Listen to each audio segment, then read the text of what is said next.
Good morning, good afternoon, good evening, whatever time in the world it is for you. Let's get this ball rolling today. I hope everybody's having a good day. Hi, and back to being sleep deprived again. My sleep schedule, it never stays right for long. I always be like, oh, I can just push a couple more hours and get that done or that done. Then I remember I got to get up a couple hours early actually today because I had this extra thing I had to be here for. Yeah, before I know it, my 6 hours of sleep is 3 hours of sleep. Um, yeah. But hey, I'm enjoying my life, so it's all good.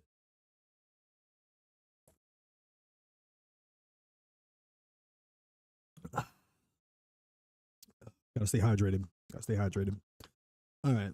Um. So today is gonna be a bit of a hectic day. A little more hectic. Why can't I say that word right now? A little more hectic than usual, because I don't have as many things I wanted to go into today as normal. So instead of going through like a lot of super well researched stuff, we're gonna do just a lot of like just real straightforward React content because I do still have plenty of videos I want to get through that I know covers topics that I will say plenty about. So yeah, we're just gonna randomly be finding stuff and doing reacts. Uh, I'll share a couple memes that I found on Twitter, and then we'll go into hardcore WoW. Depending on how I'm feeling as we get the ball rolling here, it might be a heavily meme day or a heavy hardcore WoW day, or it might be like a 50-50. We'll just have to find out as we go. All right. With that said, we have one thing I got to check on real fast that I don't think is set up right. Though it normally works, I don't think it is right now working correctly. That is. So give me 1 second.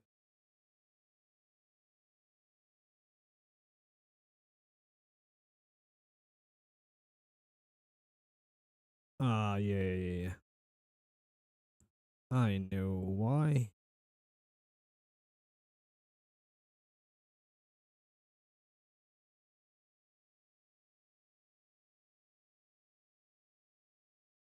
I know exactly why it's not working.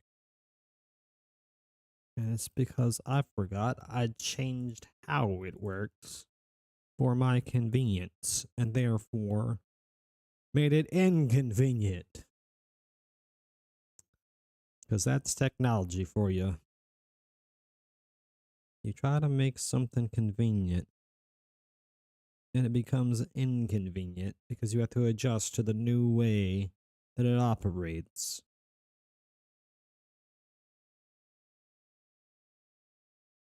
But it's okay. Cool, okay. It's working now. It works. It works. Anyway, let's get into some memes. I want to start off with some stuff or creating a pair of creators who I've been fucking with quite a bit lately, to be honest. Ab and Preach. They got a new video out that just came out like 5 hours ago, and it's an update on Jolly Somali. So yeah, we're gonna have to check that out. Get a little bit of news with our meminess on this one. Ba-bomb. Oh, my big ass head's still in the way. Why art thou in the way, head?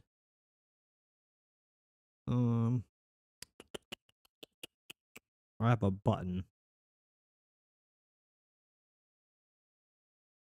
Ba-ba. I'm out the way. Okay. Yeah. Let's just see what's up. Johnny Somali. For those who've been following the saga. Wait.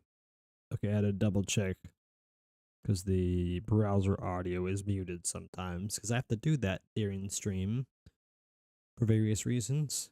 And I always forget to check it when I start a new stream, but it was actually good. We're going to run it back anyway since I immediately paused it. Johnny Somali. For those who've been following the saga, the nuisance streamer. I don't know what else to call him. No, that's good. Pest. No, nuisance streamer is a perfect and apt title. Good. Just a plague of a person. That's good. Was out in Korea, making a fool of himself. He started getting attacked by Koreans for desecrating their culture and their monuments. And now he's facing a potential jail sentence and a court date. But essentially, he just can't leave the country. Mm-hmm. That's where we last left off. Yeah. Waiting for things to develop. Well, things got worse. Things got worse. Much worse. Johnny thought it would be a good idea to keep disrespecting Korea while he was out on bail. Waiting court. So he died? They took his camera equipment. Why do you think that's important? He died? They took his camera equipment. Johnny Somali is stuck with no money or streams. Oh, the man can't make any money without camera equipment. He might starve. I mean, I probably won't starve. They actually have a pretty good social system there. They probably have like homeless shelters, food banks, and shit. I imagine he's not completely well. No, I mean if he wasn't completely broke, he'd just buy new camera equipment. So it's probably just completely fucking broke. If this is actually an issue for him. Damn, dude. Life just took a nosedive for this dude. And frankly, he deserves it, but damn. Feel a little sorry for him anyway. Equipment. Why do you think that's important? Oh, evidence. No. He can't stream. Oh, so now he has no revenue. And so people were like, yo, why isn't this guy in prison? Korea's like, why would he put him in prison and pay for his place to stay and food? You stay outside, you pay for your own shit. But he can't work. He can't leave. He can't work. He can't make money. But he can buy stuff. But he has to spend money. But he can buy stuff to work. You can buy another camera. They confiscated him. They're confiscating his shit. Yeah, but he can buy another one. But they're going to confiscate that too. Gangster, right? He was supposed to have his trial at Christmas. Oh, okay, so that's the deal. They're just like targeting him, following him around, and continuously taking his camera equipment. And they might even just be denying him from being able to purchase any if they're actually like watching him that closely. Then again, they probably aren't. They're probably just like got somebody checking on his stream every now and again, and every time he fucking tries to start a new stream, they're like, "Oh, that's where you're at? You're streaming over there? Well, let's show up and take your shit." That's actually gangster. It's not found like an official government way of doing things. That feels just like some non-violent but gangster shit. They pushed it back another 4 or 5 months. Oh, that's even worse. So he can't leave. He can't work. He can't make no money. And it's going to last at least another 4 or 5 months. So they're basically just draining him of everything he's got before they even do the court process. Months, young dans la rue, là. And you might feel bad. Oh, this guy was out on bail and he decided to do the exact same thing he's being accused of and go as flagrantly like listen. He's gonna buy other equipment and he's gonna stream. We can all talk about what we think the law should look like, blah blah. You went to their country. You decide to disrespect their laws and their rules. And if they got control over where you're gonna go and whether or not you're gonna have freedom, it might behoove you. It might behoove you to chill out. But he's gonna stream again. He can't. He's gonna stream again. He could try, but they're gonna just take his shit. He's gonna try. And imagine paying thousands of dollars for that camera equipment. They take your shit within a day. You can't make up any money. I mean, I don't know how much he makes on his streams. I don't really pay that close attention to the dude. But I mean, cameras aren't that expensive if you go like the cheaper route. I mean, they can get crazy expensive. Don't get me wrong, but like you can get a functional camera for very cheap. Um, and you like just get a fucking what you call it, selfie stick or whatever. I think it was like $20. Yeah, probably like $20. Um, yeah, there's no way he doesn't like. I mean, with how much his name comes up, there's no way he doesn't make enough money to buy that shit every day and still turn a profit. And then on top of that, like, I mean, I know the dude's not the smartest guy in the world, but like, he could stream and then like keep it moving, like keep relocating, like blackout stream, like do a little something, like turn the camera off, go somewhere else, do something, turn the camera off, rinse and repeat. Like, it's absolutely possible for him to continue to be a nuisance and turn a profit off of it. It's just a matter of how stupid he is or isn't. And then I guess, maybe like I don't know how their society works over there really, but like, maybe they could put out like an APB type thing where like no store will sell him camera equipment or something. Maybe that's something that they could do, but if they're not doing that, like I imagine he gets he gets back on the stream easily. And I'm pretty sure I saw news of this happening like a couple days, 2, 3, 4, 5 days ago, even maybe something like that. So imagine there is some like I could check to see if he's streamed since then. I don't even know what he streams on. I guess he's probably a kick streamer. I'd imagine. I don't know. We'll look into it a little bit after we get through this video. He doesn't have a big following. He needs to stream a lot to be able to make any of that money back. On top of that, he doesn't have a big following. So it's not like he has like money in the bank. No, he can roll like 4 months. No, he definitely not. He's hurting hard. They fucking him up, but they doing it in the ways I didn't expect. They fresh and fit him. I don't know what that means, but sure. I mean, you took. Okay, hold on. We're actually gonna just go ahead and take a quick look. Johnny Somali stream. So just give me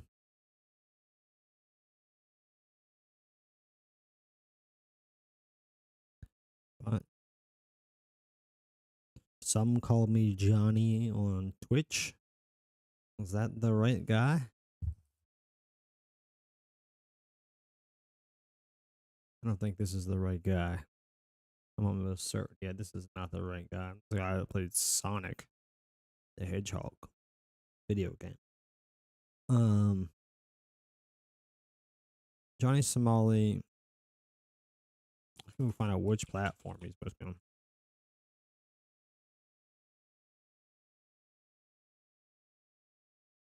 He streams on Rumble. Damn, I guess he's probably banned from everywhere if he streams on Rumble.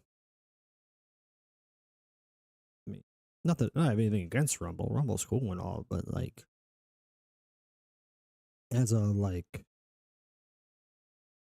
streamer of his type, I feel like he'd do way better on Kick. Like, the only reason I could think that he wouldn't be on Kick instead would be like, I mean, and also Twitch would be better, but I would be surprised if he's banned off Twitch already. But I would be kind of surprised if he's banned off Kick, and that's the only reason I could think of that he wouldn't be on Kick. But let's find out what's going on with the guy, the dumbass.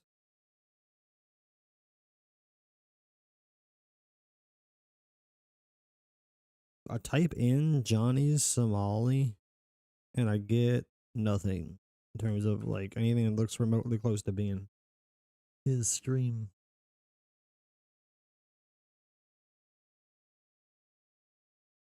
Okay, here we go.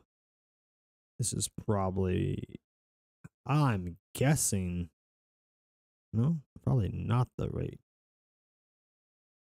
Yeah, no, maybe it is.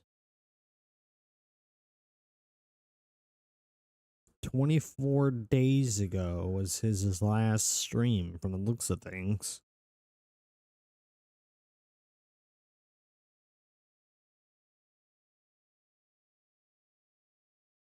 Is this his official channel though?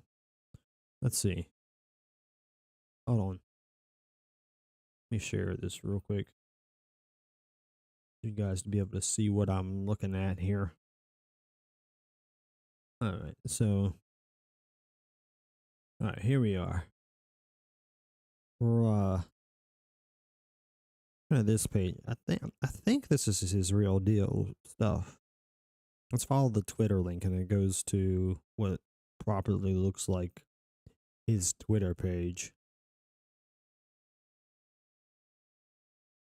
My life is it's an anime. Not anime. I'm pretty sure.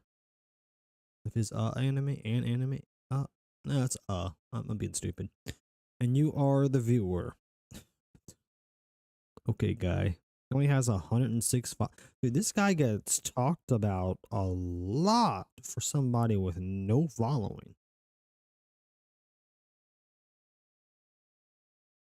Join no, this can't be right. Join November 2024.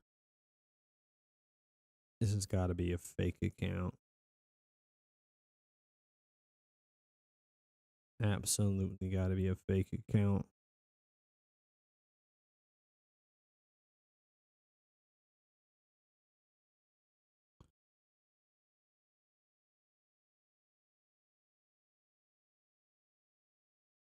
But that's the only Rumble account with like anywhere and near a relevant number of followers. Like that one has about 2K. Next one down has 207, and then everything else is a 0 follower page. What the fuck? Well, let's look at the Instagram page. I view Instagram without you making me sign in. It has me signed in right now. At least it doesn't freaking show my account info immediately. You can see a tiny little picture of me over there. You don't want to like enhance. Sorry, it doesn't actually work that way. Well, computers don't actually work that way is more the point. When was this made though? It's 274. No, okay, it's 15K followers. It's following 274 people. When was this made though? Does it say? It's 87 posts.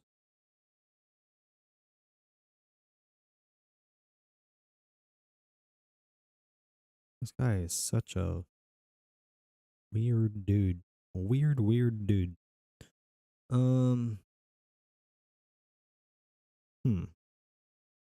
Yeah, I don't think it says anywhere on here about this account. Date joined May 2024. That's a little more believable than the November 2024 that the Twitter profile had. But yeah, this guy gets talked about so much more than you would think somebody of his size would get talked about. I guess he's just like a great example. I mean, but I don't know, man. Like who's even putting up the video, like who's capturing the videos of him when people are like, because I mean you see like people make videos about Johnny Somali did this or that or whatever, and like yeah, who's capturing these? Because I feel like the attention of just somebody doing that would get him more followers than he has. I mean, it's 2K, which is really not a lot for the amount of exposure he has. He has 120,000 total views ever since June 3rd of 2023.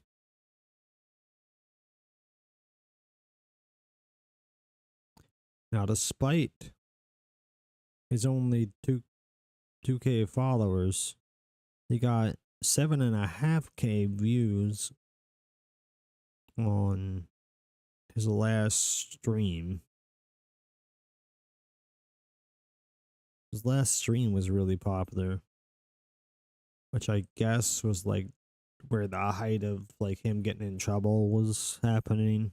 Like, or, well, at least when it first came out that he was getting in trouble in Korea.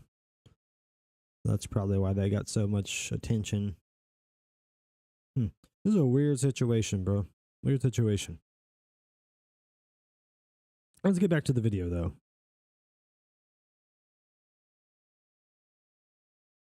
If I take your way of doing money, Oh, got you. Yeah. Dude's facing like hard prison. Like they're saying anywhere from 10 to 20 years. 5 years, 2 years is a lot. Now, my person in Korea told me, like, listen, generally the justice system over there is pretty lenient. They don't really sentence people to long terms unless it's like violent offenses or drugs. But apparently this guy got some drug-related stuff involved. Ooh, there's drugs involved. That's interesting. But not very surprising, to be honest. But also, yeah, 2 years, not a long time. It really isn't, bro. It really, really, really isn't. I mean, 2 years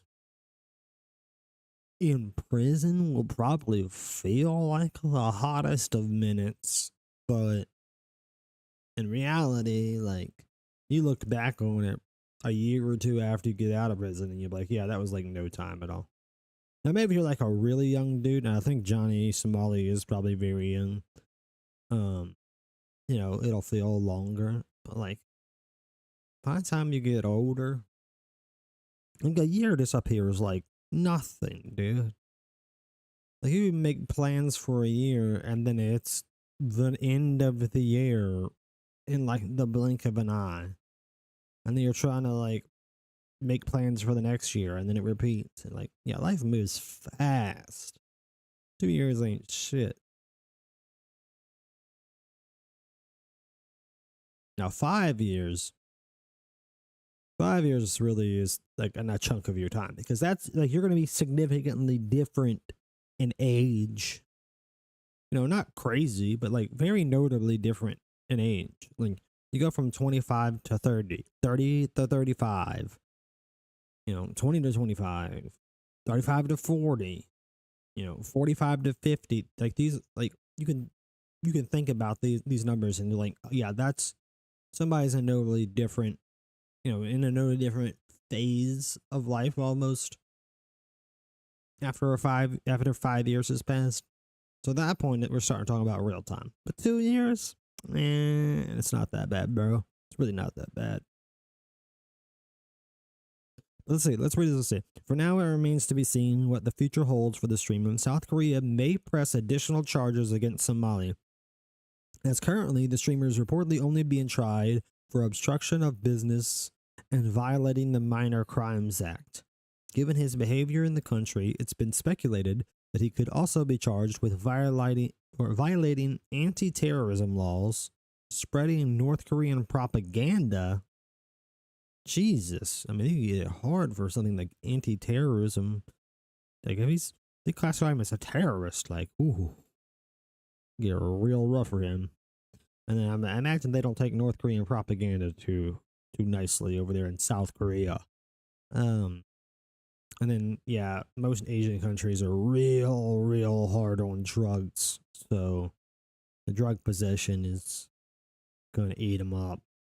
If no more charges are added, the trial is likely to not be over until at least April 2025. However, that's likely the least of Somali's problems right now, as if he's found guilty, he could end up in South Korean prison for 10 years. So 10 years off of just the current charges, and then more time, potentially significantly more time, if they hit him with like a drug charge or a terrorism charge or this propaganda charge. I don't know where they, I can't really even speculate much on like what that woman would look like. But I think, you know, I think I can reasonably speculate on like what a terrorism charge or a drug possession charge in an Asian country is going to be like. Like you probably got to get at least 5 years for the drug possession charge. And then the terrorism charge, like, I mean, shit, dude. Like, I imagine that's at least 8. So you go 5 and 8. That's 13 on top of, he probably wouldn't get 10. That's obviously the maximum. I bet they don't hit him with a maximum for that one charge. But, say they hit him with 5 for that one. That's 18. He's damn near lost 20 years of his fucking life at that point. And that's some real time, bro. Yeah. How about you go from 25 to 45? Your youth is gone, bro. You just blew away all of your young days. All of your early adult life, really. I mean, I don't know. I'm not quite. What do you call that phase from 25 to 40? You're not really a young adult. That's what people call when you're like 19, 20 up to like 25, 24, something like that. That's like your young adult life.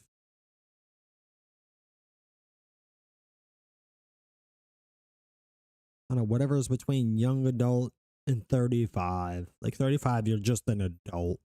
Maybe even 30. But 25 to 30, that's like, for sure, that's something that's not young adult and it's not just adult. You're noticeably young. And then, yeah, 30, like, you're still relatively young at 30. I'm saying you're still relatively young until about 40. 40 is when it's like, okay, you're getting old. You're not old, but you're getting old. Too. So, yeah, no. The drugs, the desecrating of the monument, there's the disturbance. Yeah, they're going to finish what Japan did it. I actually think this is the end for Johnny Smile. And he just goes out of his way. And we all celebrate. We all going to be happy. Aren't you going to be happy when he goes to jail? I mean, it's deserved, so I'm not going to be happy about it, but I'm damn sure not going to be upset about it. Like, yeah, dude gets what he deserves, bro.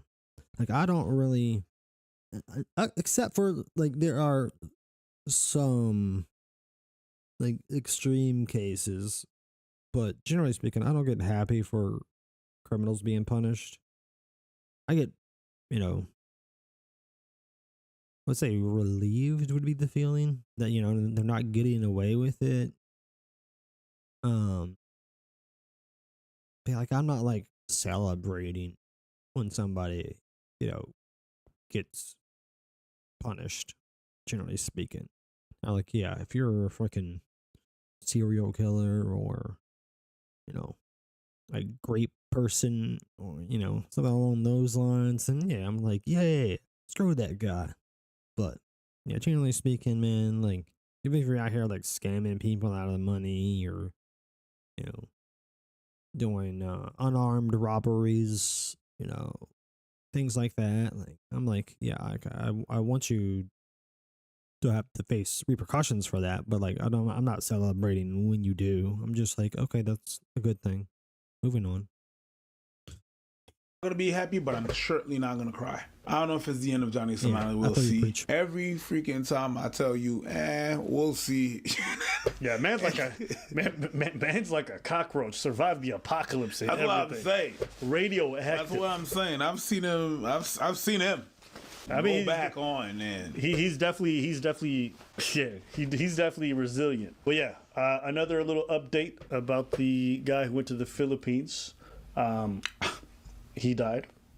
Turns guy who went to the Philippines. YouTuber kidnapped in Philippines. I didn't even hear about this, to be honest. Philippines. He died. Turns out Philippines. I'm sorry, I have to keep going back. He died. Okay.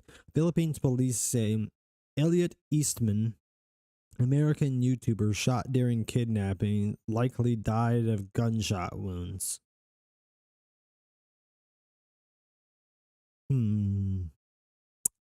Likely? I mean, he was shot and he died. I guess they're just being careful because like they don't have an actual official autopsy report. But likely as in like almost certainly died of gunshot wounds. If you find a man dead with bullet holes in him, like that's a real safe bet he died from gunshot wounds. Turns out they found his body. they did not find his body. Is that what you read? I've seen that. I've seen that. Yeah, they're all saying they believed he's dead. Oh, okay. Bro, they dumped his body at sea. How did they find that shit? But you don't ask me that. It's the Philippines. You're not coming back from that. Your body goes down. You fish food, my guy. Wait, what? So they don't have a body? Then why gunshot wounds? Like, why would that be the report? Like, died like a murder? Like, I mean, I can see how you would just go ahead and make that assumption. Even that's a bit weird. Like, you could say missing and presumed dead, but like, why died? Most likely by gunshot wounds. Like, is there a video of him being shot? Like, where is this coming from? I'm gonna try to look. I'm gonna try not to interrupt this and sidetrack too much. I'm gonna go try to let this play while I go try to do some research. So he'd been missing for what I think over like a month or two now, and you know people were wondering where he'd been kidnapped or whatever it was. Turns out the night he got kidnapped, he was dead. It was over at that point. Did you read up on any of the details? I mean, like he had a money lending company and everything and stuff. So that's some of the detail that I got. They didn't waste time with everything and stuff. Dude was a quick cash lender charging 40% interest on single day loans. Basically, he made money taking advantage of those already in poverty. Well, fuck him then. Yeah, see, now we're on to, like, I'm not, I don't know if I want to celebrate death. I mean, but I'm gonna lie, I'm just gonna be honest. Whether I should or shouldn't be, I'm happy that the dude's fucking dead. Like, maybe I shouldn't be. Maybe I need to reflect on that and not be so ready to celebrate loss of life. You know, I really try to be a good person, and I feel like that might be a bad thing to embrace feeling, at least, even in this situation. But we have to reserve that for people that actually take life. And anyway, regardless, my point is, fuck him. 40% interest on single day loans. You're like financially graping at that point. That is absolutely insane. He's a POS for sure. Crazy. So that's some of the detail that I got. They didn't waste time. We're not gonna ask for ransom. You're supposed to die. So if don't ask for ransom. So the details for those who don't remember this story. Essentially, this YouTuber, he wanted to go document his life over there in the Philippines, but he decided to go to the most dangerous part where there's some internal conflicts, some terrorism involved, and he was well aware of the risks. Decided to go there. He wanted to settle down. He would document it. He would often talk about how dangerous it was, how worried he was, how he was being warned that people might be coming for him, but he ignored all the warnings. He didn't care, didn't want to listen to nobody. And sure enough, a couple people showed up on a little boat, tried to abduct him. He tried to resist. They shot him. He ended up getting hit in the leg and the abdomen.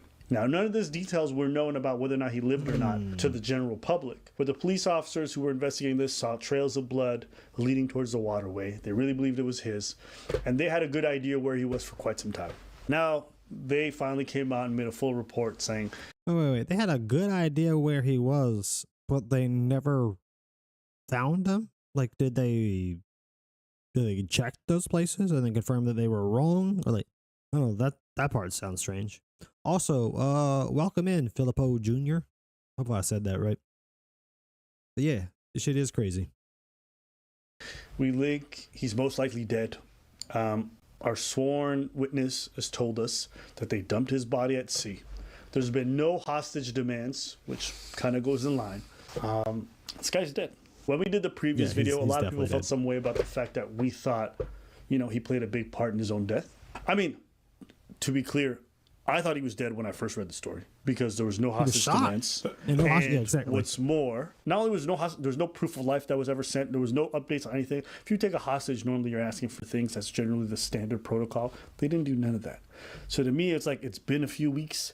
Nobody's heard nothing. That man's dead. If you abduct someone, I think the way the police do it is like they say if it's 48 hours after being taken, there's like a 90% chance you're not coming back. And that's when you're not shot during the abduction. So, yeah. It's like if you were going to if somebody wanted to bet money against you on whether or not he was going to be alive and you got to take the position of he's not coming back, that's a real safe bet to take. And there's no ransom. The point is not to get money. The point is to get you. So Yeah. I scare you. It's to get you. It's to get you. Here's an alternate theory. Maybe they did want to do the demands thing. He resisted. They shot him. They got to get rid of the body now. Yep. Maybe that. You know? You go to a place that even locals, most of the time locals are gonna be like, yeah, don't go there because you're a gringo. They're gonna eat your life. Now it's, yo, we don't go there. I'm born and raised here. They know me. They don't care. We don't even step inside that place. That's crazy. So for someone that's born and raised there, perfectly speak the language, knows the culture, is not even going in the area, and then you, gringo, decide to be like, oh, it's quite nice. Let me settle here. And then after that, you fall on us because, well, he contributed to his demise. I don't know what to tell you. The locals don't even go there. You decide to set camp there. And some things that happen to you, the things that everybody warned you that would happen to you, I don't know what to say. I mean, I do. You're an asshole. Plain and simple. I don't care what nobody says. Everybody warns you. You don't care. Fine. You lose your life. That's your business. But you have to remember, you're traumatizing your family. You're traumatizing your loved ones. You're traumatizing all the people who were caring for you because you wanted to make a selfish decision and do something incredibly dangerous. Yeah. You know, we can all say what we feel about this guy, whatever. Think about what his family's going through, knowing that's how he passed. He's fish food at the bottom of the ocean. Yeah. You know, his behavior, think about this, right? Think about this. He with his wife, he knows there's danger, doesn't care. What if she dies in the process because he doesn't want to heed any of the warnings? Puts other people in danger. Where's his wife now? That part of the story they're not talking about much. Well, she's not the American, so they don't really care. Did she? I mean, I'm guessing like he moved there. I believe is what they said. Like he was just living there, so then she was living with him. Like I hope she got out, bro. Like I hope she like took that as I don't belong here. I need to get the hell out. Then again, like maybe she's from there, and so that's where she wants to be. Then I mean, power to it. But Jesus, man, your husband dies like that. First of all, condolences. Even if he's a jackass, I'm sorry for your loss. But yeah, like I would leave, like maybe not necessarily leave the country, but like the area at least, like wherever that happened at, you need to get away from there. I mean, Philippines isn't very big though. I don't know if you can like move far enough away to be in a significantly different area. I mean, I don't, I'm uncultured in terms of traveling the globe. Like, I know a lot about like. Well, not a lot. I know a decent amount about like Ireland, England, and Japan, and that's about it. Person in the Philippines dies every day. It's not going to show up on your radar. Fair. I'm just saying. Did you even know there was a conflict down there in the southern part of the Philippines? Exactly. The only reason we know is because an American is involved. FBI, all these things. Think about all the people who may have even tried to go rescue him, how they may have been hurt. I don't know. To me, it's just, it's the epitome of selfishness, putting your life on the line. And the truth is, your life is not just your own. You drag other people down with you. So, I don't know. When I hear about stories like these, it's just tough for me to be like, oh, what a tragedy. Listen, nobody's sitting here thinking like, oh, I want people to die. Of course not. But it's just like, bro, y'all be hurting a bunch of people on your way out. And then you want sympathy. It's just like, I don't get it. Hey, if you go on the train tracks, you're gonna, hey, don't do it. If you go on, you might. Yeah. Smells like bacon. Like, I'm thinking if it's me in that situation, right? Like, let's say. I can't believe. Okay, by the way, if you don't know, they say the closest animal in terms of, like, texture and taste and everything, the closest animal meat to humans is pig. And bacon comes from pig, so. I mean, That's a dark joke to make, but it is funny. And like I said, kind of accurate. It's me who did what he did against everyone's judgment. I can only imagine how much my mom will not be able to go on because of what happens. And I think of her face, and I think about the rest of my family. I want you guys to think about it. You're loved by anybody. You don't listen to any of the warnings, the 1,000 warnings that everybody gave you. You lose sight. Think about what they're going to react like if you're gone. Some of you got no loved ones. Hey, man, sucks to be you. But for the rest of y'all. Oh, if I go like that, my mom, I mean, it's 2 people gone. It's 2 people gone. It's me, it's my mom, probably my sister. That's 3. My dad, devastated. That's 4. If I leave like that, we lose 4 people. I think that's the point that I hope people take away from this. I'm not saying guys can never take a risk in life, never try things. And I'm not saying they should be blamed for every bit. But good Lord, y'all go to Afghanistan knowing the Taliban's in power and they abduct people every day. You get kidnapped. I was like, you know. My whole stance on it would be, take calculated risks. And if you're bad at calculating, probably lean towards less risks for one, but also, I can still respect it as long as you tried to calculate the risk. If you're just like, fuck it, we ball, and just, do whatever, and it's just like crazy risk for no reason, then I mean, I'm going to have a hard time sympathizing. I really am. Like, it's like, there'll be a part of me that's kind of like, loss of life. That's kind of sad. But at the same time, like, you're not going to get the reaction out of me remotely as if somebody died that wasn't being retarded, basically. So, yeah. I don't know. There's got to be a meter, or there's got to be a point where it's like, bro, you didn't even try. Like, I don't care. No, you tried too much. Yeah. You went over there. There's some people there's some people in this country that just mind their business. They went to work and they got hit by terrorism. Yeah. You went over there To where the terrorists hang out. to be like, yo, what's good? And then, no, you tried too much. You know the expression, a death wish? Who's hungry for gringo? That's what you did. You served your ass up on a plate. That's what you did. You advertised. Like, That's what you did. It's like, come on now, B. And then after that, it's real.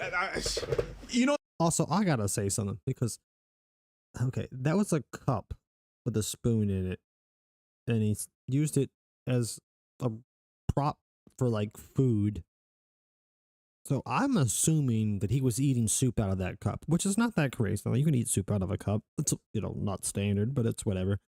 But the narrowness of that cup and the spoon that he was using, he would have had to struggle like hell to get anything out of it. Like, he was obviously drinking that soup rather than like pulling spoonfuls out. Like, because you can't angle the spoon right. Like, hold on. I'm gonna actually go there with this. We're gonna go back for just a second. Hold on. All right, look at this. Look at this. You know the expression, a death wish? who's hungry for gringo? That's what you did. You served your ass. There's no way that thing fits in an angle to where like you can actually pull up and out and it be like anywhere close to enough to being horizontal to get anything out of there. He's just like having to tilt the bowl into his mouth and then like use the spoon to kind of like shovel anything forward. I don't know why you would do this to yourself. Like, is every other dish in the house dirty? Like, how did we get here that this is the way that you were going to eat that? I know it's a ridiculous thing to fucking damn focus on, but like that just got me, bro. That just got me. Up on a plate. That's what you did. Advertised. Like, That's what you did. It's like, come on now, B. And then after that, it's real. There was a point where I really thought, man, wow, people have these feelings that I don't have. Am I broken? No. Am I the one that has a problem? Do I really lack sympathy? Am I supposed to have sympathy and empathy for that person? You tried But to, I'm like, yeah. nah, B. You went over there. They told you no. Ton la page. You know what I think a lot of times? There's a difference between like being a saint you know, having like empathy and love for everybody, and then, you know, being an average person, and then like there's like you should aim at trying to be a saint, but but accept that you're never going to be one. Um, and be realistic about how you actually feel about things. Yeah, and most of us are not going to have sympathy, I don't think, for somebody like that. That's when people say like, "Oh, I'm being empathetic." Empathy's about you. It makes you feel. He's dead. He can't even feel it, whatever you're feeling. So it's about you being like, "Oh my God, I feel for that guy." Who cares? What lessons can we learn from this experience so that other people don't make that mistake? I'll fuck around. What can we tell Empathy people matters. to not do so that they don't end up in those circumstances? So we don't have to care about your fucking empathy. That is the Your empathy will help 0 people. but That's not true. Empathy. So empathy actually helps. Okay. How do I put this?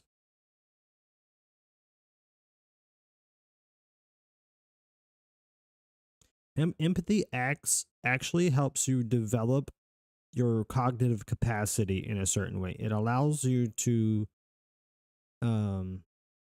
think, like if you actually like go out of your way to develop your ability to empathize, you know, more so than whatever your baseline is at. It will improve your cognitive ability in terms of like intuitive understanding, especially in relation to human interactions. So I mean, you improve yourself at the very least. I mean, without having to get too crazy philosophical, like it's just fact that you at least improve yourself. So you're benefiting at least one person. the phrase "fuck around and find out" will though, and that's exactly what it is. But talking to people about the ramifications of their decisions, the fact that it affects so many other people, I think that might be just a bit more valid. That's me though. Maybe you feel differently. That's fine. I'm not saying there's no place in this world to be empathetic towards others, but when that's your only response, and if people try to bring up other things, you're like, no, you should be empathetic. You're part of the problem. Oh, I agree with that 100% because that's usually just fake empathy. People that do that are just trying, like they don't actually empathize, but they're trying to pat themselves on the back. They're like, it's virtue signaling basically. They're like, I want to feel like I'm a good person, and I know a good person would empathize, so I'm going to say that I empathize, and then to really convince myself that I feel this way when I don't, I'm going to, you know, talk down or call out to other people, you know, call out other people that aren't expressing empathy. Yeah, it's egotistical, like emotional masturbation basically. And yeah, screw those people. That's what I think. You know, sometimes somebody fucks up and you're like, yo, this is where you messed up. Stop saying that. Can't you? No, they fucked up. They need to hear why. Because it was easily avoidable. Everybody warned them and they didn't listen. True. Oh, no, but it's really important to coddle them right. I don't know. I've never been that guy and I'm just not going to be that guy. So if that's you, I don't really care. I'm just not you. Maybe it's just the way that I was raised. Yeah.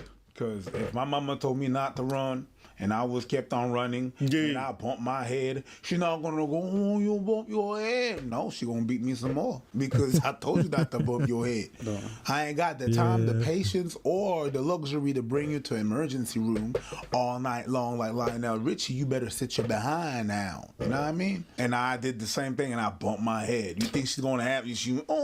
Nah, it's size. I'm the fudzo. Ah, I wish I spoke French. Exactement. Thanks. Ma bonne raison pour aller. I wanted to feel bad. I just forgot how. Not in that case. I know exactly how to feel bad, but I just don't have it. That's it. I don't have it. I tried. I went like, and then, you know, I farted, but that's pretty much what came out. You know, I didn't too much because maybe, you know, that's gonna come out and I'm gonna doo-doo my pants. I don't want that, you know, so I'm not gonna force too much to feel something. I'm just gonna be like, okay, I don't feel shit. On to the next one. Yup. I ain't got nothing else to say. But anyways, that's it for today's video. Let us know what you guys think about the 2 stories I just heard with the updates. All right. That was a pretty good one. Not a bad video. Not a bad video at all. I didn't realize we were doing a 2-parter though. I guess I should have. So the title actually said YouTuber died.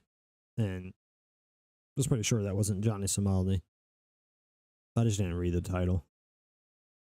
Okay, yeah, I gotta find the other video that I was gonna do next. What? Oh, okay. Where's my list at? Is that a like list of shit? I've misplaced it. Yeah, organizational skills really not there, man. I have some strong suits. Organization, not so much one of them.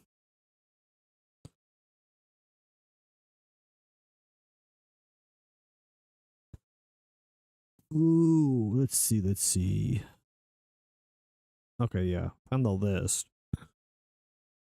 But a lot of these are a little more dense than I'm trying to do today. I'm trying to keep it pretty light today.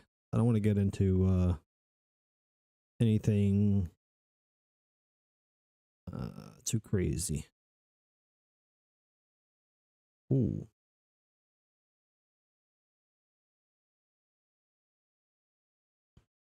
I definitely don't need this anymore. I'm gonna check this out real fast. Give me a moment. Give me a moment.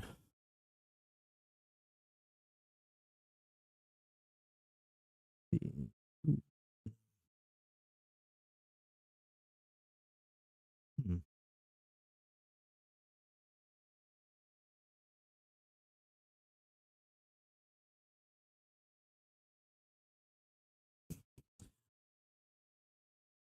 Hindsight, I tend to pick way too high a percentage of my videos that I add to my list of shit to check out is like I said, a little too dense.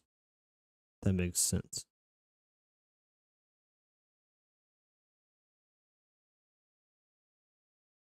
Oh, here's something. Alright, this is like a quick little meme thing. And then maybe we'll do like one short kind of dense video. And then we'll look at some of my actual memes. Let's get this.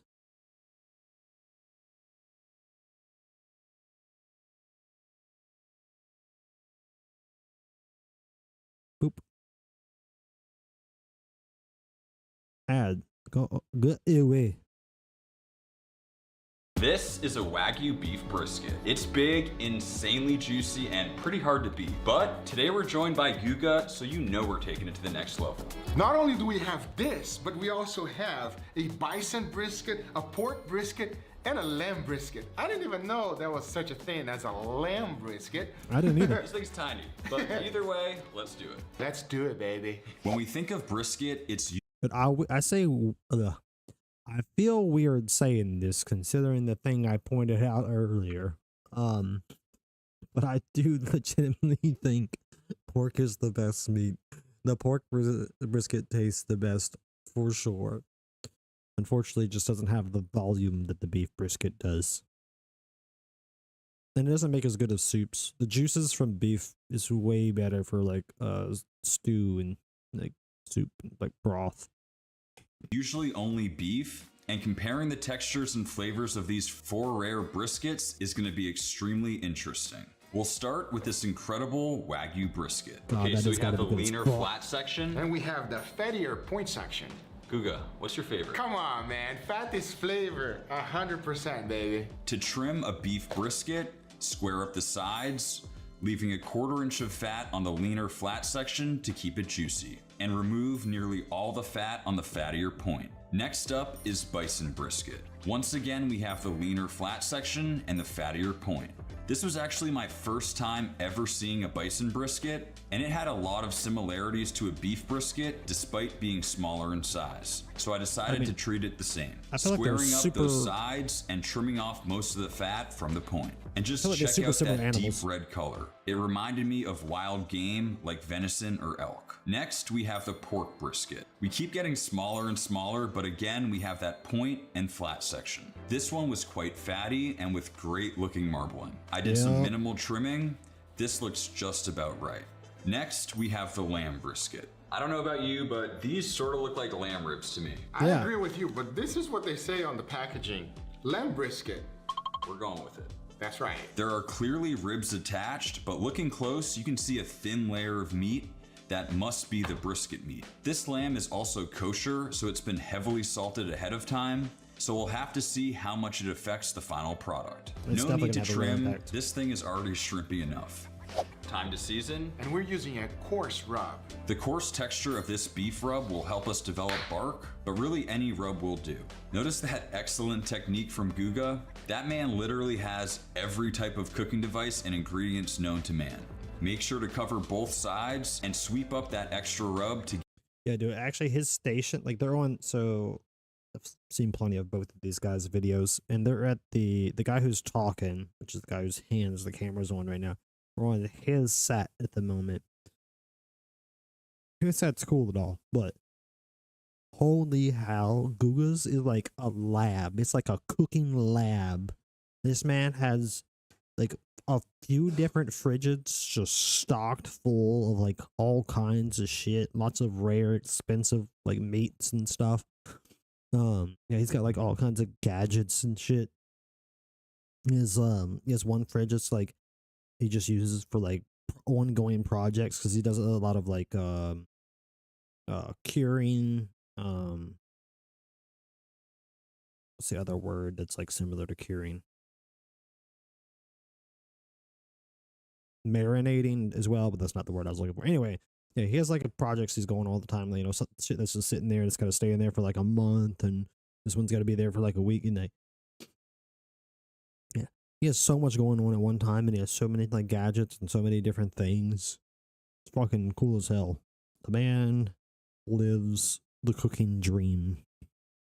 get the edges as well. Okay, so we're all seasoned up. Let's get them on the grill. But first, most importantly, Guga, do we have any applewood? No, I don't got applewood. I'm joking. Come on, I got everything, Max. Come on, let's go. Let's go.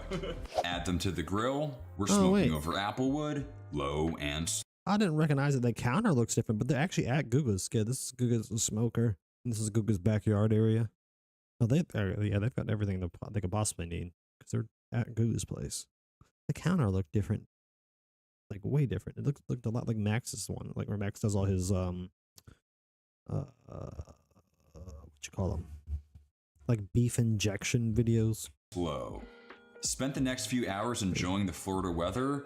I mean, just check out those coconuts until the smaller lamb brisket was finished. We then wrapped up the pork brisket to finish the cooking process and re-added it to the grill. Then did the same to the bison. You can see that bark is looking great. Yeah, it is. Wrapping in tinfoil is gonna trap in moisture, hopefully keeping this lean cut of meat nice and juicy. Lastly, we removed the Wagyu brisket and wrapped. We only had a few hours to film together, so had to wrap a bit sooner than I would have liked, but sometimes you just gotta do what you gotta do.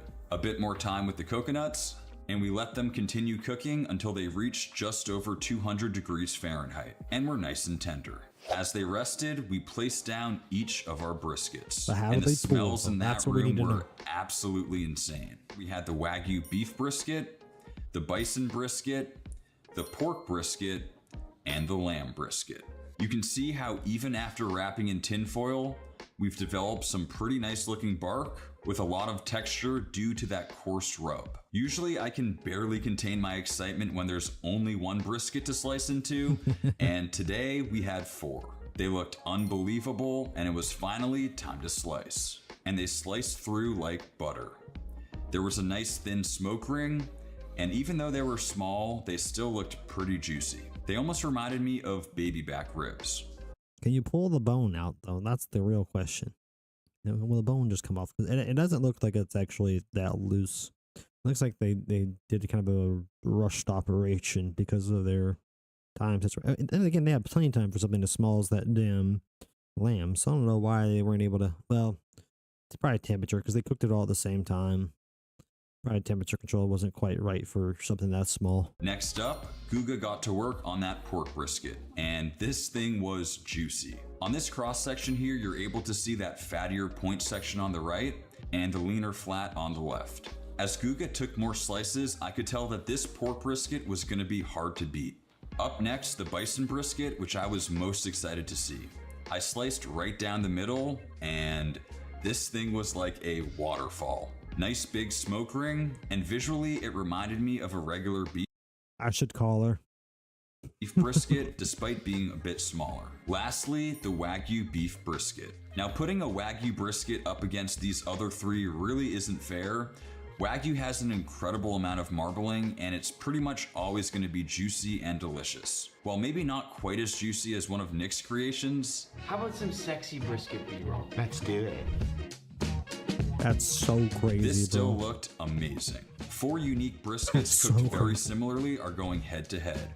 And the only thing left to do was eat. All right, guys, we have finally made it, and we have 4 pretty I incredible bet briskets they're here. all What do you think, cold as Guga? shit I now. think they look fantastic, and thank you so much for inviting me for being in this video, because I've never had any of these 3. I had this a couple of times, course. maybe a little bit more than a couple of times, He but eats a these lot of never Wagyu. had, and I'm super pumped to find out what they taste like. Huge thank you to Guga. I'm a big fan of him. Been watching his stuff forever. Check him out on YouTube, Instagram, the whole deal. He makes some incredible content. I wonder if he has And yeah, Twitter. thanks for having me. The feeling is mutual. I'm a big fan of you, Max. Thank you. I appreciate that. All right, let's go for it. Ready? Okay, let's do Let's it. just dig in? Okay. So, Smell good. not gamey. No, not at all. Not gamey at all. Cheers. Cheers. It's tender. It is tender. Salty. Yeah. So this brisket, ribs, is actually kosher. So it's been salted. It's quite salty. A little bit too salty in my opinion. It is not a brisket. It's kind of like a, I was gonna say beef rib. Lamb rib. Yeah. I think for next time we'd probably just put it in water, soak it for a bit. Yeah, I agree. All right, so next up we have our pork Try to brisket. like desalinate Okay, it. let's go. I'm super pumped for pork brisket. Yeah. Juicy. How's Oh, yours? not only that, glistening, everybody. Juicy and glistening. That's the difference between if you know how to do it right and your meat is glistening by the end of the video, you know this guy knows how to cook. Cheers, everybody. Cheers. That's fair. 'Cause you know that shit's been sitting out for a while. They set everything up, and, you know, everything they have to do for like video purposes. It's just all cold now, which kind of sucks. But I mean, it's still gonna taste pretty good. It's not near as good if they had it while it was hot. But yeah, sitting out that long and still glistening. That's done pretty freaking well. Pretty freaking well. Oh, that little fat cap on the top right there, that is money, everybody. Wow. Guga makes the best faces, bro. roasted pork, but better. It's typically a lean cut, but as you can see, super, super tender. The fat's beautifully rendered. I mean, this is delicious. 10 out of 10 will highly recommend. Yeah. That's what I will say about that one. Okay, number 3, we have our bison Yeah, brisket. pork, baby. Pork is so good. Bison, aka buffalo. Never had it before. Neither have I. Let's go for it. Go. So I will say pork chops are ass. Pork chops are a complete waste of money. Considering the price of them, considering all the other meat options you have, pork chops are freaking awful. I've never had a pork chop that was like legitimately good. Like, not that they're like nasty, but like literally they're worse than like any other meat I can imagine as long as you prepare the meat properly. Pork chops are so awful, which is so weird because like ham, bacon, ribs, a pork brisket, like every other way to have pork delicious. Pork chops completely horrible. Thank you, Sam. Nice and tender, beautiful bark. Cheers. Cheers. Tender. That's nice. Yeah, quite beefy in flavor. Not gamey whatsoever. I was sort of expecting the lamb and the bison to be gamey. Yeah. But definitely closer to beef. A little bit more flavor even than beef, in my opinion. It's like a powerful flavor. Yeah. I agree 100% with you. Yeah. Okay, let's All go right, for it. do the Yeah. honors. Okay. I want to try bison See one how day. it's glistening? Oh, break apart like nothing. Cheers, everybody. Cheers. My friend Max, I rest my case. Yeah. If you're gonna ask me which one is better, this one is better. The pork Yeah, comes I'm in second sure. for me, but it is Yeah. juicy. It is tender. It is extremely flavorful. The beef, of course, is tender. It's delicious, but that fat, Yeah. with the bark on top, completely melts in your mouth. Wagyu just hits different. You know It's what I true. mean? It's Huh? true. Yeah, Wagyu is the serious real deal. gotten to taste it one time in my entire life. One of these days, I'll have more money and I'll eat it more. Probably never that often. But I like, have it a few times a year at least instead of once in my freaking life. One of these days. But yeah, I probably would have rated it the same as Google. Probably would end up saying the Wagyu's the best, the pork's the second. I don't know what I've liked, the lamb or bison more. Probably the bison. It never gets old either. No, absolutely not. Meat sweats. Meat sweat, there you go. If I had to pick my favorite or I'll die, you know what I mean? I'll definitely go with this one right here. For me, it's a better overall experience if you've never even tried it before. But I'll tell you one thing, I've eaten this quite a bit. This right here, the pork, is delicious. We pulled it probably 10 degrees short of like pullable pulled pork. So it's still sliceable. For uniqueness, I'm going with the pork. All right, favorite on 3. 1, 2, 3. Wagyu. I'm going with the pork. Today? We're agreeing to disagree on We this. agree to disagree. There's nothing wrong with that because I think both of them are winners. Absolutely. All right, well guys, that wraps it up. Thank you all so much for watching. I really hope you enjoyed this video. Thank you to Guga for being here and allowing me to cook Make sure you hit that like button, everybody. Very important for the algorithm. Let them know, Max. Absolutely. Appreciate it, guys, and we'll see you next time. And if you're not a subscriber, make sure you subscribe. Take care. Yeah, good little short video. Pretty good little short video.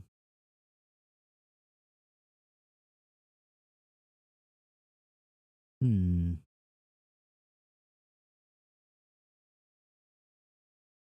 debating on whether or not I want to play this video or not. I feel like I do too much Asmongold content, but I do want to check this video out. Like I've done like 4 Asmongold videos this week already. And I didn't stream but like 5 days. It might have only been 3. Something like that.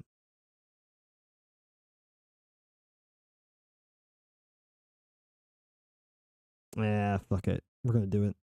I really want to see this video. It'll be good. I guarantee it'll be good content. So we're gonna check it out. Why stress over the details? Just play this shit and have a good time. It's a long one too. Asmongold videos tend to be it's an hour-long freaking video. So we'll be at this for a minute, considering I cannot not pause every 20 seconds.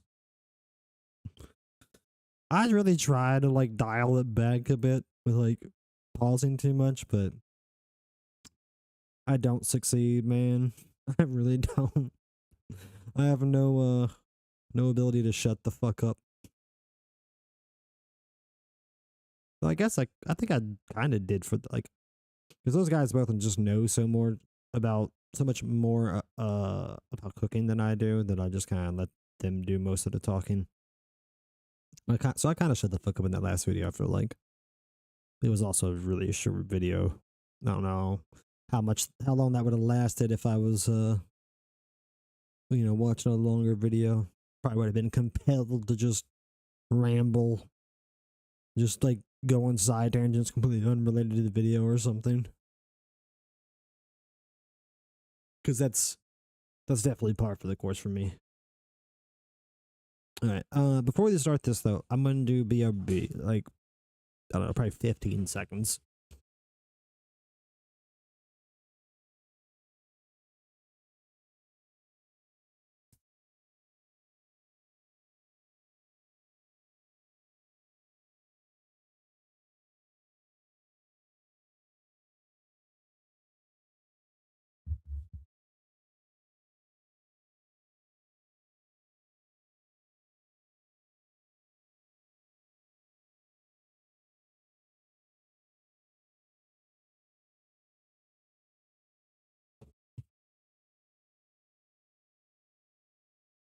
Okay, I'm back. I think I was probably right. I bet it was actually less than 15. It was like 10. I had to get me a snack and something to drink. It's Yeah, I know I'm gonna be sitting here for a minute, and I was thirsty when I sat down to start stream. And I had a cup of water at the table, but A, I don't want to drink just water, and B, it was only half full.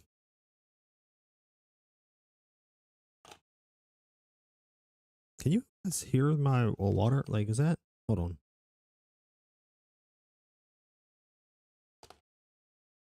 Yeah, the mic caught that one at least. My mic has been overly sensitive lately, man. It's really freaking annoying. I don't know what's going on with that. Like the noise gate's not working or something. It's not supposed to pick up extraneous sounds. Yeah, my noise gate is on. Open the plugin interface. Noise gate. How are we doing? Alright, hold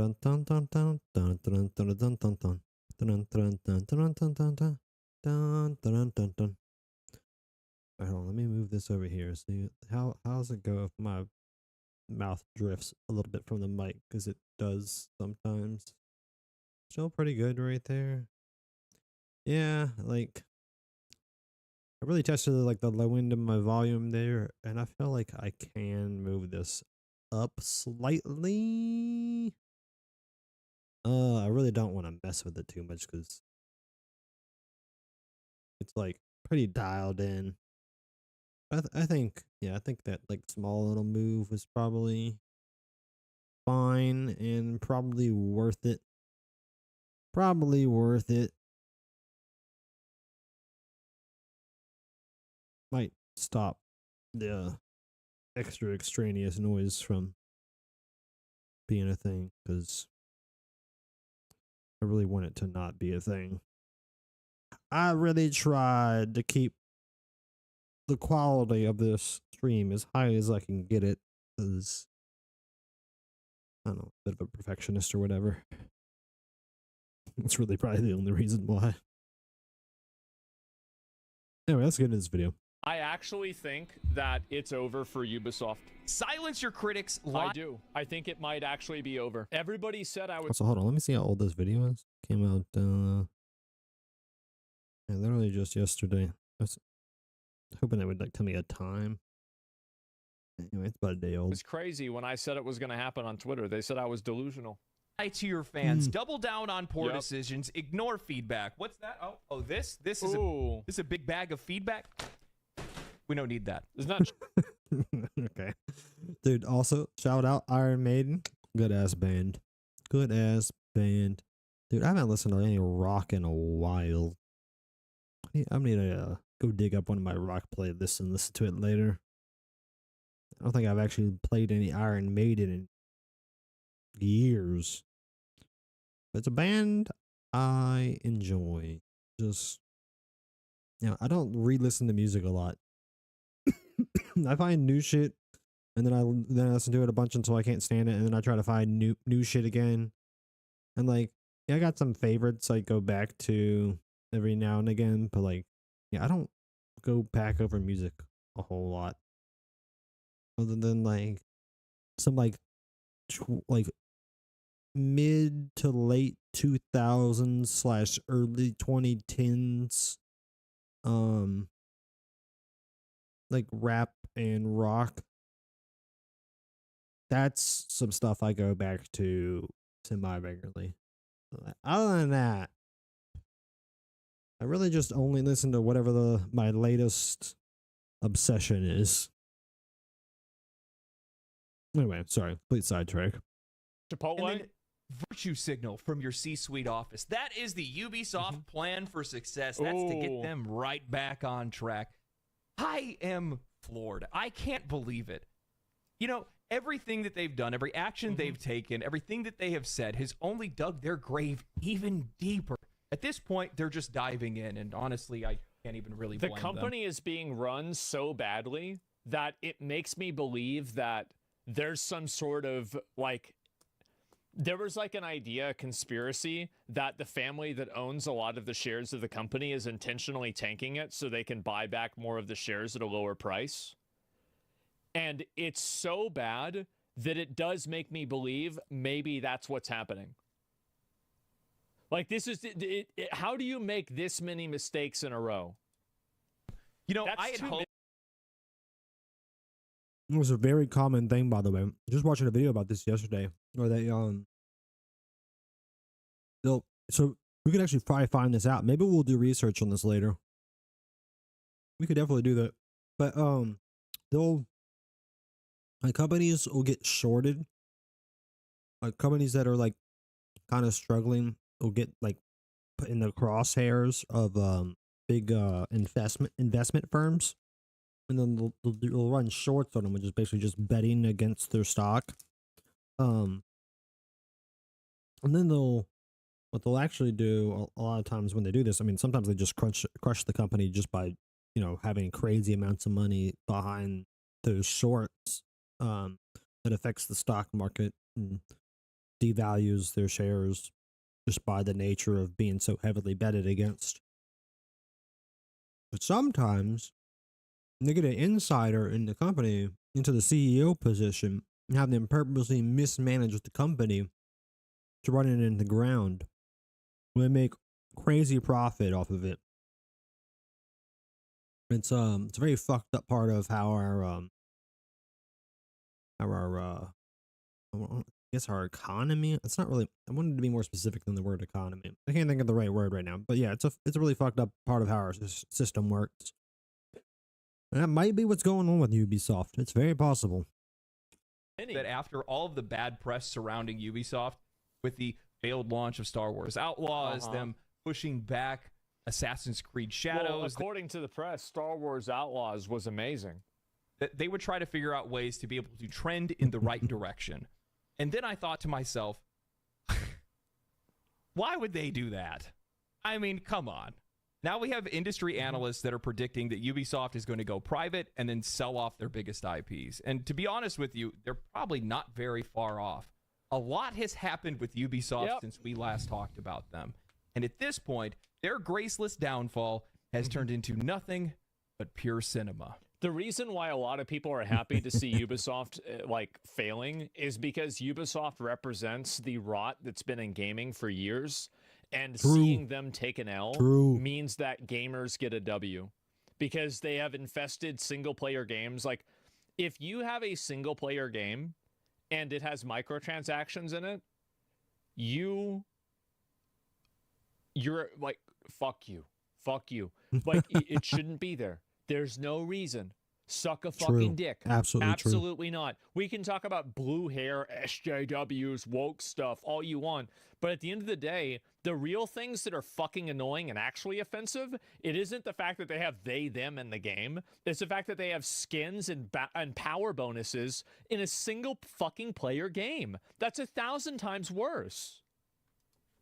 Ubisoft, once a titan of the gaming industry, is now a cautionary tale of what happens when a company loses touch with its audience, its vision, and becomes so top-heavy that their only recourse is to squeeze their customers for all they're worth. This is a story that we have chronicled before. A company plagued by scandals, internal dysfunction, and creative stagnation. In my video, The Complete and Utter Collapse of Ubisoft, we retraced all of their obsessions with their annualized franchises like Assassin's Creed, Rainbow Six, and Far Cry. Once their crown jewels, now their Achilles heel. Yeah, Assassin's Creed in particular has not been Assassin's Creed since like the third game. Now, don't get me wrong. Black Flag and Odyssey were both good games, but they weren't Assassin's Creed. Like, you're no longer Assassin. Like, Odyssey in particular was very much like, you play as like if I remember correctly, you had like Spartan blood. But regardless, you play as a Greek like warrior, and there's like cyclopses and like minotaurs and shit, and like there's like very little to no like actual assassination missions. It's all just straight up head-to-head combat. Like you literally do like wars, like where like you fight in the middle of a little war zone. Like that's what type of mission you do. You do quite a few of them throughout the course of the game. But yeah, it's not Assassin's Creed. They just like took the names, like, well, the name sells, so we'll use it, and then like make a completely unrelated game. And then like you also didn't spend any time outside the anima. Not that you did that all that much in any of the previous games, but you did it notably. Like, and then it served a purpose. In Odyssey, like, you barely did it, and even when you did, it didn't serve a purpose. You never like had to exit the anima for any reason. Totally ridiculous. That's my tirade. I hate what they did to Assassin's Creed. Like, you're gonna make something like Odyssey, then make something like Odyssey, but don't fucking call it Assassin's Creed. And then, yeah, what they've done since, even past that, is just absolutely ridiculous. It's just nonsensical garbage. Anyway. By recycling mechanics, churning out uninspired titles, becoming increasingly more predatory with their monetization, and refusing to innovate, Ubisoft alienated their once loyal player base that could no longer stomach mediocrity. But their problems weren't just creative, they were systemic. As I pointed out in Ubisoft... I think it's creatively, too. I mean, like, these studios, this is what happened with Blizzard. There are some studios that it almost, you know what it's like? It's like you have a corpse and it gets reanimated, and it can only, like, maybe... It can only, I don't know, like, bring you your shoes or something like that. What? And other than that, it's, like, effectively dysfunctional. That's what's kind of happened. More than they're worth, the company has been hemorrhaging money, losing key developers and chasing trends instead of setting them. They gambled on live service games and large projects that nobody asked for, sinking resources into games like the long-delayed Skull and Bones, a game that has now become an industry punchline. They lost it all on Star Wars Outlaws. I don't understand how you could think Skull and Bones was good. I was going to play the game. They were going to, I was going to get sponsored to play Skull and Bones. And then I made like 2 videos that got like a lot of views that said that the game was bad. And I assumed that the developer was like, okay, well, we don't want to pay you anymore. But they still were going to. They were still going to pay me money. Like, did you turn them down? Selling 1 million copies and then further embarrassing themselves with a release on Steam. Yeah. And they've closed the studio behind Prince of Persia: The Lost Crown, arguably this game... Oh, the best game that they've had in recent times. Just it was because it was the most well-received game. A lot of people didn't like the way the character looked because they thought that it didn't look like a Persian. It looked like maybe like an African guy instead. That's, you know, it's up for debate. I didn't really care a whole lot about that, but other people did. The game actually was a good game, though. They overcharged for it. Add to that workplace scandals and allegations of toxic leadership, and it's no surprise that Ubisoft has seen waves of talent departures and plummeting investor confidence. Despite the warning signs of their games failing to reach audience. Thanks for the follow, Alexis? BB Alexis? Yeah, I don't know exactly how you want your name to be said, but yeah, thanks for the follow. Appreciate it. Ubisoft seemed unwilling or unable to change. They clung to outdated design philosophies and tone-deaf marketing strategies, prioritizing shareholder appeasement over player satisfaction while accomplishing nothing. Literally nothing. And while other companies in the industry have found ways to pivot or regain their footing, Ubisoft has dug their heels in, spiraling further into irrelevance. Fast forward to today, and the cracks in the foundation have split wide open. The struggles that we've talked about... They've just got too many games they're trying to bring out, man. Like, look at Rockstar, look at From Software, look at all the good companies. Look at... Well, this is okay, so first of all, yeah, the market is a bit saturated, but also, like, I guess this is probably not what he meant, but this immediately made me think of that they're all, like, Ubisoft has also been, like, putting out games at a bit of a faster rate, and that's usually what happens is, like, they try to make up for, like, lack of quality by just, like, going crazy on quantity. See it almost every time that and it's like an established, like, industry giant starts to die off. they just like start throwing shit at the wall, hoping something sticks. Really. CD Projekt Red, like they're not releasing 3-5 games that are AAA a year. Who the fuck does that? You're spread way too thin. Well, cracks in their armor. They are gaping wounds. Whoops. Yeah. Just recently, Ubisoft announced the closure of 2 studios, another devastating blow to their workforce and morale. And then there's That means he's still getting his bonus. Ooh. X-Defiant, a game that was supposed to show that Ubisoft could still compete in the realm of military shooters, instead becomes yet another entry in their growing list of failures. See, they would have succeeded if they added Nicki Minaj and Kevin Durant as characters in X-Defiant that you could play. But unfortunately, Ubisoft didn't want to get with the times. Juice Van Duren, business professor and former CEO and co-founder of Super Data Research, Indeed. a games marketing research company, is predicting that Ubisoft is headed for privatization and dismantling in 2025. Saying, anybody who thought this wasn't going to happen when you see the stock going like this, totally fucking delusional. The share price is plummeting from $28.19 to $12.30 year over year. The company has become an attractive takeover target. Its valuable assets, particularly Rainbow Six Siege and the Assassin's Creed franchise, could be worth more separately than together. Now, something I want to be crystal clear on is that Ubisoft is essentially powerless.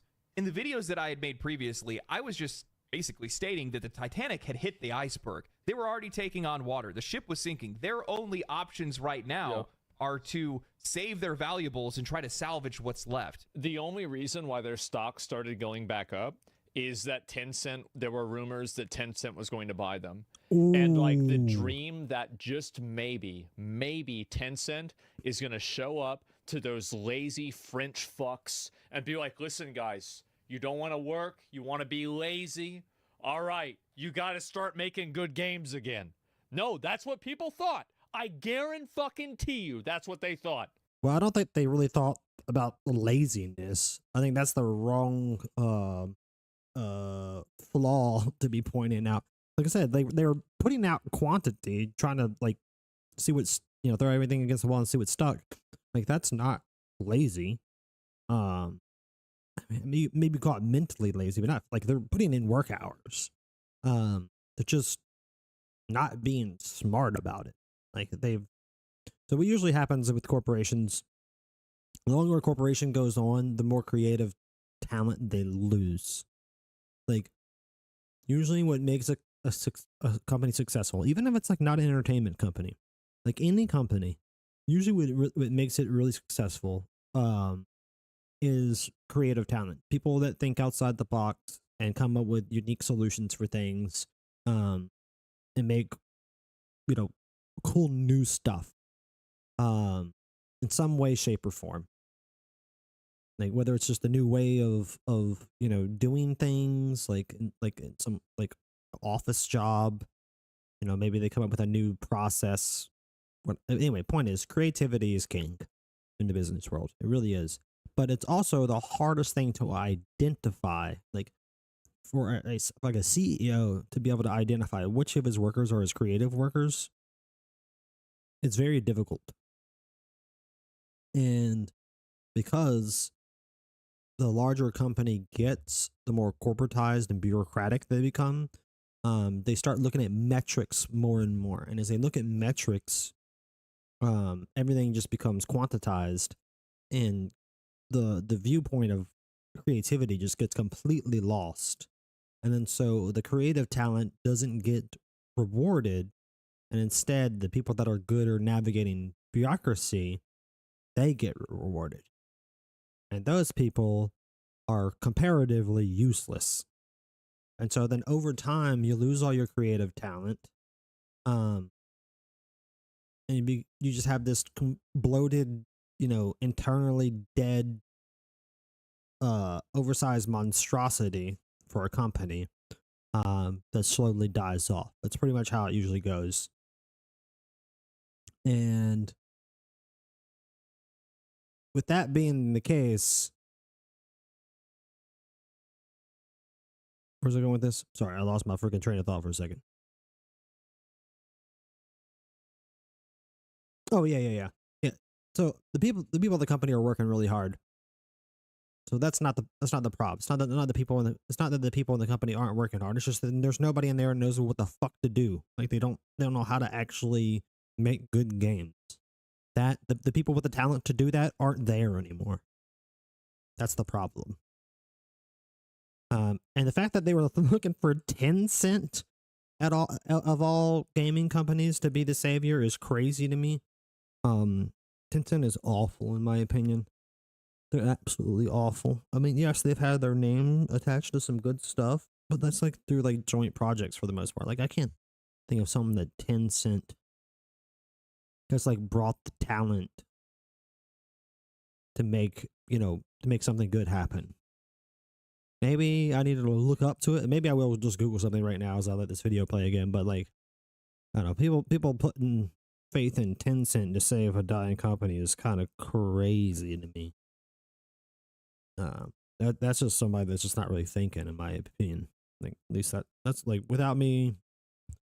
I mean, maybe I'd feel differently if I thought about it more. Maybe there's an angle where I could see it differently. But yeah, my initial reaction to that whole idea that Tencent would save a dying company is that's ridiculous. What is Tencent going to do? Like that? Like the person who thinks that, I would guess is just basing that off entirely of, well, Tencent's successful, so therefore Tencent can make other companies successful. Tencent is successful for a reason that has nothing to do with the kind of thing that would save a talent in this company. Please no? What do you mean, please no? Tencent owns Grinding Gear Games. Tencent owns Riot. Tencent is they've made, under their rule, they've made a lot of good fucking games. Yeah, and Riot's dying too, BTW. Like, League of Legends, because of the, like, actual, like, death grip they have on the hardcore League of Legends fan base, League of Legends isn't going to go anywhere anytime soon. And so Riot won't, like, die, but, like, they've already gotten rid of a lot of their best writers. They just ruined Arcane Season 2. They just put loot boxes, like gotcha loot boxes, like real money. They had not money loot boxes before, but now they have real money loot boxes. You just put those in the freaking game. To where like you do pools now, like you do in a gotcha game. Like Riot is trash. Like I stopped playing League of Legends this year because I just got fed up with the company. The design philosophy is awful. Yeah, don't point out Riot as a great example, bro. They used to be like they're like Blizzard, man. They're just a younger version of Blizzard. They're going the exact same direction Blizzard went. They're just a younger company and therefore aren't as far down the pipeline, the shit pipeline. Like they will continue to get shittier and shittier over the years. That's the direction they're going. There's probably no stopping it. I mean, I would love to see them return to their younger days, but I mean, just like Blizzard though, they had problems in the beginning too. They started off in slightly wrong way. I mean, that's why they have this notoriously toxic community, because they've always had, a partially toxic game design philosophy. Like they purposely keep things unbalanced to keep it interesting. I think that's a horrible freaking idea. Not prioritizing balance over fun is good, but purposely misbalancing for fun is something a little bit different, and in terms of outcomes, drastically different. It's very stupid. Yeah, so to do not use Riot as a good example here of like something that goes to Tencent's credit. And then Grinding Gear Games, isn't Grinding Gear Games, I want to say Grinding Gear Games is the PoE guys, right? If they're the PoE guys, then, I'll give them mad the credit for that one. Grinding Gear Games.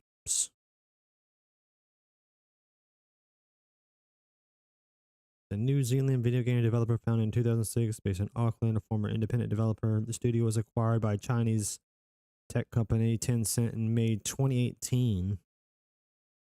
Yeah, they made Path of Exile. Okay, yeah, that's the Path of Exile company. I mean, they're a great company. They've had a great design philosophy. They've never wavered from it. They're what Blizzard should have been, to be honest. So, I mean, I'll give them mad credit for that. That's one thing that Tencent knows how to do that Activision did not know how to do. A big part of why Blizzard freaking went to shit completely is because Activision couldn't keep their stupid, greedy ideas from infecting Blizzard. They just had to like put their hands on the wheel and decide that, you know, you're gonna have to do things this way now, and ruined a bunch of shit. Whereas Tencent, they'll acquire a good company and they'll pretty much just leave them alone and let them do their thing. Outside of like mandating that, you know, certain changes have to be made in terms of appealing to the Chinese market, because China has, you know, certain sociological viewpoints that are not allowed to be countermanded, I guess is the right way to put that. Anyway, yeah. My point is, yeah, Tencent knows how to be hands off of the good company. If they acquire a golden goose and they let the goose lay the eggs, and they, you know, don't try to freaking damn fix what ain't broke. So I'll give them credit there. But like I said, I don't know how anybody thought that they would be the kind of company to save a dying company. That's crazy talk to me. We're not gonna do this. China bad, China bad, China bad. Get the fuck out of here. That's the position that they're in right now. You know, in a lot of cases, we talk about how difficult it is for some of these really top-heavy companies to be able to turn things around because it takes a while for them to do so. But we don't ever get to study a company that can't turn around. And that's the position that Ubisoft is in. And honestly, that's what makes this so fascinating. You know, when I had made the video talking about how Ubisoft had lost more than they're worth, I meant it. Truly, I meant it. They have had too many games that they've released that came out to subpar reception. This is also a big issue that a lot of people really downplay. Brand value doesn't matter until it means everything. And I think that you've seen that happen with Ubisoft or Blizzard. Look at that. And like, for example, there were people that got, like, this is going to be kind of like a bit of a different thing. It's kind of emotional. So just like try to think about this abstractly. You know, like people that like got accused of like doing some kind of like creepy, weird shit with girls, and people didn't believe it because everybody knew this guy was a stand-up guy. And they're like, I'm not going to immediately believe this because I've watched this guy for a long time. I don't think that he would do that. And like, that's really the difference, right?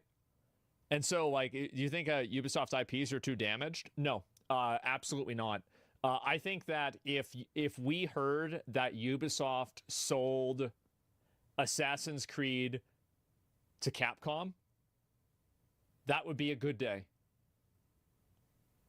That would be a good day. I would be happy about that day. That'd be good. Failed completely, and they spent way too much money on it. And on top of that, the company has too many employees to support. Do people even understand that this company has over 20,000 employees working for them? They are mad.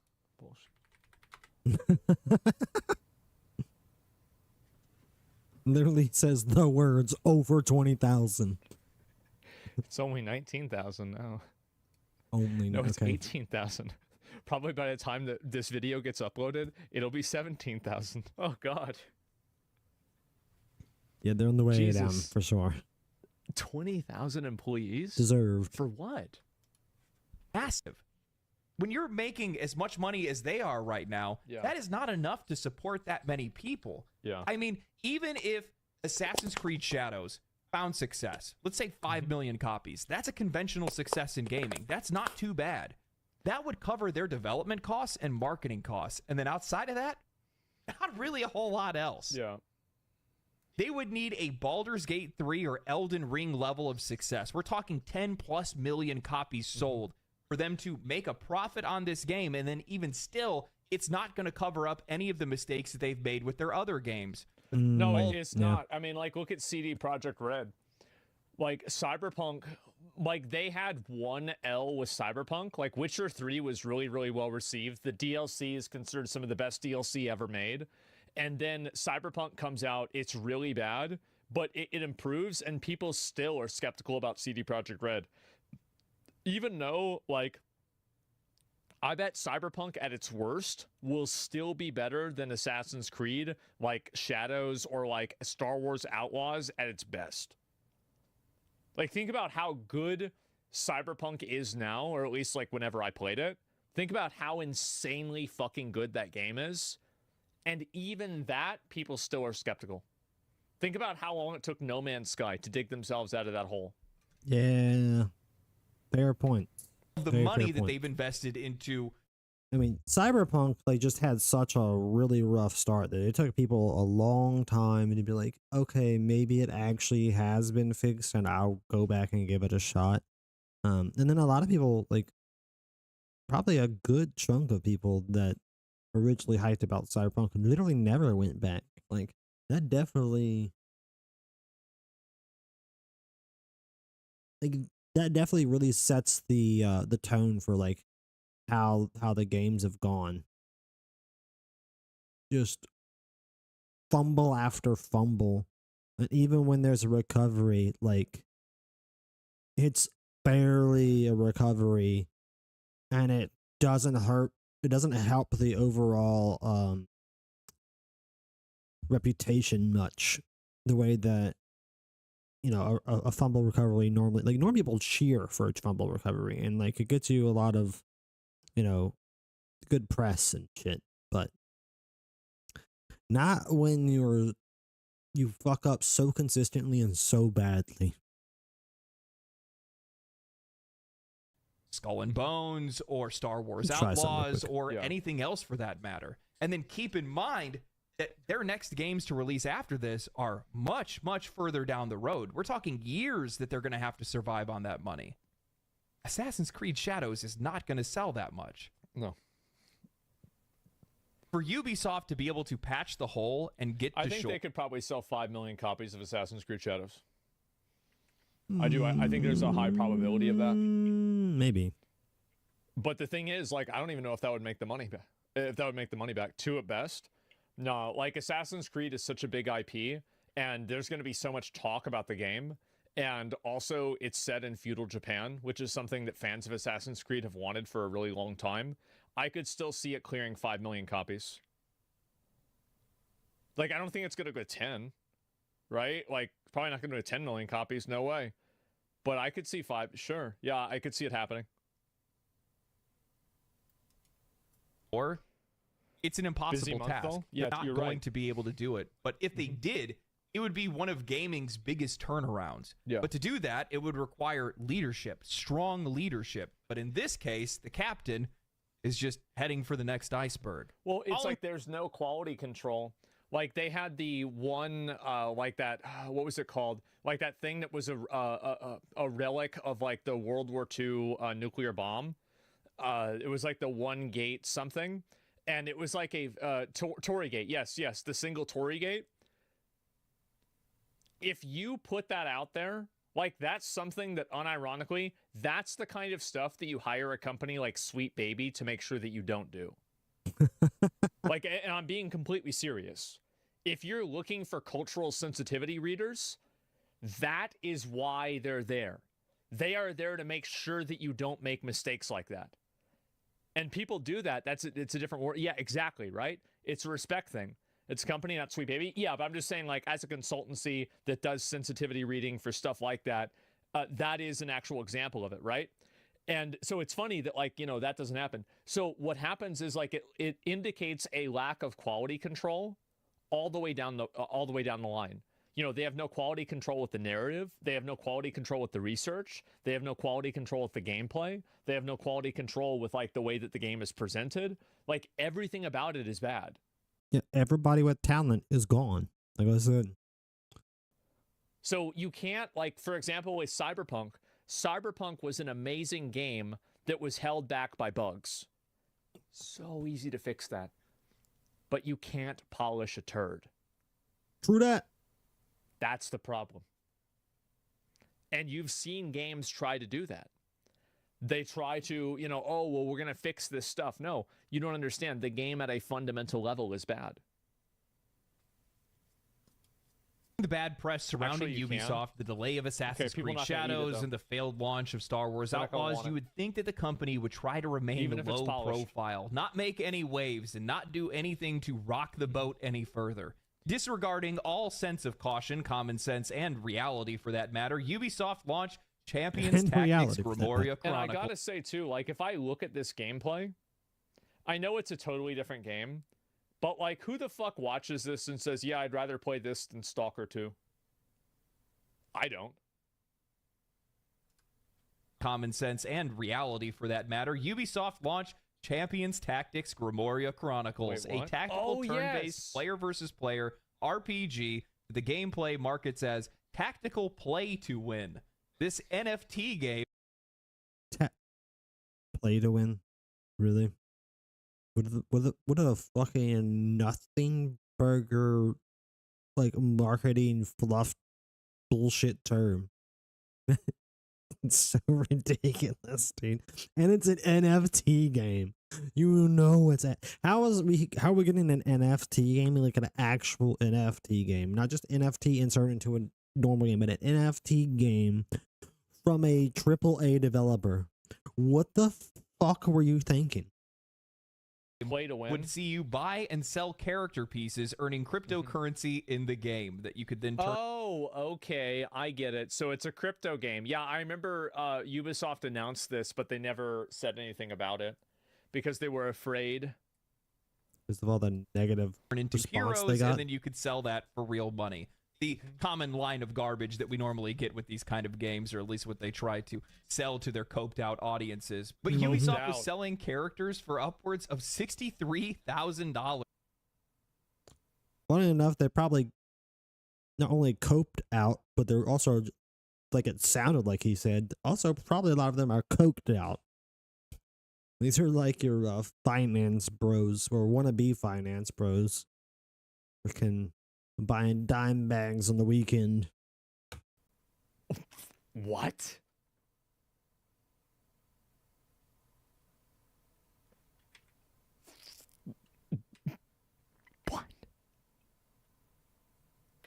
And to the dismay of many playing the game in true Ubisoft fashion, it was broken at launch with claims of cheaters and exploiters. You're telling me they couldn't even get a fake amiibo game to work?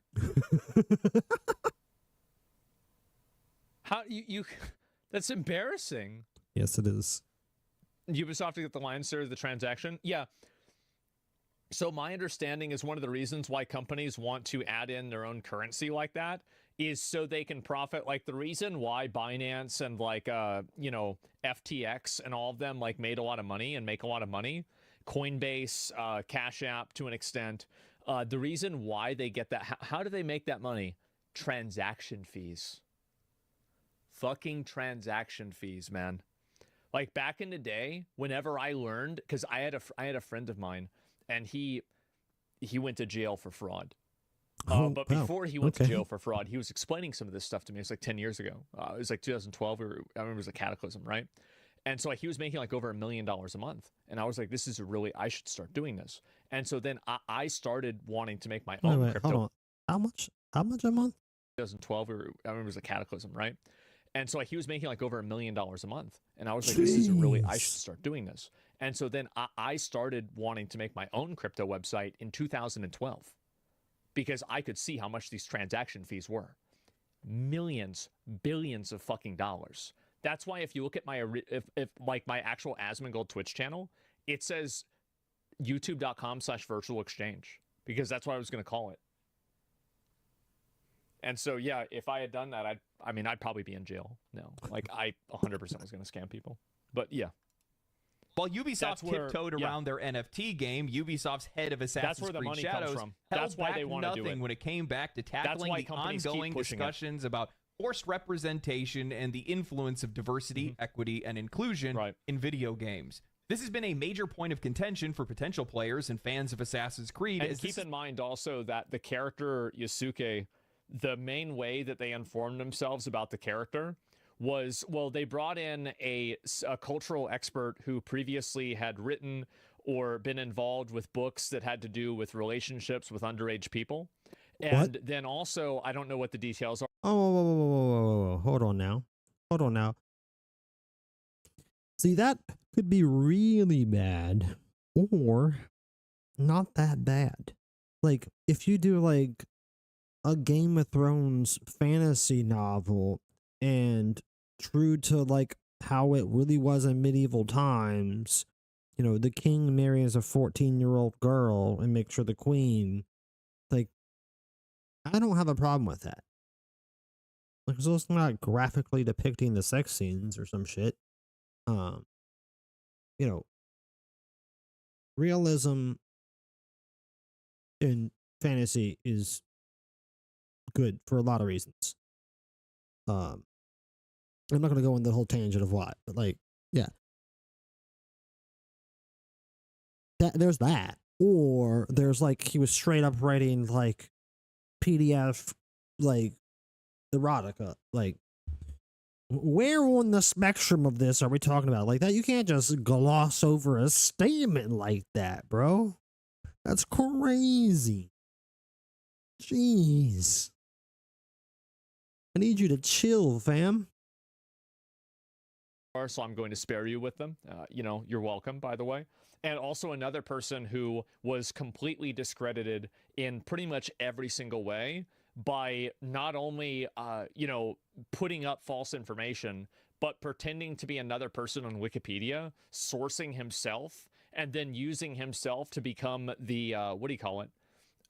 To become like the, you know, like the main source for information about this character. The first game to be set in Japan. Yeah. A fitting setting for the franchise, but Thomas the game's Lockley. main protagonist is in Japanese. Assassin's Creed. It's definitely scummy and yeah, it's scummy behavior for sure. Creed boss Mark Alexis Cote responded to player pushback saying Assassin's Creed has always been about exploring the full spectrum of human history, and by its very nature, that history is diverse. See, all of this stuff, like, this is always so stupid.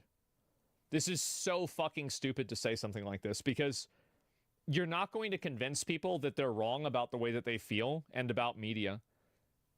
Like, you can't tell them, like, oh, well, you're wrong for not liking this. You have to like it. True to history means embracing the richness of the human perspective without compromises. For example, in Assassin's Creed Shadows, we highlight figures both fictional, like Naue, a Japanese woman warrior, and historical, like Yasuke, the African-born samurai. And it is extremely questionable as to whether he was a samurai or not.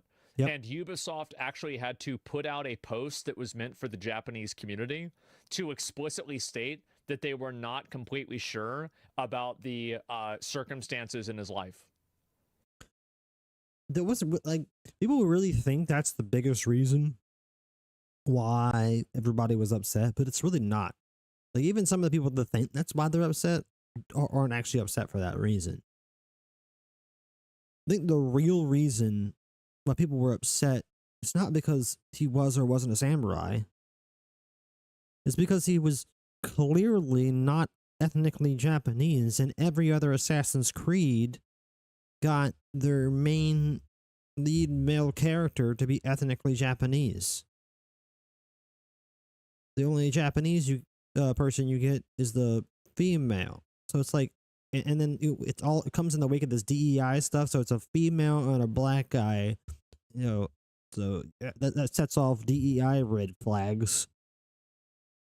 So it just really wasn't palatable to people for those, like, very basic primal reasons, and had very little to do with the fact of whether or not the guy was actually a samurai. The fact is that, I mean, they didn't have, did they have iPhones in 1580? When did that come out? No, they didn't. So they didn't have iPhones. So people didn't take a lot of photos and videos back then, right? It was a stupid joke. So, like, we don't really know what happened. Inclusion of a black samurai in feudal Japan has sparked questions and even controversy. Naue, a fictional character, has also faced scrutiny for her gender. But just as Yasuke's presence in Japanese history... Of course. Who the fuck do you think's playing Assassin's Creed? It's a bunch of guys. They want to play as a... Like, why do you think Ezio was so popular? He's a cool-looking, suave guy. Ezio. Yeah, guys give a fuck about that. They do. They care. Like, for fucking sure. What do we, like... It's so sad that people have to rediscover fire. Every single time one of these things happens, people have to rediscover that, you know, like, these things do matter. They do matter, absolutely. It might not matter to everybody, but for the people that they don't matter to, why alienate the people who it does matter to? And that's exactly what happens. Yeah. Is fact, so too are the stories of women who defied societal expectations and took up arms in times of conflict. Holy gaslight, Batman. I don't think I've seen anybody... It's like, I wonder what the percentage of women fighting at that time period was. I've seen, I would assume it's probably pretty low. Less than 0.1. And so I don't understand the drama, though. Assassin's Creed has always been very loosely based on historical type of games. They never followed history 100%. The problem, I think, is that, so this is the difference. I think that you're right, and I think that's a good way to approach it. Like, it's not based off of history, it's inspired by history. But I think the issue with this is that they used the authentic nature of the history of this person as an argument for why the inclusion of it is okay.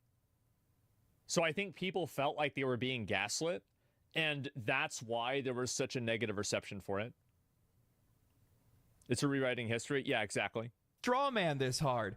I don't think I've seen any backlash regarding Nawe. A Japanese female ninja is pretty fitting for a setting like this, and I'll be honest with you, if she was the main and only protagonist, I don't think people would be complaining nearly as much. Not nearly, no. Probably still would be, but it probably not as much. You're right about that. No, they definitely would still be complaining, but not, I mean, not just not as much, but not nearly as much. The backlash would have been a blip on the radar compared to what it was whatever. The big thing was they felt like they were ham-fisting in a black guy for DEI's sake. That's really like, well, like, even the people that aren't like super against DEI, but just, you know, can kind of feel out bullshit generally. Like, just got bullshit vibes from this and didn't like it. It's really that simple. Personally, do not understand the inconsistency of the messaging here. First, you want to say it's rooted in history, then you want to say it's fiction, then you want to say you want to make a fictional character historic. I think every normal person can see how there's a lot of doublespeak going on here. Absolutely. Which just adds the already initial feeling can see this. That it's being ham-fisted. What are we talking about? For DEI reasons. Yeah, it's mental gymnastics. Yeah, and like, this is the problem, is that I think the reason why so many people push back on stuff like this is because it's the intellectual dishonesty and the implied insult to the intelligence of the user that it's even being considered as a reality. I think that's what really makes people annoyed. Absolutely. How come it's never a Brazilian person getting represented? What? I mean, I don't know. Like, I mean, to be honest, like, I mean, I don't want to like self-promote or anything like that, but, you know, we're publishing a game that's about the Canudos massacre. I mean, it's coming out, I think, this year or next year. Sick. So, yeah, I mean, that's just me. Yeah, Hell Clock. I just don't understand why you keep trying to justify it. Why don't you just say we made Yasuke because, well, we thought it would be entertaining and it's what we wanted to make, rather than making it sound like it's some type of noble cause? Yeah, or like the appeal to authority. Well, that's because that's the whole reason it's in there, is they want it to be a noble cause. It's a DI thing. That's what the whole DI thing is. This is, we want a virtue signal. That's exactly what the whole DEI thing is actually about. As Asmongold is fond of saying, fucking, you know, companies don't give a fuck about any like principles or ideologies or whatever. Like, they want to sell products. That's it. Any concern they show for an ideology is entirely just because they think it would allow them to sell more products. And the DEI initiative was taken on because that kind of virtue signaling is supposed to help them sell more products. It's done the exact opposite, and I don't know why it's taking companies, well, actually I do know why it's taking companies so long to realize that fact, but that's another very long tangent. Point being, the whole point of the character was to virtue signal to begin with. So they kept trying to find the angle where the virtue signal would work, rather than just be honest about, hey, we wanted to do this because we thought it'd be cool. Well, that wouldn't be the honest answer either, because that's not why they did it. Claim the game is rooted in history, yet pivot to emphasizing fictional elements while defending their creative choices. Then they blur the lines even further by trying to represent a fictional character, Nawe, as a part of some broader historical narrative. It's as if they're trying to have it both ways, asserting historical authenticity when it suits them while falling back on fiction when it doesn't. Exactly. That's actually, the way he said that is actually so perfect. Absolutely. Yep. There you go. The decision to include Yasuke was genuinely creative or thematic, then why not just own it? Say we wanted Yasuke because we thought it added something unique to the story. That would make it feel far more honest than trying to dress it up as some noble endeavor to try to highlight diversity. The over-justification doesn't reinforce the decision. It just makes it feel disingenuous, as though... I think that's another problem that people have, is they think that it's disingenuous. Like, the issue, and this is something I actually do believe, I actually don't think that gamers have a problem with any sort of, like multicultural stuff at all. I think there's, like, always going to be, a subset of, like, angry people that are mad about everything or something, right? Like, somebody's going to be mad about everything. But ultimately, I think if there was a game that came out that was, like, really, really good, like, let's say, I don't know, of, like, Hannibal, right, from back in the day, or like Shaka Zulu, or somebody, like, anybody from, like, maybe Africa, or, like, South America, anything like that would go so fucking hard, people would love it. Yeah, Mansa Musa, yeah, exactly. Like, people would love this shit. It's just like, yeah, exactly, right? Yeah. As long as it comes from a genuine place. Good. Yeah, and make it authentic. Exactly. They're anticipating the backlash rather than simply standing for their creative vision. Right. Kote would go on to further justify their actions, saying, "This echoes the selfless bravery of our Assassin's Creed protagonists. They fought for freedom, knowledge, and the right to chart their own paths, just as we do as creators. Fight to tell stories that matter in a world that grows increasingly divided. As the authors of How Democracies Die so powerfully stated, democracies crumble when good people decide to stay silent. The same is true, I think, of our creative freedom when..." Or fold on their principles and be a bunch of pandering assets. That also kills a nation. When you're just, when you stand for nothing, you will fall for anything. You know how that statement goes? Yeah. Your nation will fall when nobody in it stands for anything. And also your company will fall when nobody in it stands for anything.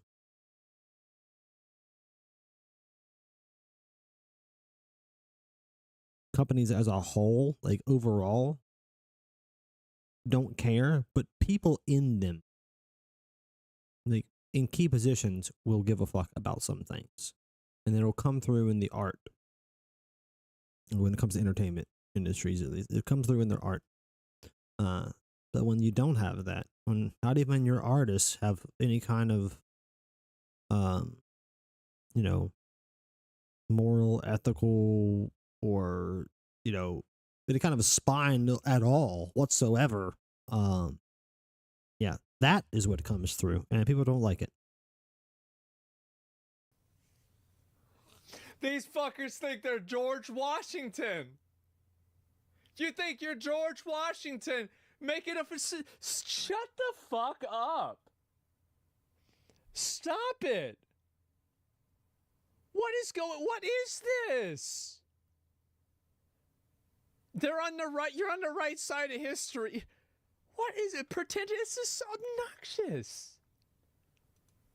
we allow Truly. fear to stifle our voices, when we self-censor in the face of threats, when we hand over our power piece by piece until freedom and creativity. This Martin Luther King, Gandhi, like George, what is going on with this?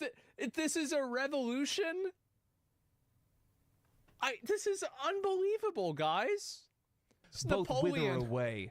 We cannot let that happen. It's time for us creators to stand firm in our commitment to our values by telling stories that inspire, that challenge and help people to connect. Our silence cannot become complicit. Like, what are you doing? Are you listening to like the Lord of the Rings soundtrack while you're typing this out on your MacBook at a Starbucks? So our silence cannot come complicit is a gibberish statement. How the fuck do you do this and not realize how ridiculous you sound? Like, this is amazing. No self-awareness. This man deserves an Emmy. I am dying here. Yeah. Please help. Kote is suggesting that criticism or backlash is akin to self-censorship, implying that questioning their creative choices is the same as threatening their freedom to create. But well, no, it is. No. They have every right to create what they want, and I don't think that they should censor themselves. If this is something that they choose to create, that's totally fine. I respect that. But you also have to respect that other people aren't interested in it, and they don't really find the same... it doesn't resonate with them the same way. Yeah, you have the right to make whatever you want to make.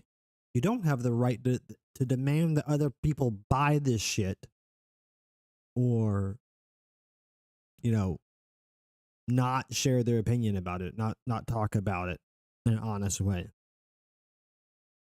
Like, yeah, they are. That's true. criticism is not censorship. Players are pointing out inconsistencies, questioning decisions, and expressing dissatisfaction for a product that they're expected to pay for, and that's not an existential threat to your creative freedom. It's feedback. Treating critique as a form... Well, it is an existential threat to their wallet, and that's the thing they actually care about, and that's the thing they're trying to defend. Their creative freedom just sounds better when you make a grandiose speech than my wallet. Of oppression is not only disingenuous. People don't like my video game. Help, guys! I'm being oppressed. Oh my god! Wait a minute. People are disagreeing. I'm being oppressed again. Oh my god! Please make it stop. But it's actively dismissing the audience's role in this process. The invocation of how democracies die is especially egregious. It conflates real-world political and social crisis with the act of creating entertainment, making the new version of Assassin's Creed products. It's appealing to authority, using the weight of academic work to justify your inclusion of specific characters or narratives in a damn video game. Outrageous. Yes. But well articulated, sir. The way he just said that, like this sentence was so precise and succinct and just well articulated. What's this guy's name again? I want to check with the... Hold on. Let us actually check. Hold on. They had legendary drops. Dude. Kudos, legendary drops. Because that was, very well said. The game is not democracy. Theater kids need to be stopped. Pretentious theater kids that nobody likes, we need to stop these people. Nor is it a battleground for your lofty ideals. It is a product designed for entertainment and for sale. And that's where the root of player concerns are right now. This is a product designed to be purchased for entertainment, and this is what you want to use it for. And then when we find out that this game is reportedly being worked on by a staff comprised of people who nearly half of them have never even made a game before, with... You don't have to tell me that. I already knew it. Like I watched the trailer of the gameplay. The talent's gone. Where, like, he shot a bullet at somebody, and then after the bullet hit the guy moved away from it, and the bullet's still there. And then, like, the door is, like, right here, and then, like, the step is up here. So you have to, like, step up to here in order to get into the door. Yeah, I immediately believe they never made a game before. Some of them, I feel like they maybe even never saw a computer before. Some of them believing that it is the worst game ever, and your only response to players' concerns is your nobility and the belief that you're some freedom fighter. It only helps to prove that this game, regardless of its delay, will have Yasuke being the least of players' concerns. That's exactly what I said. I think when this game comes out, Yasuke is not even going to be in the top 10 problems this game has.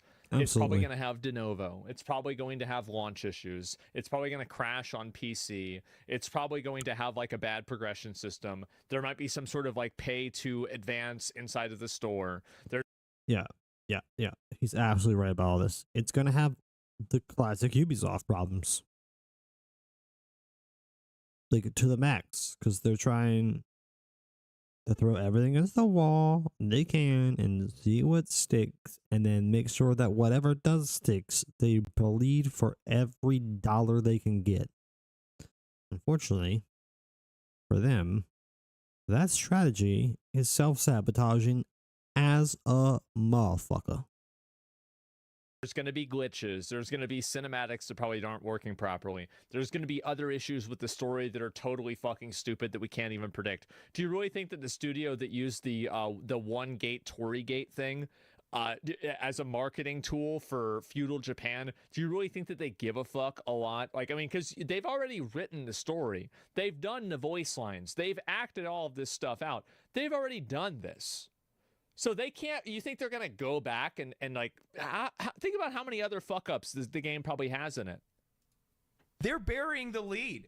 When I see a developer that is this wrapped up in their own social politics, I see it as a mining canary, that they are ignoring what they need to be paying attention to, which is making sure that they're making a game that players are actually going to enjoy. They're not paying attention to gameplay. They think they're writing a stage play. And I think that's what has a lot of players, a lot of customers that are genuinely upset and sick of a lot of these studios and many of their executives. This kind of speech that Kote is using only serves to alienate the players even mining albatross further.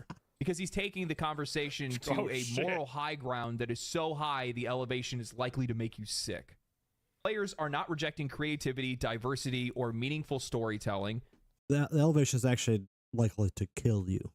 It's likely to be fatal for this company. They are pushing back against pretension. Yeah. And their critiques of people don't want to be talked down to. They don't want to be talked down to. They don't want to be patronized.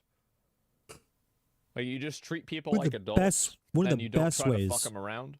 They're going to act like it. One of the best ways to piss someone off is to patronize them. Like especially men. Actually, yeah, pretty much everybody. But like at least a lot of the men I know, like that's probably the number one way to get under their skin. Like if you want to make them go from like chill to furious real quick, treat them like you look down on them, like they're a child that needs your approval and guidance. Yeah. Make them real mad real fast. People hate that. People hate that. That's it. They think they're the new Hollywood revolutionaries. Yeah. Product being compared to assaults on fundamental freedoms. I think that's the most frustrating part about all of this, is that it's so easy to see that community concerns, player concerns, customer concerns are being purposefully ignored. This is patented intellectual dishonesty. And because of that, the players and the customers feel disrespected. It's oppression. And this is just a piece of advice that I'm going to give, but when players feel that way, they're not going to buy your games. I don't think that I've ever seen a company so thoroughly and completely up its own ass gaslight themselves as much as you. This is the reason why I think the companies that have this type of like ideology, this is why I think they're never going to be able to get away from it. It's because they're so wrapped up in because they're not self-aware. The moral goodness of what they're doing. They can't see reality at all, and they're so radicalized that they can't accurately process what's happening. some people there are like that, but most of them are not. The real decision makers are not. They're self-aware. They lack self-awareness as well, but just for an entirely different reason. Entirely different reason. Yeah, they can't escape it. Exactly. It's like, think about how much people couldn't get away. Like, people, even after, what do you call it? Like, so if you're American, like, you probably know a little bit more about this, but like the recent election that we had, people just could not comprehend that certain groups did not vote based off of identity politics expectations. Mm-hmm. They could not comprehend the idea that Latino populations in America didn't vote for what would be best for other people that might share the same heritage as them. That's it. They could not even believe this was happening. Pragmaticism before idealism? Yeah, exactly. Or that women could be against abortion. Yeah. By the way, there's a lot of women that are against abortion. A lot. Like a huge amount. America's so weird. Well, what I'm saying is that we've exported our weirdness to the world because these people are here in France and are just as retarded as we are. So what's happened is that this ideology has, like, it's infected the entire studio. Like, you're not going to be able to get rid of this. Soft has, and they're good at it. And that's just the state of the company today. Now, following the abysmal launch of Star Wars Outlaws, the game reportedly only captured 1 million copies sold. In an act of self-inflicted financial devastation, the company has chose to stay true to its plans to continue to support the game with more updates. They're going to have to kick us out the door. What? Well, what is the thought process here? Like, I can't even fathom this one. Like, we're gonna throw more money at something that's not paying for itself. This is actually, I know the thought process is here is we're fucking desperate, guys. We need money.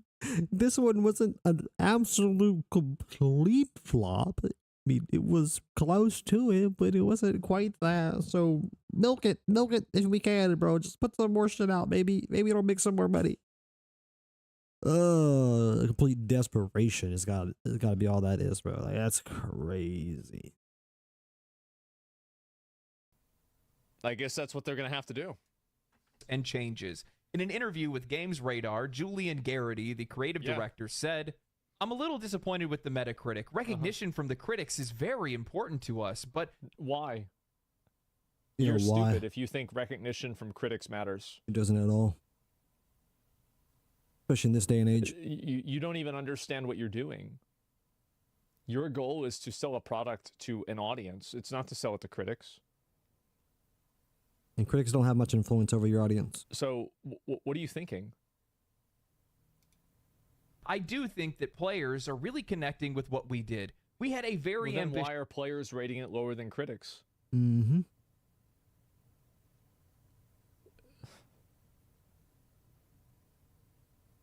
How can anybody think like this? Lack of self-awareness.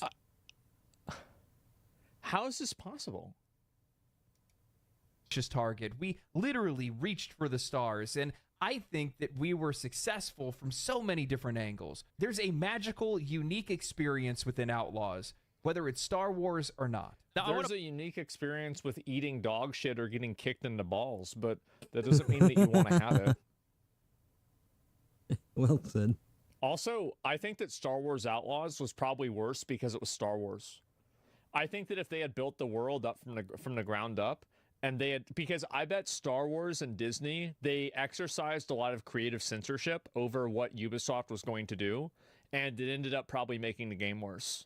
I think it also probably made them a bit lax. Like, they probably would have worked harder to build the world up had they not been borrowing an established IP.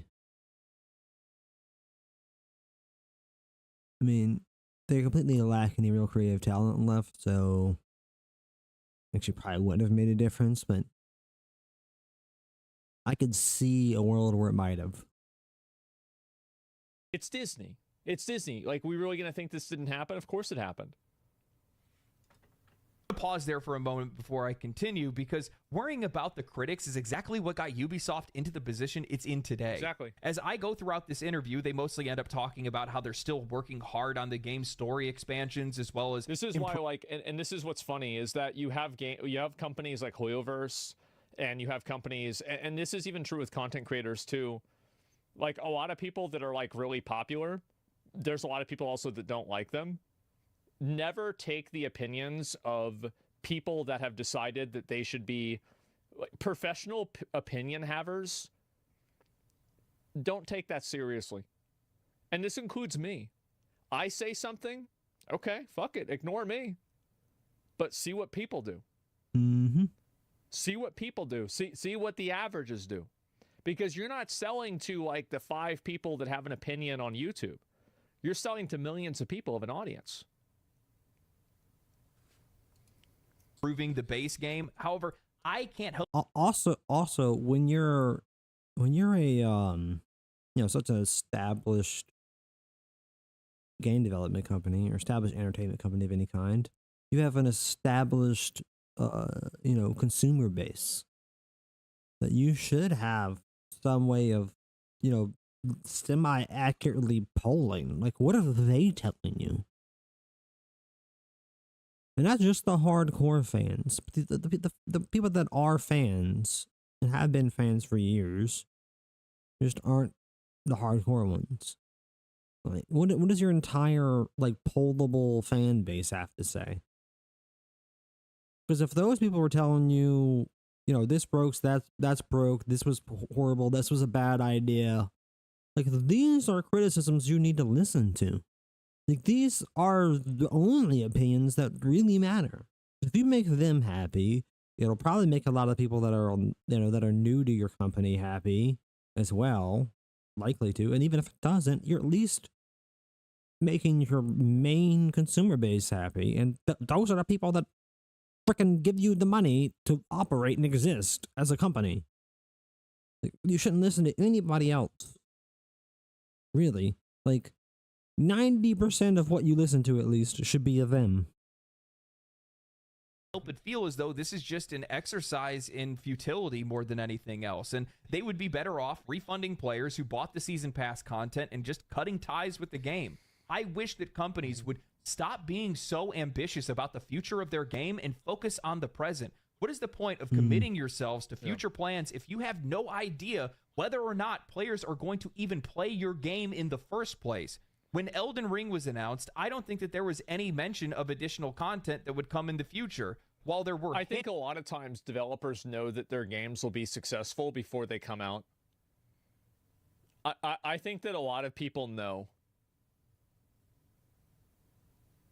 Yeah, like, Dasmon, there's no science to this. They made a Star Wars game with no lightsabers. They are stupid. It's a valid point, actually. Yeah, pretty much. Yeah, yeah.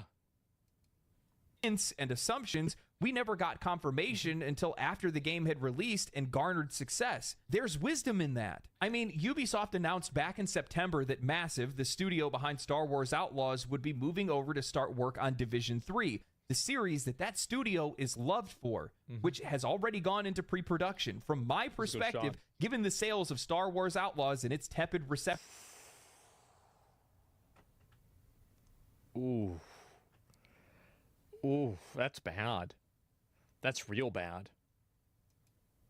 When it released on Steam, wouldn't it be a better idea to go all hands on deck with an IP that players want and that studio has the most experience with?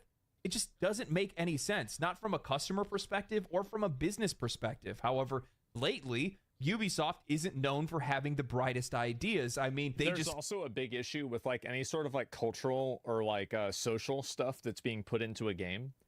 The problem is that you have a culture of toxic positivity that shuts down any honest conversation about whether it's going to improve the game or make players like the game or not. Because like if somebody thinks that it's a good idea to add in, let's say, a character that is like, has like a normative sexual identity, right? Like, transsexual or anything like that. Think about like if you're working at a company that has a lot of people that want to do that, Do you want to say that, oh, I don't think this is going to be good for the game and it's going to alienate people and it's going to make gamers get mad? Do you want to be the person who's transphobic?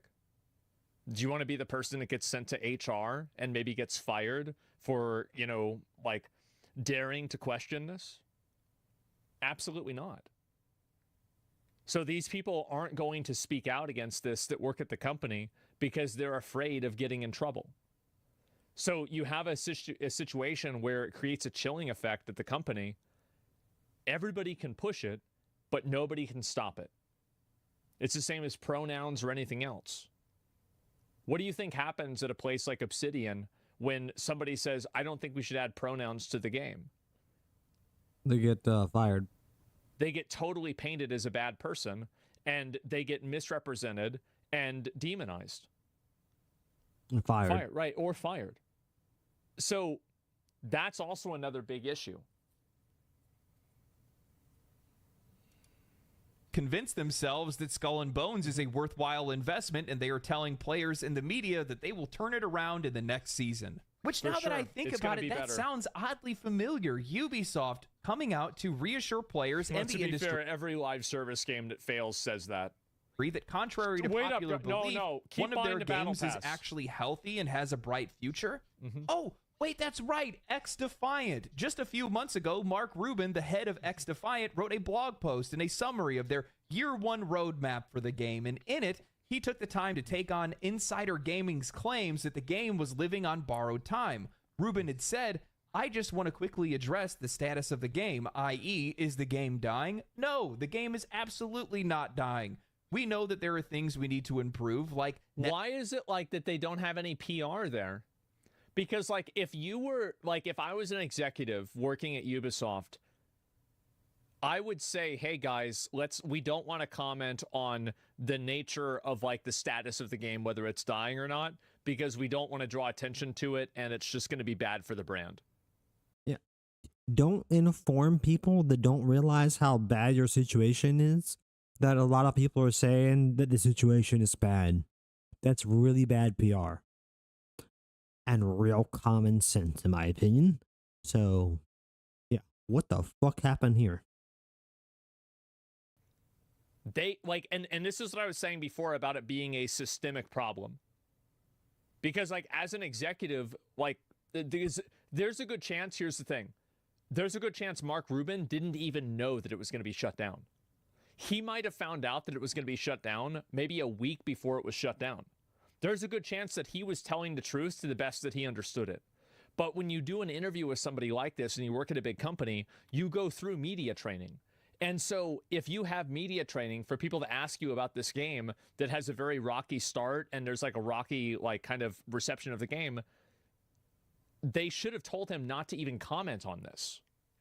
You see kind of what I'm saying, right? Like it makes them look very bad. And they could have easily explained it. The executives could have easily explained it as like, yeah, just don't talk about this issue. It's just to attract potential new players. Yeah, but like, I bet they probably should have. I don't think so, man. He addressed it with no prompt. Exactly. Yeah, like they should have given him, and this is my point with the company, is that when a company has problems like this, it does not just permeate the narrative team of a game. It permeates it's even in HR. It's in the PR training. They can't even figure that out. Yeah. Code and hit registration and adding more content to progression, but the game is doing well. We just wanted to do better, and we do that by addressing the concerns of the community, which has always been the plan. Ubisoft is very much behind us and has allocated more resources to the team in order for us to do that. Only for 2 months later for Mark Rubin to go on Twitter and announce that X-Defiant will shut down and services will end on June 3rd, 2025. And also, by the way, I think it is so fucking shitty of Ubisoft to make him do this. So fucking shitty for them to make him go out and announce this when they let him go out and say that the game wasn't dying. That sucks. Because he probably has no hand in whether the game gets continued or not. He knew? How do we know that? I think it's very likely that he didn't know. Ubisoft is such a massive company. The decision could have been made at that time, but he wouldn't have known about it.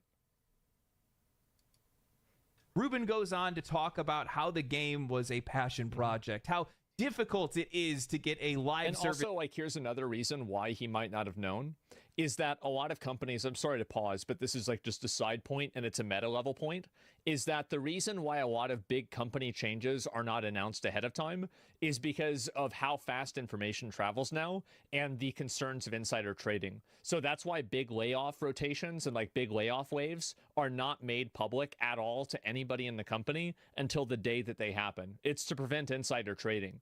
So Ubisoft is a publicly traded company. You could logically think that this has happened, right? So yeah, Nancy Pelosi disagrees. No, she doesn't. She has a special exception, which is very convenient for her. And so, yes, and that's the reason why. It's because it's OP.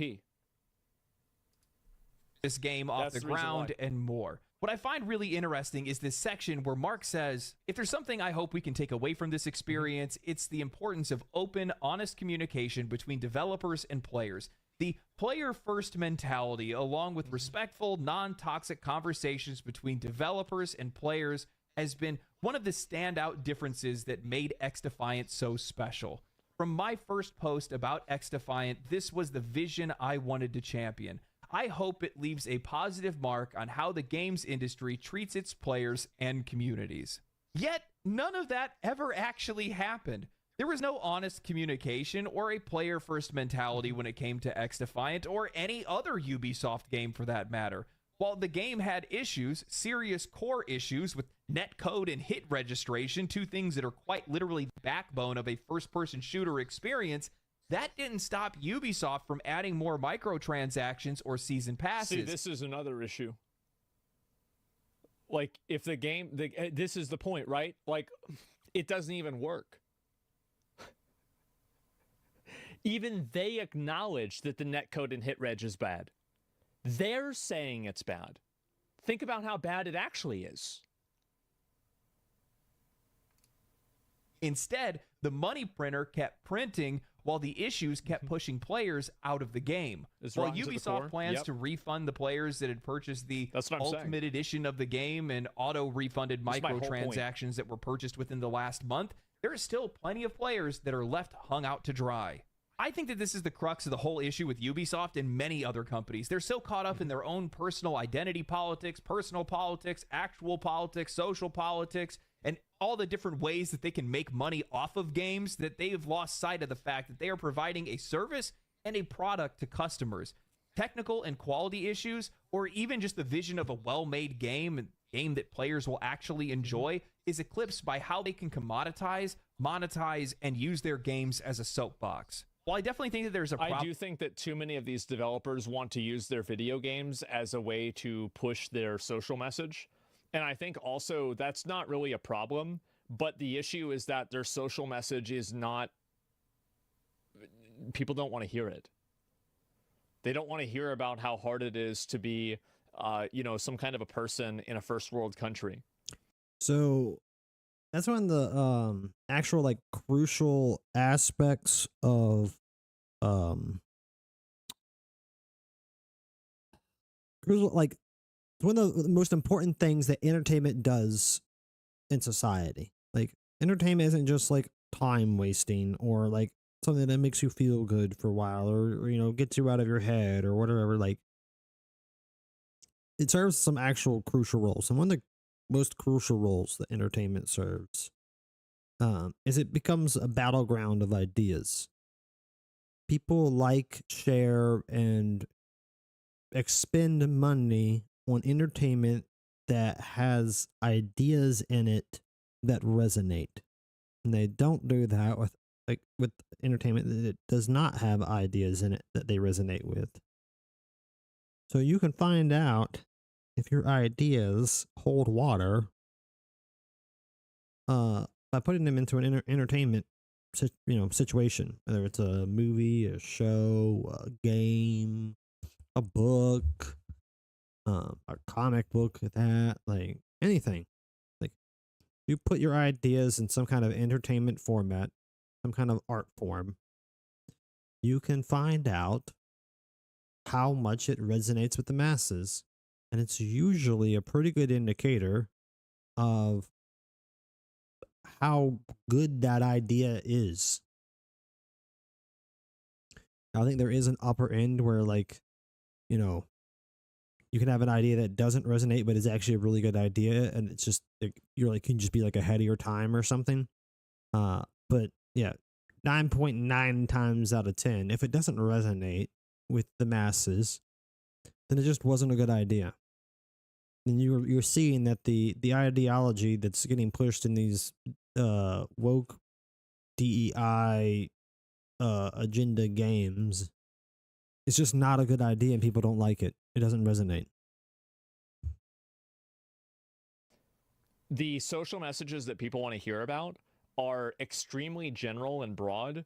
It's like about overcoming adversity. It's about, you know, becoming a better person, living past mistakes. It's not just broad ideas. They like really niche stuff too. It's just harder to get niche things right. Broad ones are, it's like hitting a target. You know, would you want to shoot a large target or a small target? It's a lot easier to hit the large target. Now, if you can hit the small target and you dead center it on a really small target, it can be a huge win.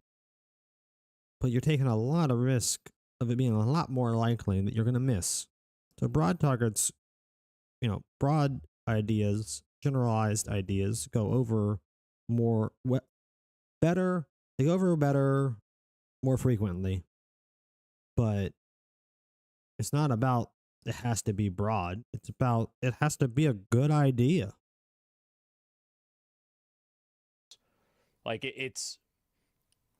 these aren't like real, like abstract, like social concepts and like, messaging concepts. These are like very specific things that only people that are privileged in first world countries care about.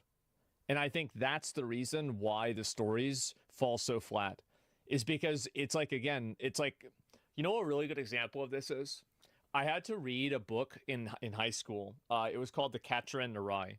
It was the most pathetic, embarrassing piece of shit that I've ever read in my entire life. And the reason why I hated it is because the person, I think his name is like Holden Caulfield or something, he was the kind of person who had no problems in his real life, and he invented problems because he was bored. And I thought it was pathetic and annoying to have to read about some loser who was privileged and who had everything going for him in life and who managed to like get emotional about birds. What a pathetic fucking loser. Well, like what a little fucking bitch. And these people that are writing these stories are the ones that read The Catcher in the Rye and they said he's just like me. How fucking pretentious. How I can see the angle he's taking here. I think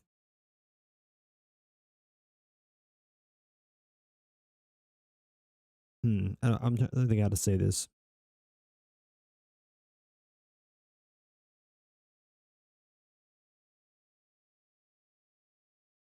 I think really what it comes down to is that like you can actually get a unique, and not just unique, but actually like useful, viable perspective by being somebody who doesn't have a lot of like,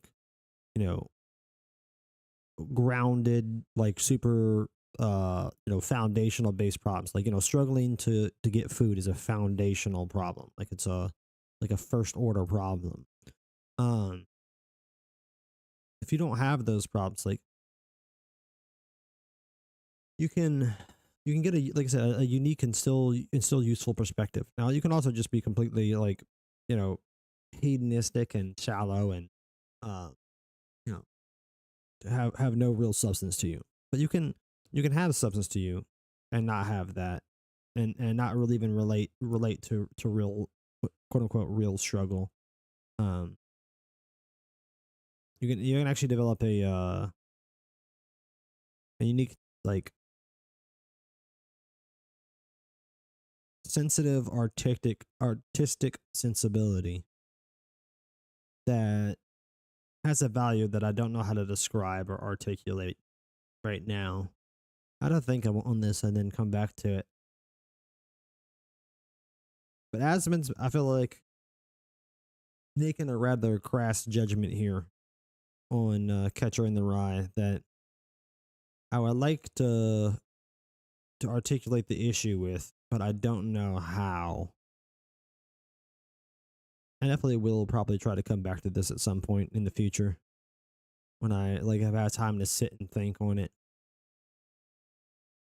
Because I mean, I agree with the general point that he's making, but the example he chose here is not that great of one. Noxious and annoying. With egos within the industry. I think that this mentality with a lot of these companies is born from the fact that they're publicly traded. They have fiduciary responsibilities. They need to make money for their investors. But I also think that it's a symptom of a much larger issue. Too much investment and too much inorganic growth. Is what we need. Many of the biggest publishers and studios in the industry are now incentivized. Imagine teaching students about Holden Caulfield and fucking The Catcher in the Rye and not Animal Farm. I cannot think of a single universe where Animal Farm would not be more relevant than that piece of shit. By the sheer size of their organization and the number of their employees to make their games more expensive, to fill them with microtransactions, and to create things of lower quality.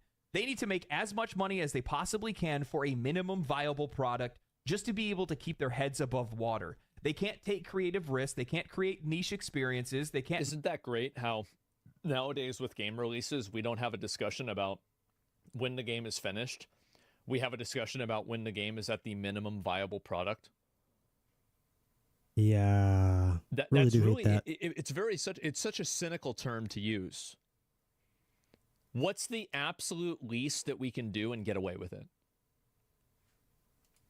Make games that have their own identity because they need everybody to be interested in that game. They can't remove or limit monetization because, well, they need as much money as possible. So they bloat their single-player games with useless content to urge casual players to buy solutions in the form of microtransactions for problems that they created. Ubisoft as a company is a case study for this industry and where it is headed. They aren't alone in this issue. They're not alone in this race. And while games media and CEOs will happily blame toxic gamers for the issues of these companies or say that the reason why games are failing is because of steep competition, they deny reality. Well, it is steep competition. Other people are trying and you're not. You suck and you lose. That's what happens. That's natural selection and you got selected. Work harder. Do better. You didn't get selected, actually. It's the same with YouTube or Twitch. There's people that complain. They're like, oh, well, you know, my stream isn't doing well. My videos aren't doing well. Work harder. Work harder. Try harder. I'm trying, Asmon. I'm trying. Are you doing that, or are you just sitting around thinking about how bad it is for you? Winners win and losers lose. You're right. There it is. The same as Ubisoft. The world is a cruel place.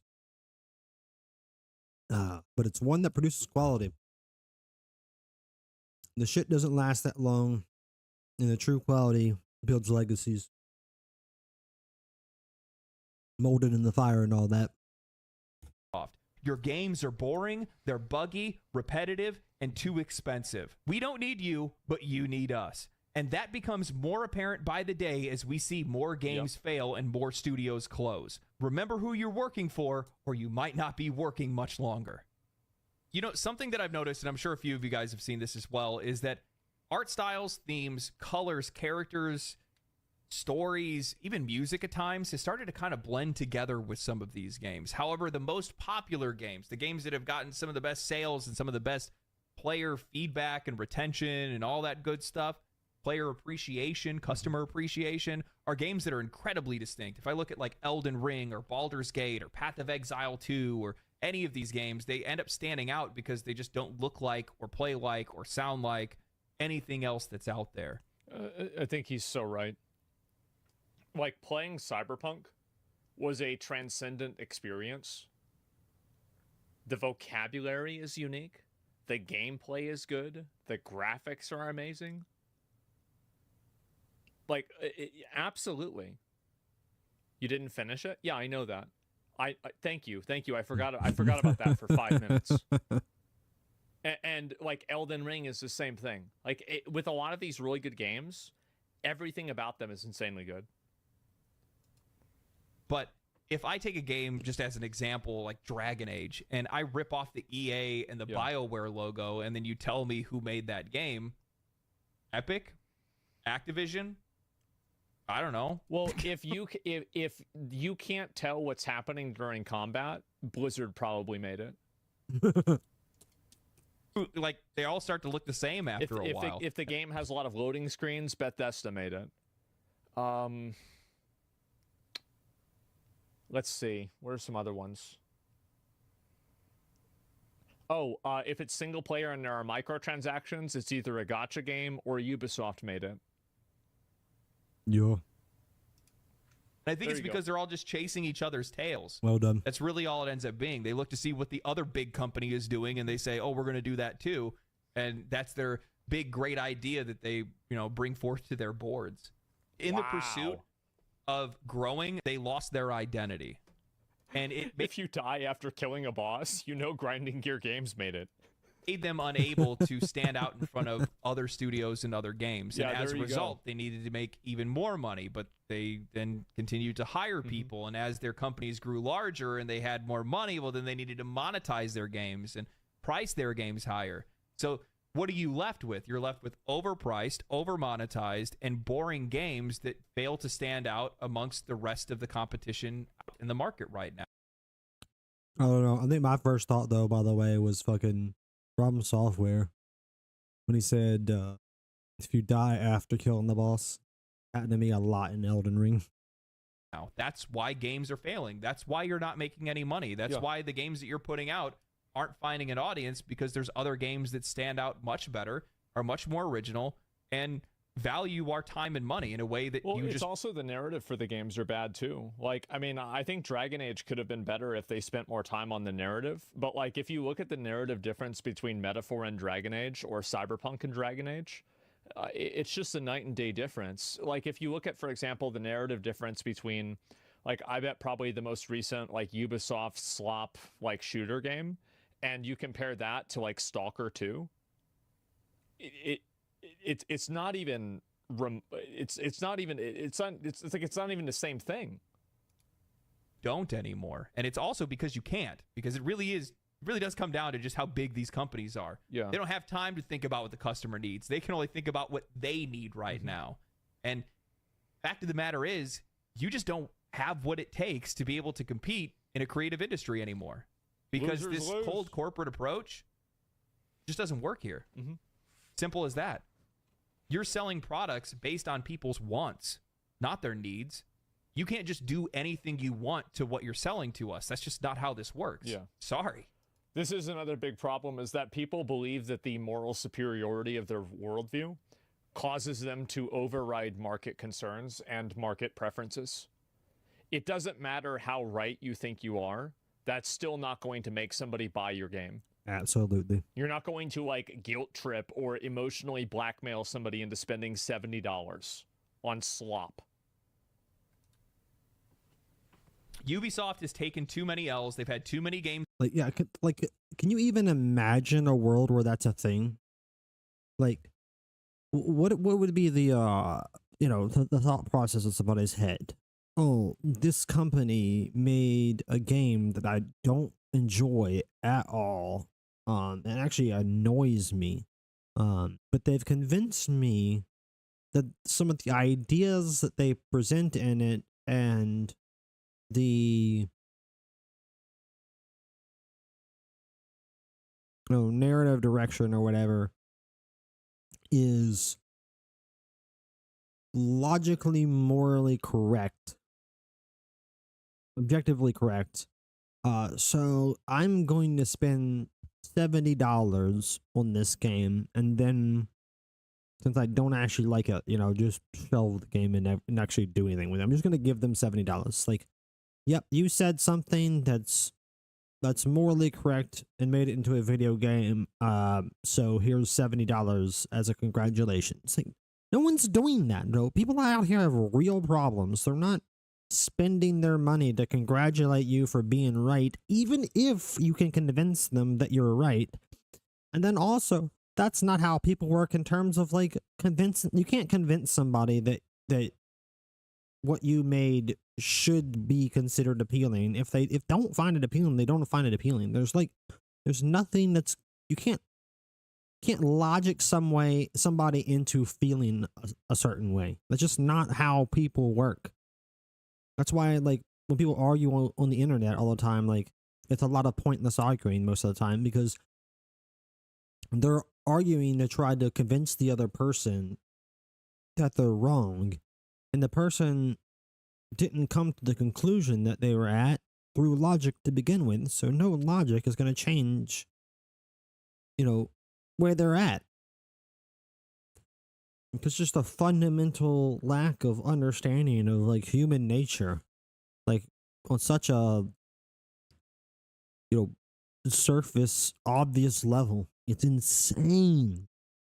That have failed, and they don't have enough games to give a positive outlook, not only for their investors, but just in general for keeping the company afloat, keeping your employees paid. Because if we actually sit back and look at every single game that they've failed on and how much those games cost them, well, that's all going on the background against any of the games that actually have succeeded, which is basically none for quite a while now, outside of Valhalla, and that was back in 2018, 2020 or 2019, something right around there. It's been a few years since then, and it's not enough money to float all of the poor decisions that they've made. Nor is, what is it called? Rainbow Six. Rainbow Six isn't making enough money to be able to keep the entire company afloat. I brought it up earlier in the video. They have over 20,000 employees. They have offices all around the world. And even though people are in games, 20,000 employees to make a video, like 20,000 people. You know what I bet probably is going on? I bet their project management, leadership, and executive teams are spread way too thin.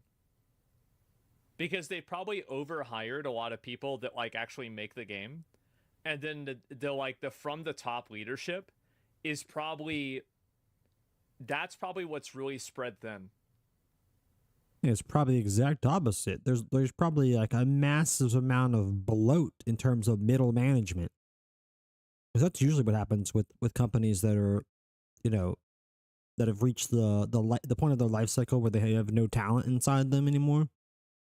Is that the middle management becomes bloated to all hell, like absolutely bloated to all hell. Like, you have people that are completely unnecessary, in the company, in middle management positions, and not only does their presence not help, they actively hem up the progress of the people doing the actual work. Yeah, 1,700 marketing. Yeah, exactly, right? And I think fire them all. Well, it's basically like, I could easily see they probably don't have enough people to, like, really focus on one thing specifically.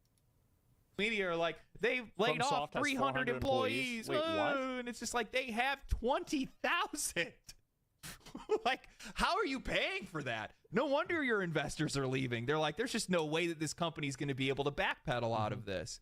Their only choice, literally, their only choice is to go private and then sell their IPs. So that's, I'm saying their only choice. I'm saying the owners.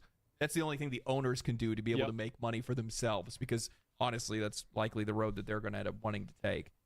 I would imagine that Tencent is probably on the opposite side of that, where they don't want the company to shut down. They want to keep it up. They want to keep the employees there, because Tencent will sort them out so fast. No, they won't. No, they won't. They're just going to go in there and they're going to solve the problem. Like, they're going to be the guy, he's talking about, like, democracy, about, like, speaking out, and silence as being complicit. They send him to a re-education camp, problem solved. Then they bring somebody else in whose idea is to, we're going to make Assassin's Creed game.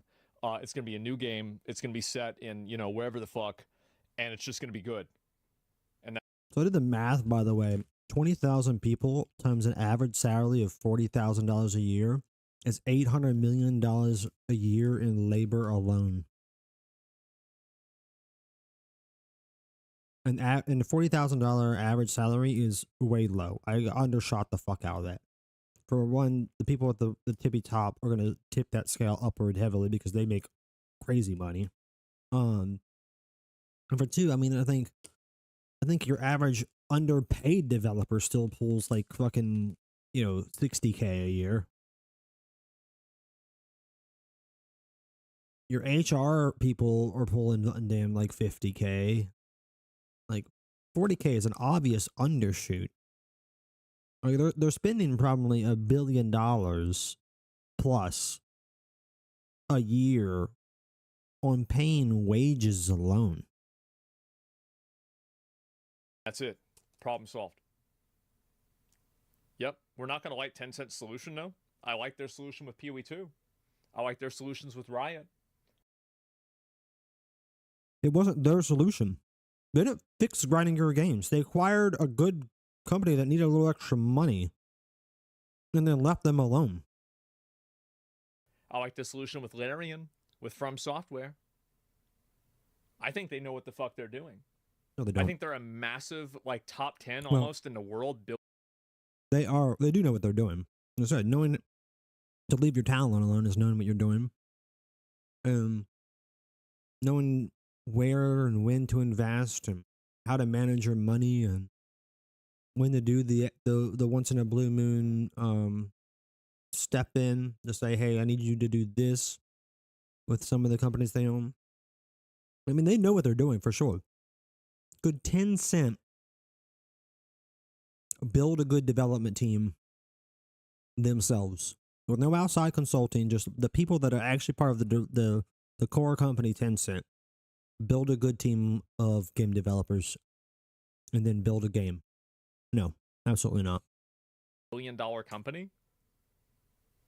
These people aren't stupid. Like, they don't care. Like, they own Game Science that made Black Myth Wukong.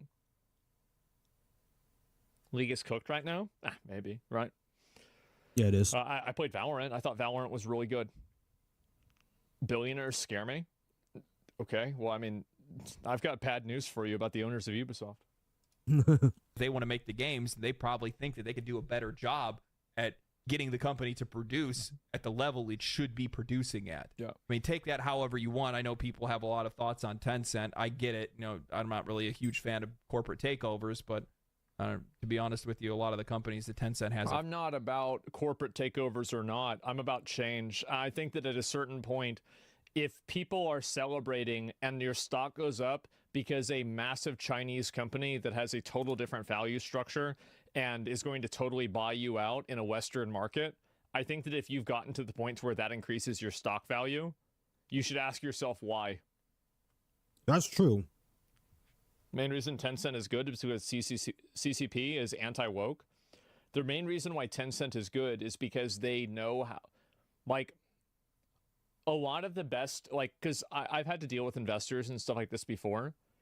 One thing that I've noticed with all of the smartest ones is that they know what they don't know. Yes.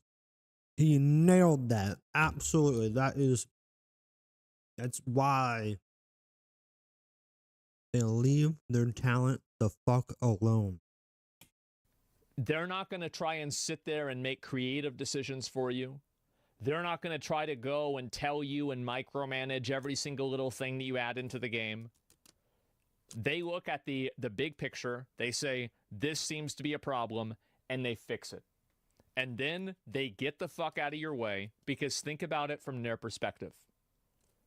Do they want to have to micromanage you and tell you what to do and be on calls with you all the time and like, oh, well, you need to do this? Do they want to be... No, they don't want to do that.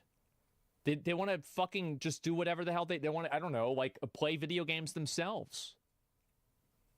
Yeah, they want you to make money. Exactly. Yeah, they want to fuck off and play golf. Exactly. They don't want... I think, yeah, why would they want to micromanage? I don't know.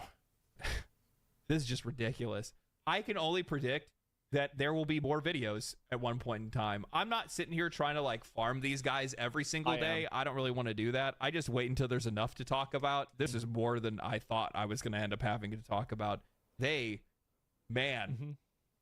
Pure cinema. This is too good. Good eating, my friends. It is good. Anyway, I hope you guys enjoyed the video. If you guys did enjoy the video, like the video, subscribe to the channel. You guys can follow me on Twitch if you want to see me rant about video games or die in Path of Exile 2. Outside of that, stay cool, stay righteous, stay safe. I'll catch you guys in the next one. Peace. Yeah, there it is. No, I think everything he said was right. And I feel like also Tencent, like, my opinion is that they've, like, every time that I think a big company, like, especially, I think there's a degree of, you know, like, kind of like, I don't know what to say. I don't think it's really racism. You did a racism. What do you call it? Like ethnic, like anxiety, maybe. Whenever people think that like there's a bunch of Eastern influences taking over video games, but like I really don't think that's the case because, like, as far as I know, Nintendo. Ooh, I don't think they're in America, and I think that we all grew up on Nintendo. True. Xenophobia. Well, I don't like having the phobia word. I think that usually whenever I hear the phobia word, it's being okay, right? This is some kind of fucking person trying to stand on a soapbox. I think that there are. I mean, you can accurately use the word just because a lot of people inaccurately use the word does not mean that it's not the appropriate terminology. Are people that have a reasonable concern about other countries like China because of the way that their culture is, right? And the way that their government is. Absolutely. Sure.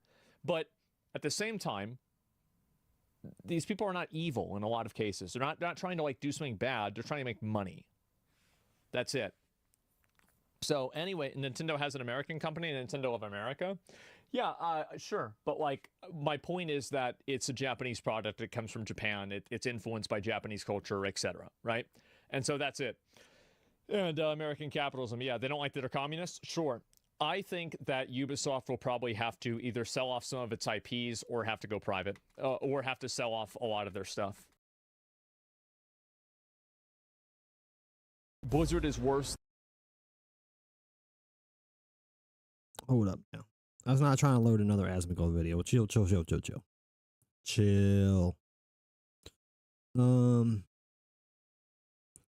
Alright, do we want to do one more video or get straight into the hardcore WoW grind? Because I'm leaning straight into the hardcore WoW grind right now. That feels like the right move to me. Mostly because I have like 3 hours left of being able to stream. I literally do have to get a decent hour today. And I'm trying to keep the hardcore grind on the stream, and I have not made nearly enough progress yet.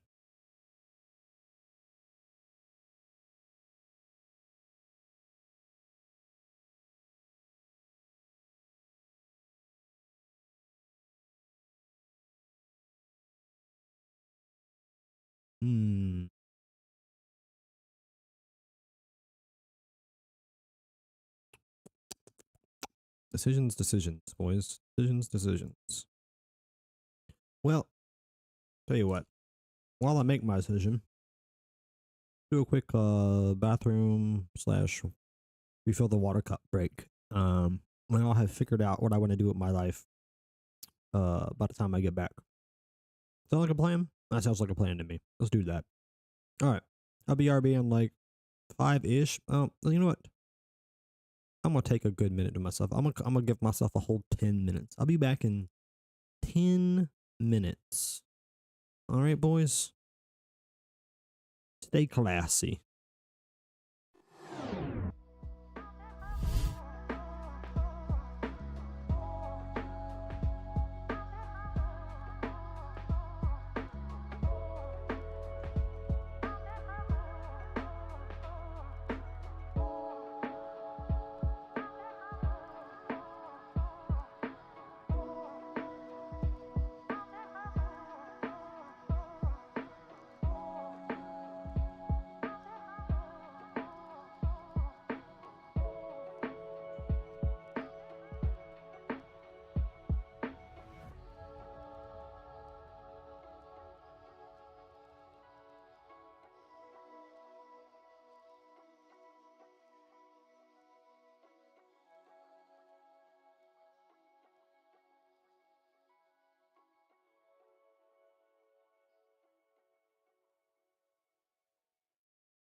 Alright, I have decided. We are absolutely just gonna go ahead and kick it over to doing some WoW. We're gonna do some WoW now. Let's change our stream category to World of Warcraft.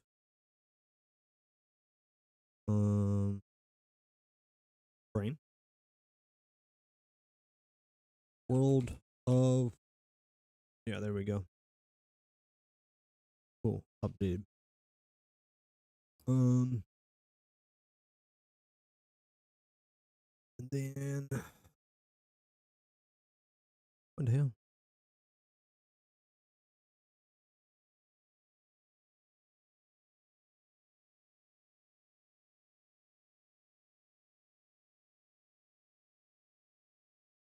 I need to get this.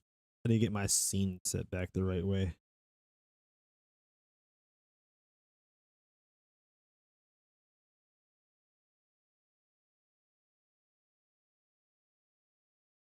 That's about right.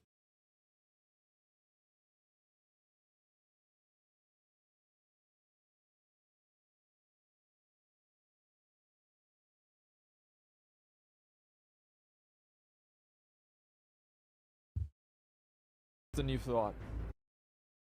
I actually want to start that. I just want to make sure my scene looks correct. Why is it?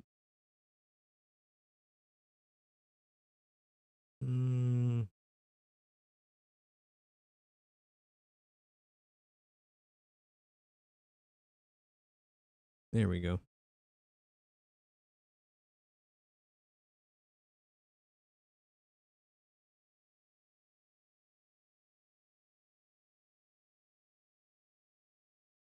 Yeah.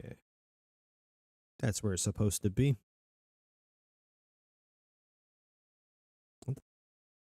Done that, but okay, whatever. Oh yeah, I want to move me back up, maybe? No, it's going to need to be down for the game anyway. Really. I think I already have it adjusted differently on the gaming scene. I don't know. We'll move it in a second if we have to move it in a second. Anywho.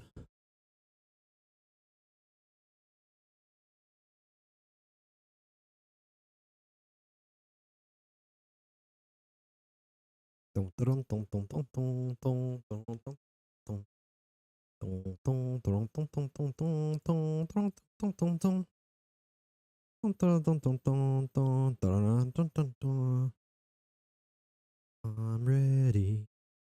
Are you ready? I'm ready. Are you ready?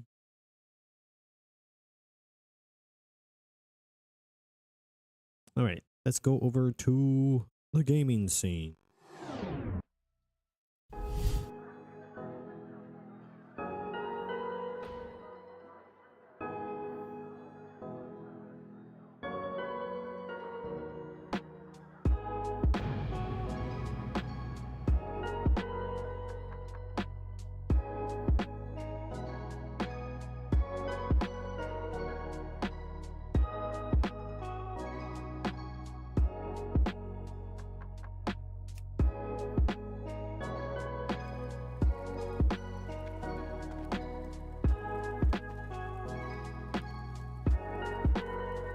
Alright. Trying to pick up where we left off. I don't know what our slash plate is at this point. I know we haven't been super time efficient. About 9 hours. What do you do? 9 hours to level 13. Yeah, not particularly efficient. A lot.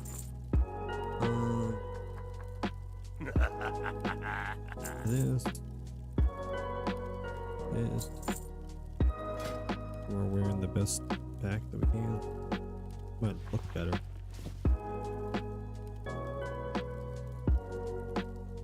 Yeah, it arguably does. Keep it on.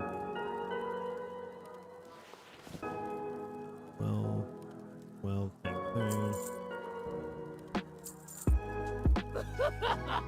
got the one spirit on it, which is supposed to be better, but I really think that we like the armor better at this level. Spirit's nothing. We get the old man who just smacky smacks for the win. Rather take less damage playing hardcore. Just here, this here. Then I can put that there. Increase the bag size. 189 and 135. Sell the 135. All that shit staff.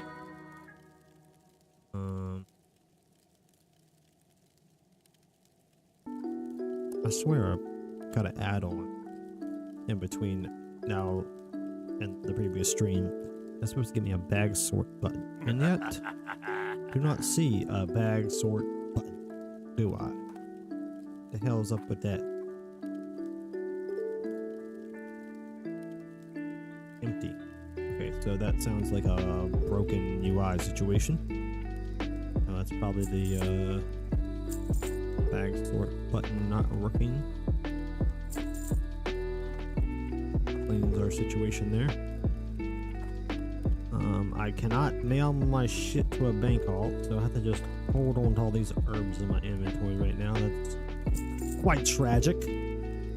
It feels bad, man. Not gonna lie to you. It feels no bueno.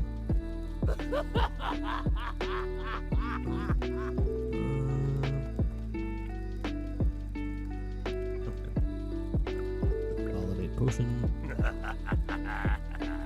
Will this guy stop laughing? Very annoying.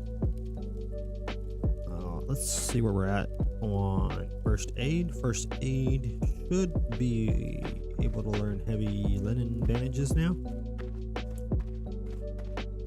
And I think I haven't been to the shaman trainer at level 12, so I have 12 to get. I might have been though. I don't know. We'll see in a second. Train me. Yep, heavy linen. May your blades never dull. Shaman guy. My boy is Swart. Swart is smart. I swear. Get rid of the unavailable. We definitely want our fire nova totem. I feel like we probably don't give a damn about purge. We definitely don't need Ancestral Spirit. The only people we can play with are hardcore players. And once they die, they're dead. So we get a healing wave. And then we're Gucci. Strength. So we made so much money.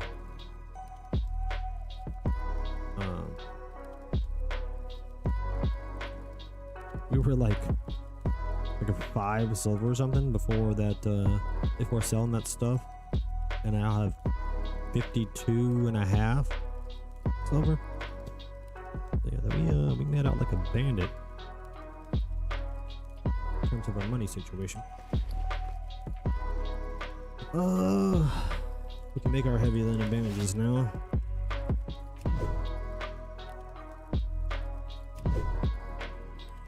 We don't have quite enough to sell off our regular bandages at this point, I don't think.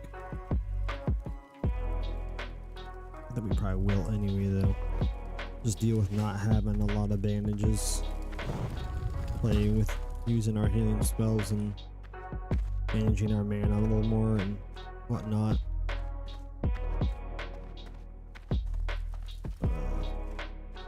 We have quest turn-ins out the wazoo.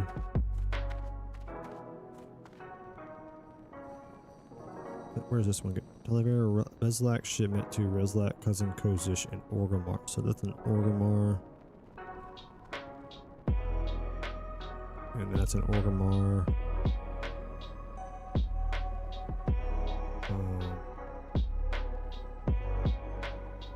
That's in the Barrens. And this is in here in Razor Hill. Okay. What? Continue.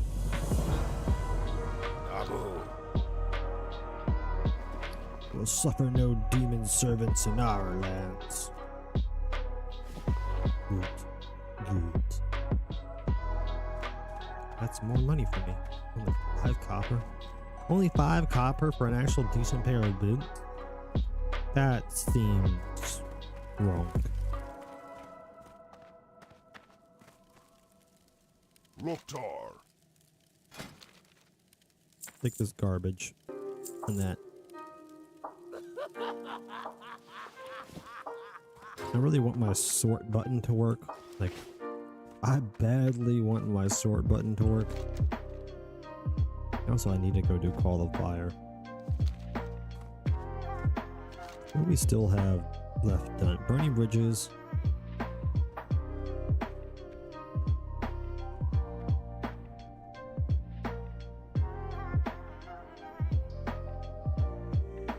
We have to go all the way back, I think, to a place I don't want to go. So I think we abandoned that quest. We abandoned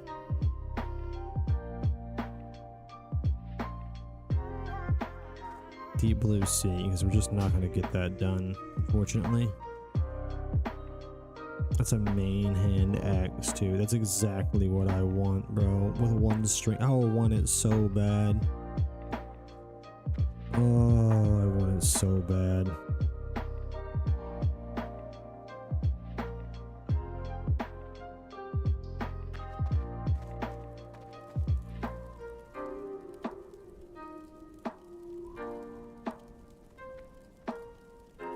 Level 8.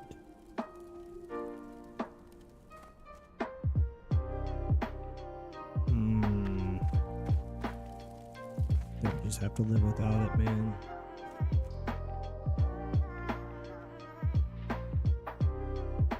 Yeah, we just move on. Okay, we just move on.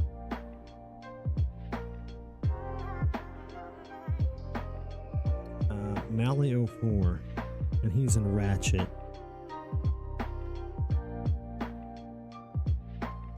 So we have a lot of reasons to go to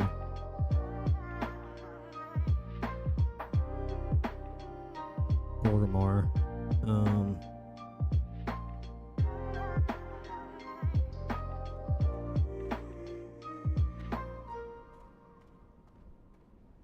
So that's where we're going. That's where we're going. Let's get rid of this. I have my new benches, put them there. Oh, and then that's the thing I was. Okay, I need to see about getting this add-on to work. 1 bag sorter is not even enabled. Well, that would be fucking why.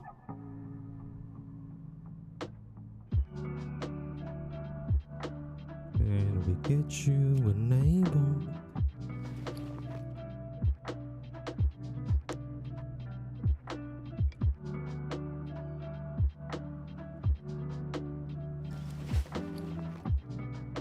And did it work? Did it actually enable? Nope, it just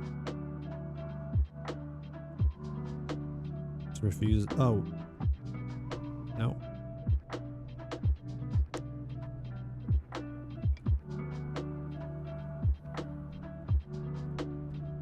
Why does it not want to enable?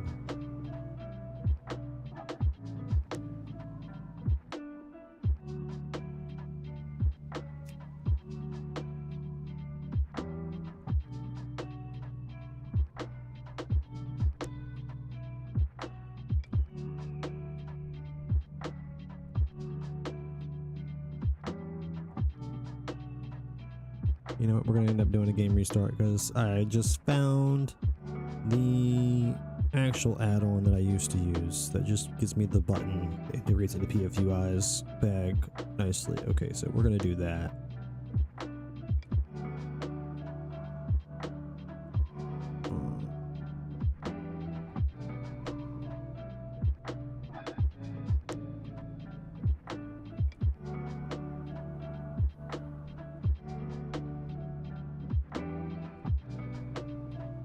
What I want to rename you. I want to delete you. I want to rename this.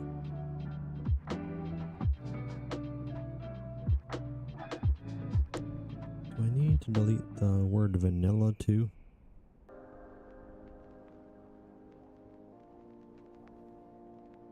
Yeah, I need to delete the word vanilla as well. Rename. Okay. And then drop this into our add-ons folder.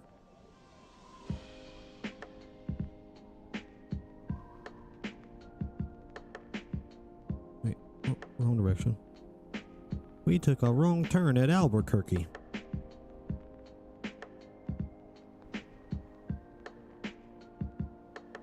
Sad how many people probably will never understand that joke. It's a dead joke these days, boys.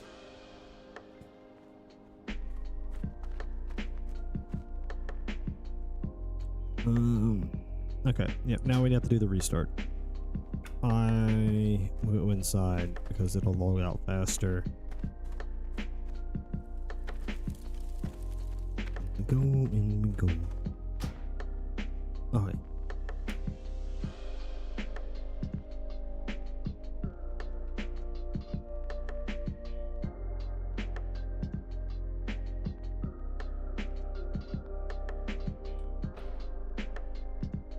This manual sorting of bags is just not something I fuck with. Yeah, the sort bag algorithm doesn't sort in quite the way I'd like, but it works plenty well enough, given that it means I don't have to fuck with it manually.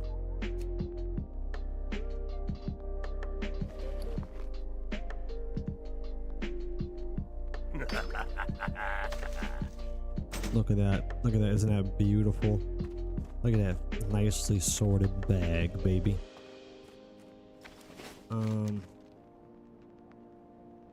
I kind of want to just like go straight to the outpost from here and then catch a flight to Orgrimmar because we gotta do the quest for the flight. Yeah, we'll just do that. Well, actually, oh my god. That's a level 13 Tauren. And that means I probably could have gotten her to help me with that elite. I'm gonna ask, bro. I'm gonna ask. But why do my loot channel gets fucked up every time? Every time I reload the game. It wants to act like the loot channel should have chat mechanics in it. Or chat messages in it. What is this person thing? I keep like hovering her and almost getting it, but not getting it.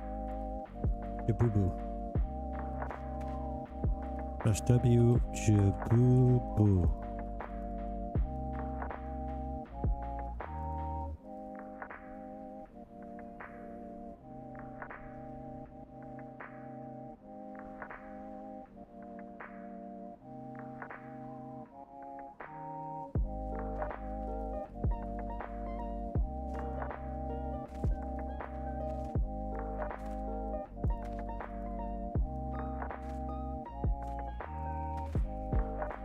I'm gonna keep going on my way because I'm gonna assume the answer is gonna be no. I don't want to do that.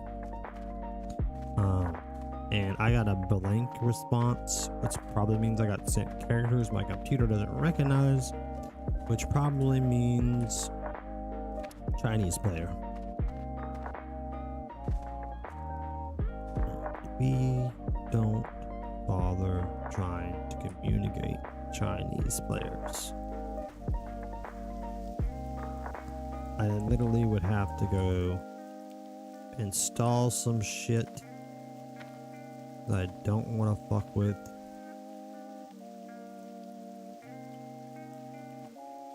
Just to try, and that would probably end up being a waste of time anyway. Yeah, we're just not gonna do that. Just gonna not do that.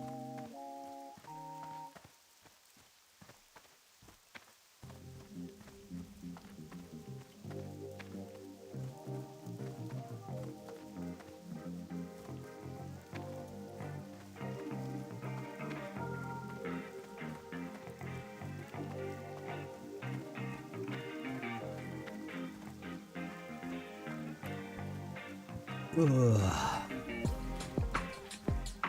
Boys, I am tired. Not gonna lie, I'm actually fucking exhausted. A long, hard day on a short amount of sleep.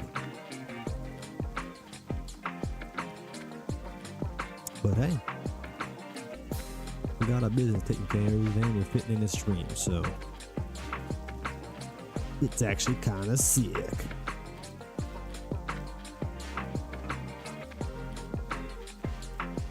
Oh, you know what we could do? I was just gonna say we could start music, but we could also start a video.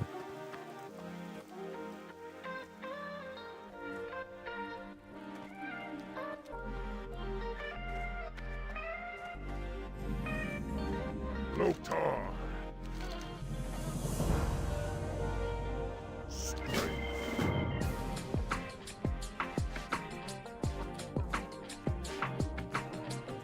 We have made it to the Barrens, boys.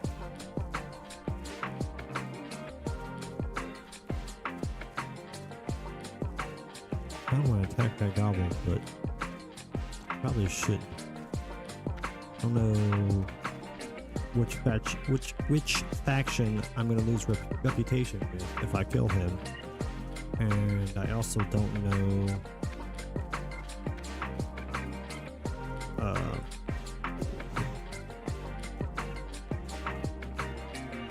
words come to me. I don't know which faction I'm gonna lose reputation with, and I don't know if that faction what new factions, you know, are useful for what.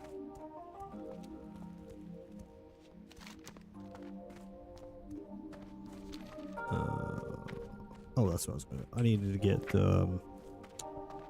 my new totem, my new Fire Nova totem, put into my. Oh shit! Yeah, that's what I was supposed to. I was supposed to stop along the route here and go do the quest. Right? Wait.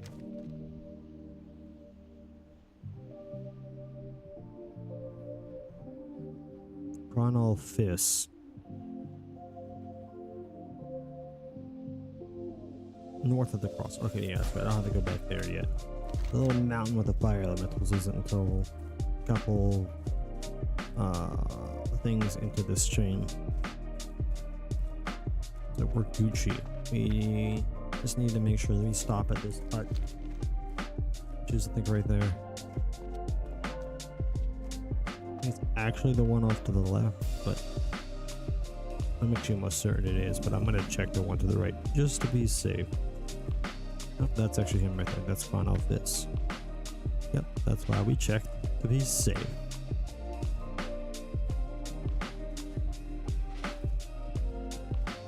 This is why we do it.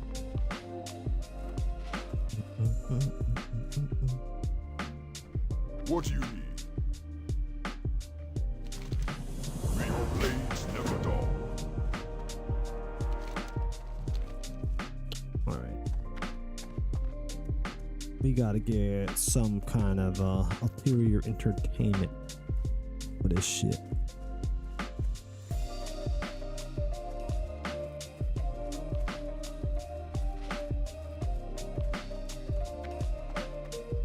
Alright, hold on. I'm gonna be a little selfish. Okay? I'm gonna listen to a song real fast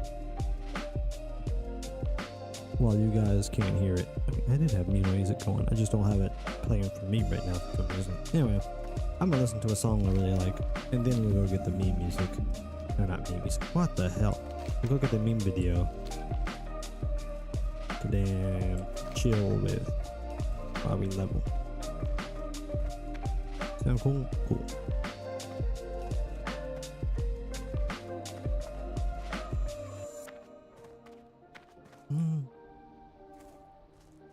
Ooh.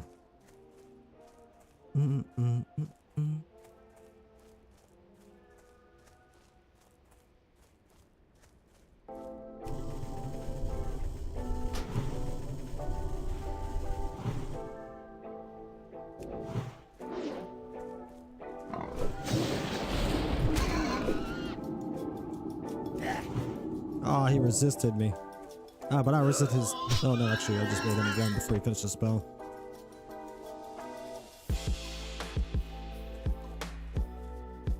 It's a party, bro. I wish I had a party.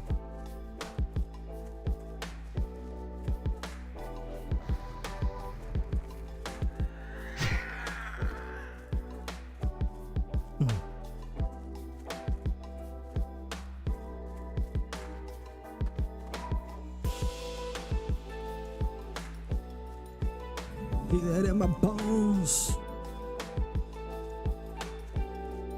The unknown.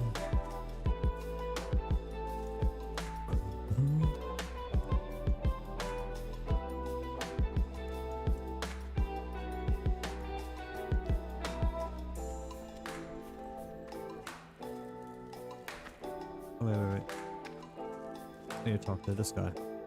He's got meat Storgrimar. Those pay us to take this flight. So. For the Horde. Let's go. Jericho. So. Down. What's this guy? Time is money, friend.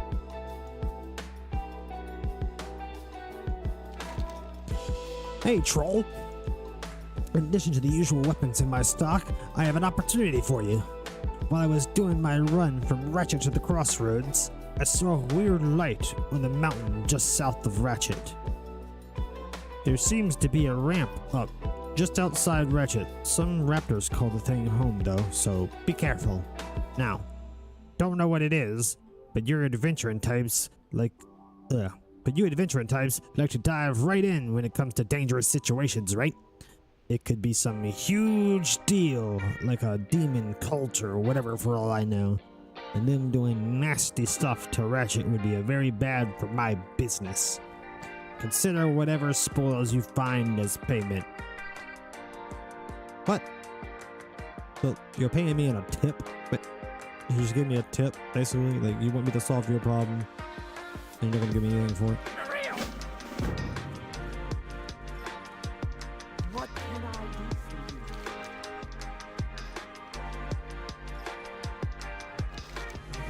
Strength.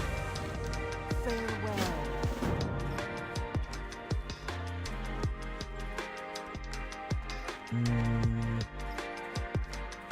Yeah, those are the unlocked yet. Yeah, none of that. What the? Oh, who gave you such a sick ass sword? When did you get this? What the fuck, my guy? Dork. Dork, you got an upgrade, son. I think the clothes are different too. For sure, the fucking sword is new. What the hell? Also, dude, trolls are so tall, but I'm looking down on this big ass orc who looks down on humans. What do you need?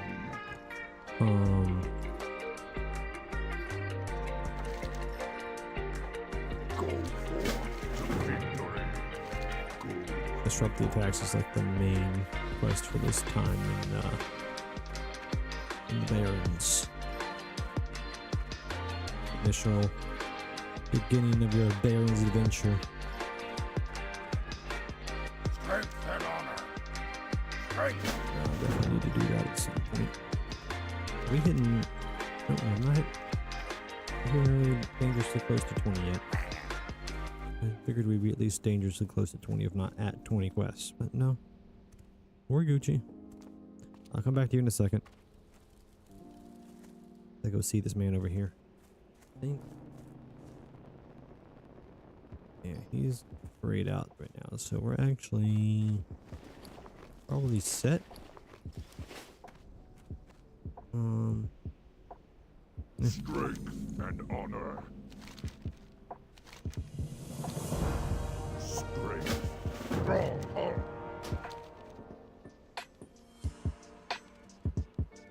And then we go to Orgrimmar.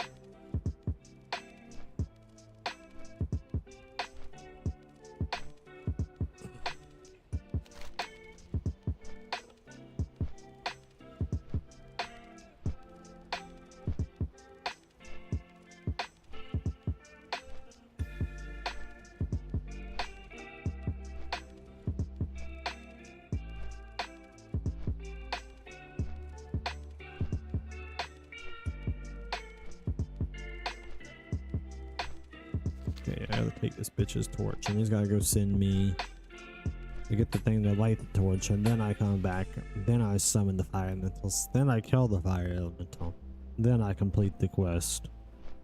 I think I actually have to go maybe back to the guy in the Barrens one more time before he gets me the totem.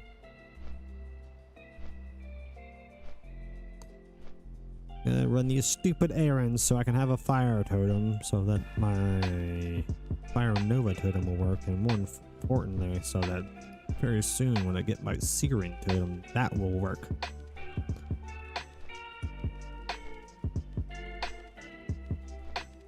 Flappity flap flap flap, fly away, fly away. Okay, oh yeah, we were gonna find whatchamacallit? A Vidya? A Vidya. Avada Kedavra.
Okay.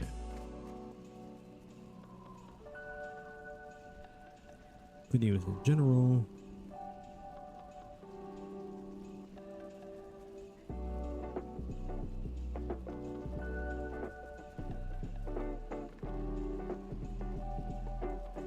I'm surprised we're not getting more. I got more videos up of the nature of which I'm looking for. Okay, well, we're gonna pull this up for now.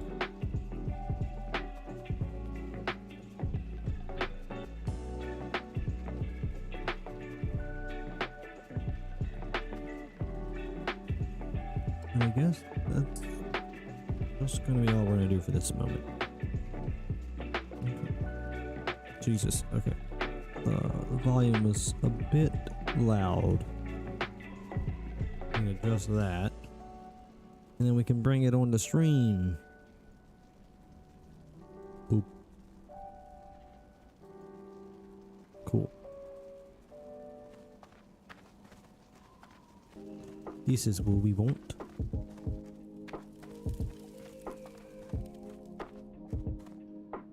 I don't know if that's gonna be big enough. But I can't really make it any bigger without just completely making it irrelevant that I'm playing the game. So it is what it is. Tribe member from the patrol. There you go. If you could, oh, I can feel it. Intellectual power.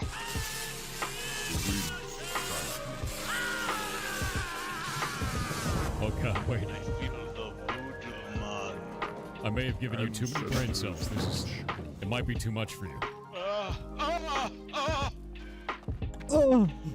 Oh, I can see the ancestors. Earth Daddy, wait for me.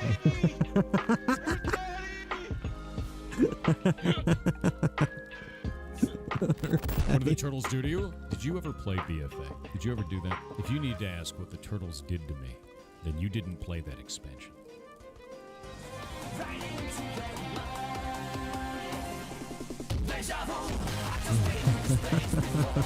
I'm really glad that we have a bunch of different guilds here.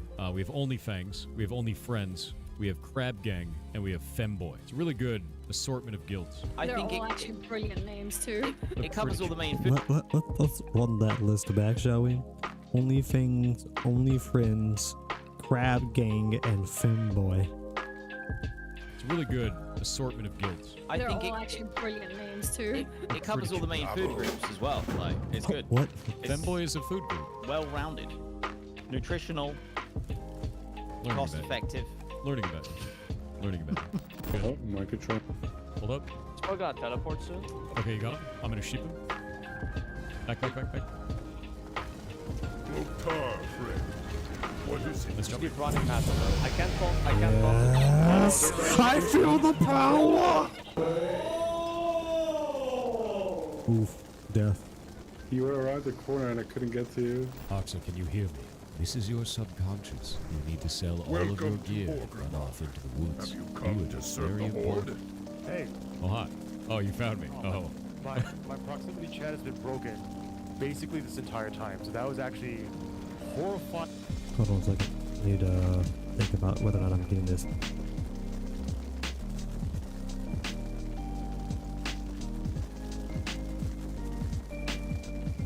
I think we're not doing this.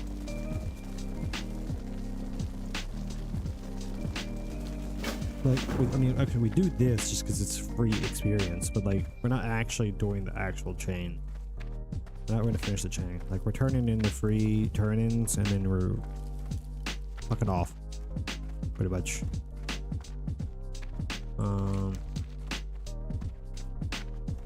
Where are the rest of these? Because like a lot of these are in Orgrimmar.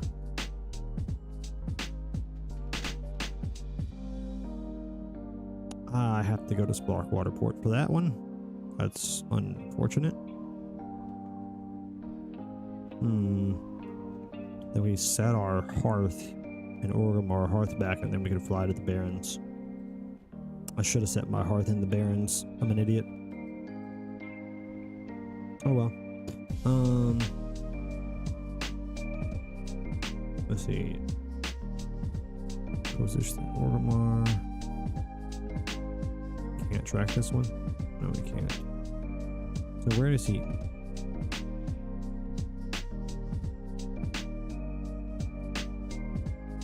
Okay, he's gonna be in the inn. We gotta go to the inn anyway. I gotta go. You want me to go all the way to Sinjin fucking Village? Oh, I'm so annoyed by this. I'm so annoyed by this. Oh, Jesus.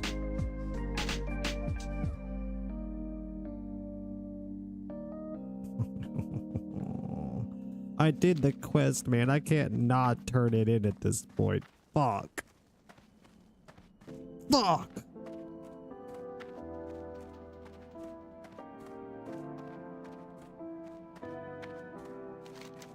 I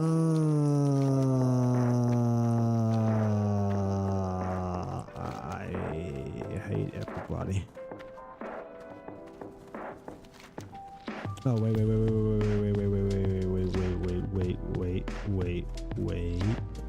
We need to make sure we hit our bank to drop off the herbs. Before we do that, we are actually probably nowhere near close to having an upgrade on fucking alchemy, actually.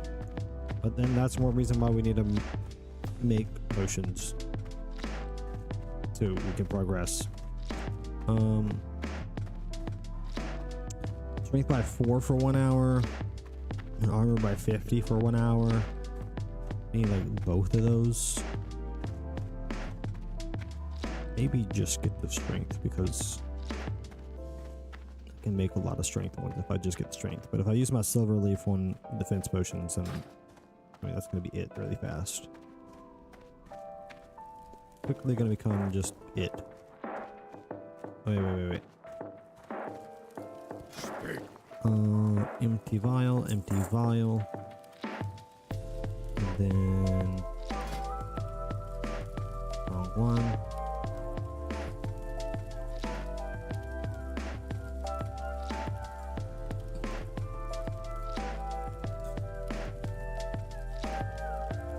we make any more? Let's just make our 10 of these. Let's see where we stand after that.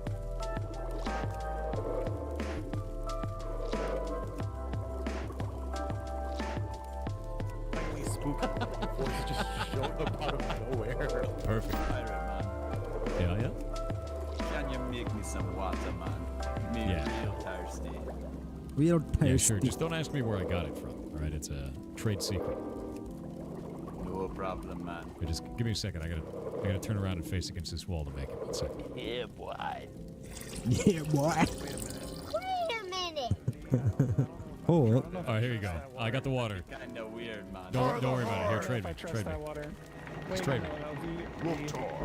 There you go, bud. Dump it up, man. Big tanks. I want to drink that. I know show soup because it's private.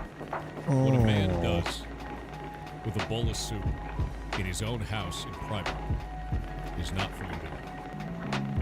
What do you mean by that?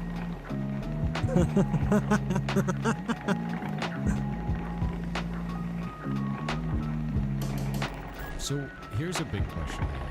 I'm a mage. It's fucked up I high, cast bro. blink all the time. Yeah, a lot of earth You might not know this if you're not a mage, but blink sometimes puts you through walls and shit.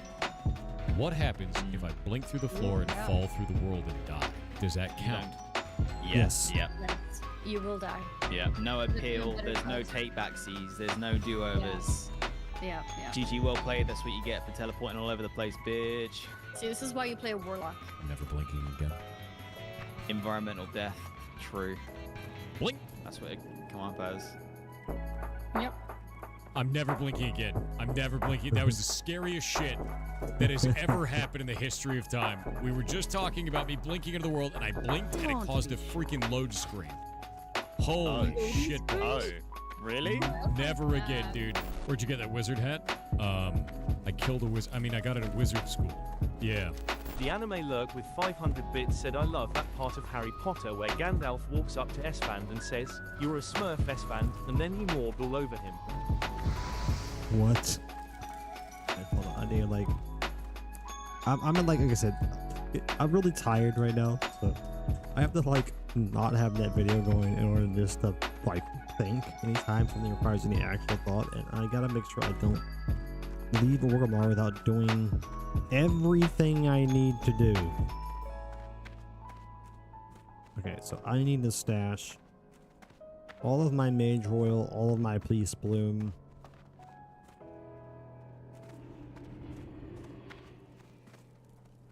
And probably just go ahead and stash my Silver Leaf. What are you looking for? So these need to get stored. I think I'll just go ahead and store the shield too. And stamina. Not worth. I'm just gonna sell this thing.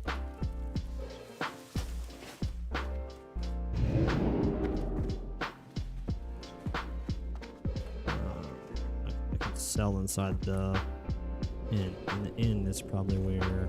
Yep, that's where this asshole is. No!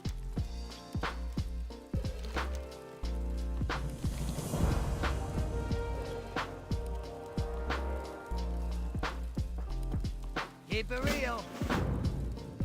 Hey, how you doing? Alright, what do you want me to do? Go to the Valley of Honor and search for Quark's shack.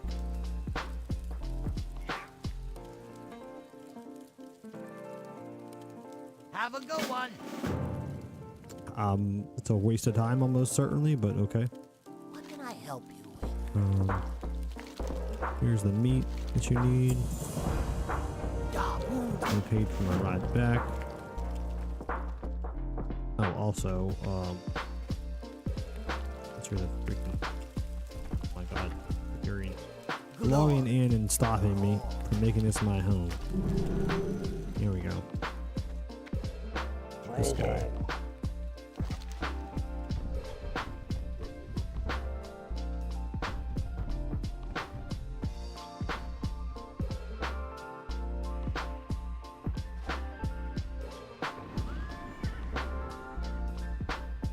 I'm gonna have to do it. I just have to. Need milk and cookies. God damn it! Stop logging in here.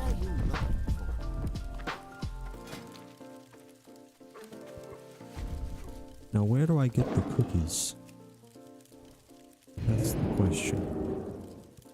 Where are the cookies?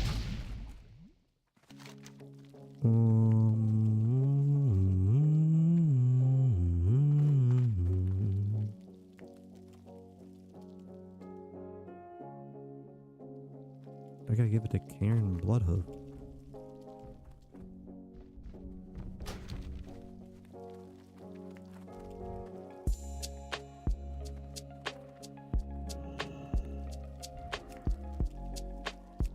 The term Winter Veil is said to stem from a supernatural being referred to in many cultures to as Great Father Winter. Hold on. Ugh. Jesus.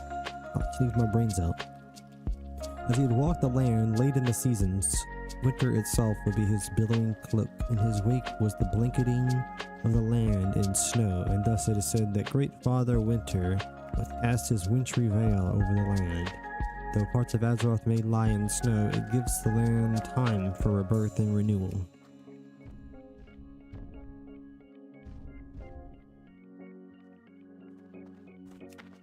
Tarn, the feasting, modern day observation. Wait, what about the Tarn? Tarn and their shamanistic understanding of winter, along with their recent emergence into druidic endeavors, fit in well with the legend of Winter Veil. They focus almost entirely on the renewing aspect of lore, however, leaving legend worship to those races as they view it, less in tune with the nature of things. Many Tarn choose this time as the right time to give thanks for the blessings of their new home in Moldor. New home in Moldor.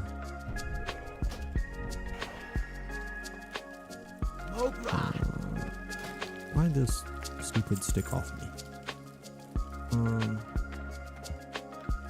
Karen was probably in where I just came from, in the fucking Valley of Wisdom. I'm an idiot. Oh,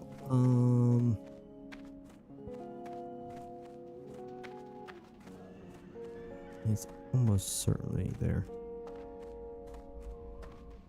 Well, back we go. Running around. I love that part too. I do apologize. The demons, they scream from within me. I had a question. Are you going to be pursuing these conquerors for much longer? I am. Oh, well, if it's all right with you, would you mind a quick party? I'm quite scared of these things. They've got more legs than I do. Yeah, we could do that. Oh, excellent. All right. Oh, my name's Hugh. You're the most well-spoken orc I've ever met. Did you know that? Oh, that's why you have Arcade In on you. Okay, that makes complete sense. Aaron, let me give it even more. My goodness. Do you have paper? Maybe pencil. I wish to write. A poem. Yes. Roses are red. Violets are blue. If I charge in, what would you do? I'm not a big fan of the whole Zug mentality. You're not a big fan of the Zug.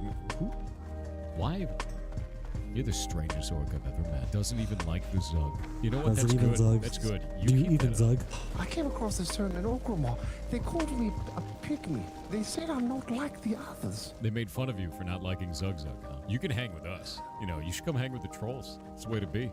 Well, I will say, your group of people, they are quite fond of the conjure, and it doesn't smell too bad. I think I'm open to it. I want you to try something before we say goodbye. Can you remove that arcane intellect from yourself just to see? Just want to see what happens. Oh. All right, I could give it a try. Where should I just? I should. There is. Does Karen hang out in the warrior? Well, it was nice talking to you, and I do.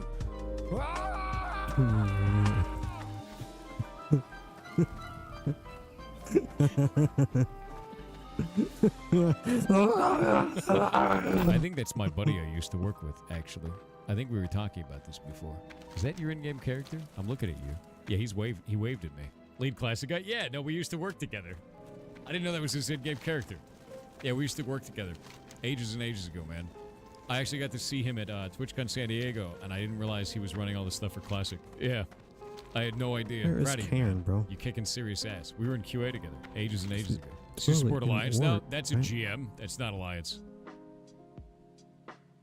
Oh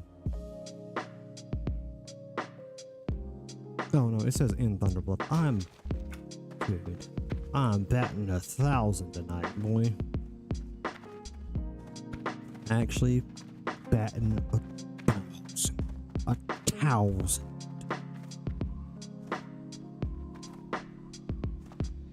There is a Zeppelin to Thunderbluff. We'll just hold on to the book though. And if we're gonna hold on to it,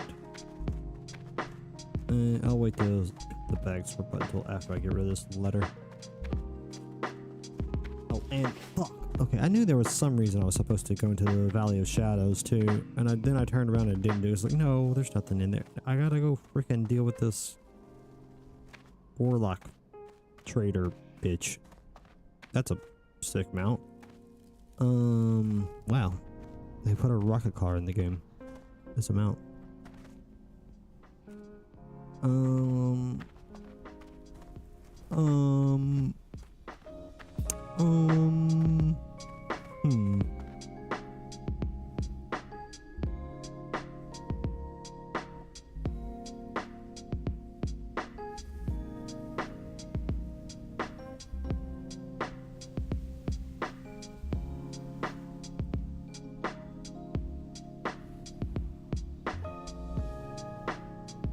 This seems cool. That doesn't.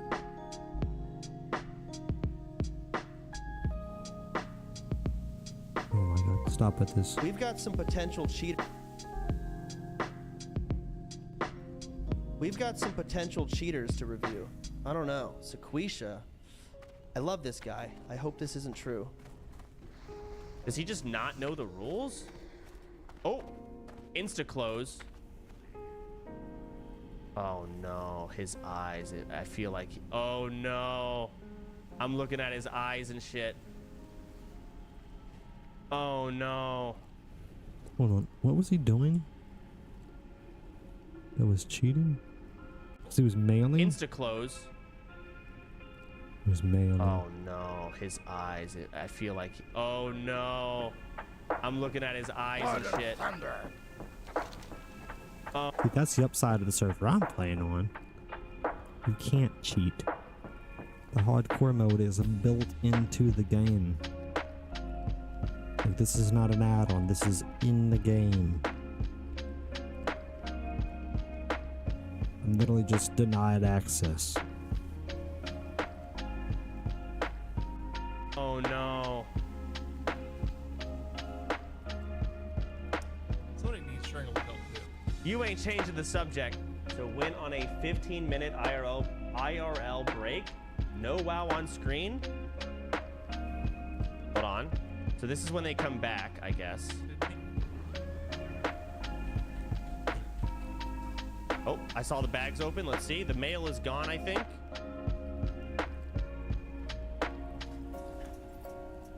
$18 gold. Sequisha.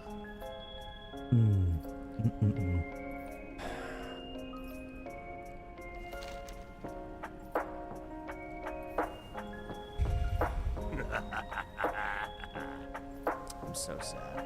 Victory. Yep, that does suck, man. I'm a good member, and now you've got to deal with him in an unpleasant way.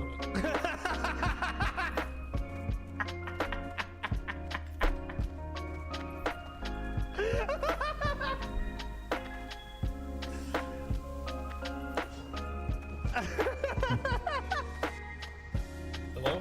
Hey, man. So, walk me through it. What's going on? Okay. I just cut right. Hold on one second.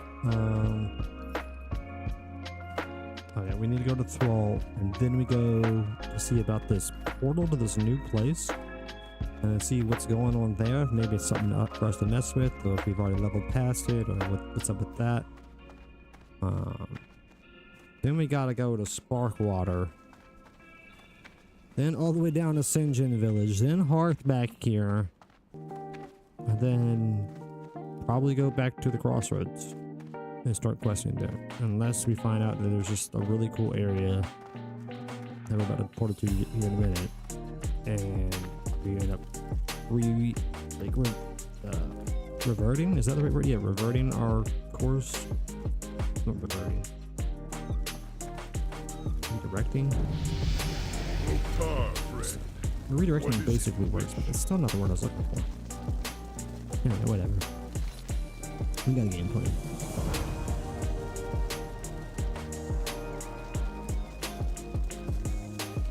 We don't need to do the rest of this. Okay.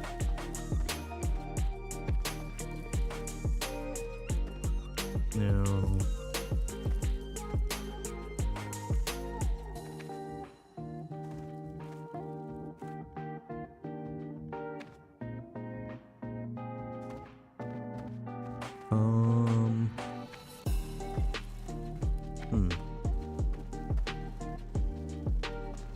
Yeah, the portal. To it? Cut right to it. I was using it for backspace, and when I posted it, it was like for a price that no one would fucking buy the shit for. So I had a bunch of shit like getting spit back at it, you know, kind of like. Okay. I would do that like in New World.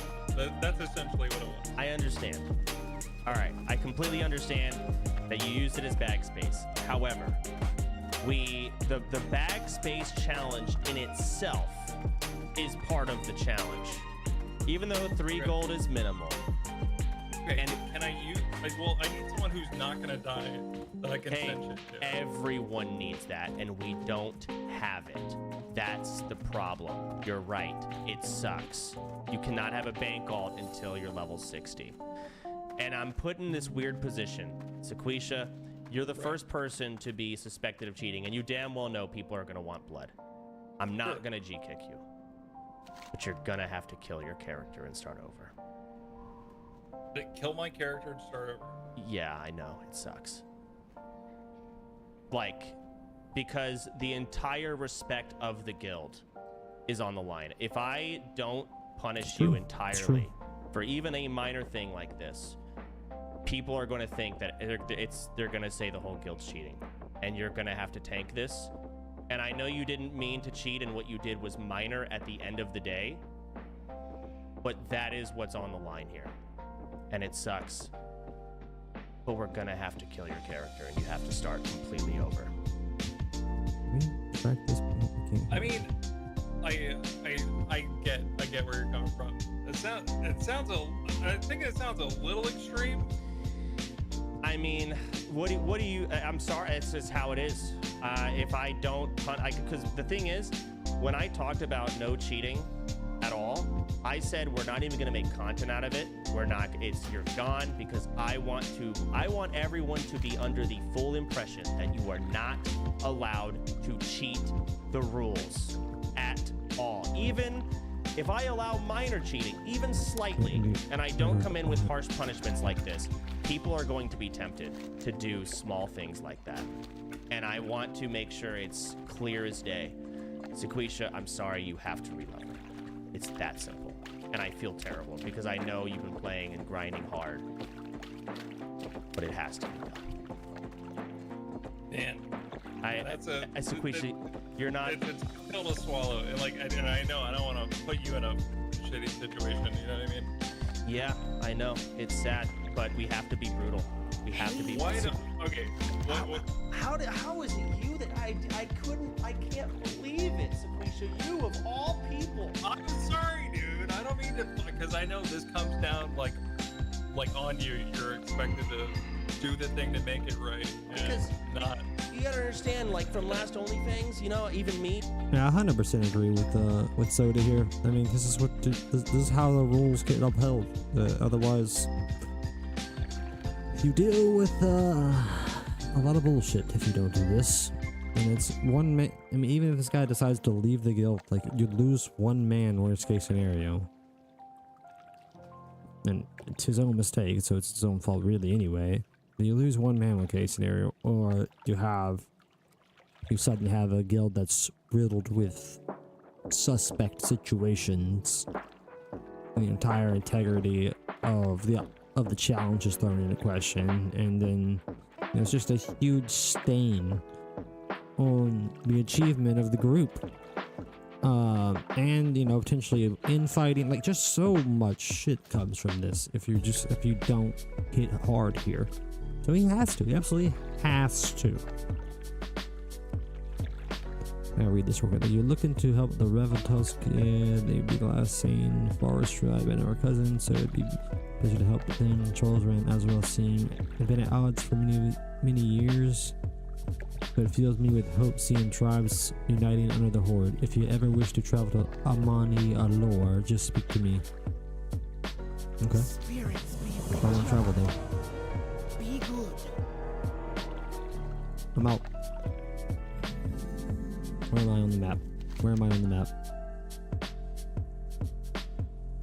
I'm in Stone Town. What the fuck?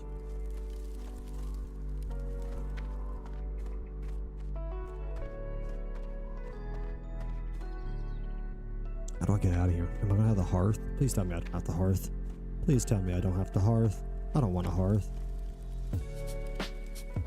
Not here. I already need a hearth because of my freaking run to...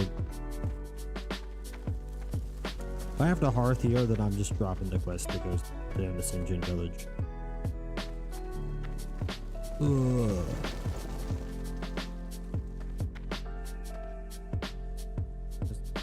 Is that our way home? I think that might be our way home. How you doing, man?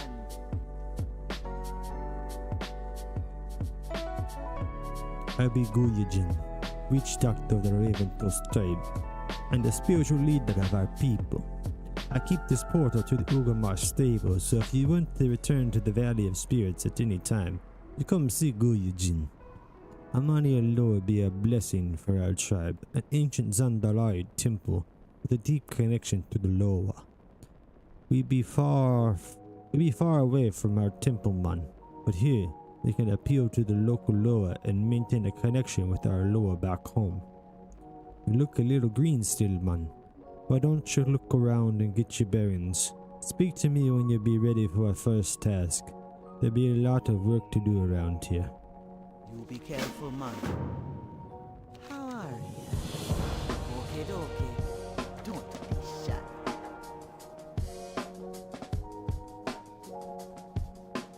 I'm not doing the voices again. But when we first got here, it was important for us to remain structures to make the home for ourselves. While tidying up this place, we breached the entrance of the temple, clearing away all the collapsed rubble. Many Loa used to be worshipped there, especially the Loa of Death. We must have disturbed the spirits inside the tomb because the trolls of the place of the past have arisen to haunt the temple. These vengeful undead attack anyone who tries to walk their halls, even peaceful worshippers. Your duty is to set fire to the pyres in the tomb to soothe the troubled spirits and purify the temple. The undead being in your way, send them back to the afterlife. Okay? Bye-bye. Seems like a quest worth doing. And what is this? It's a donation of wool. So this is where we can actually increase our troll rep. We wanted to direct troll rep, right?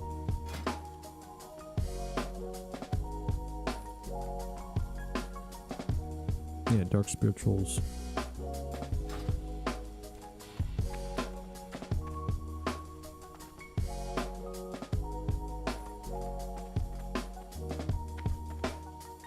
Where's this tomb at?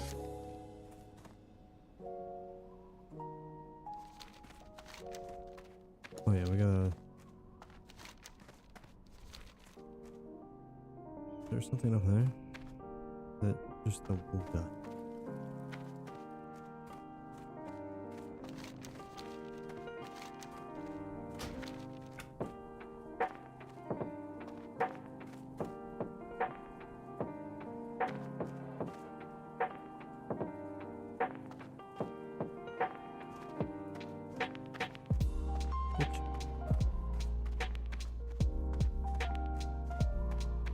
keystone mine around here.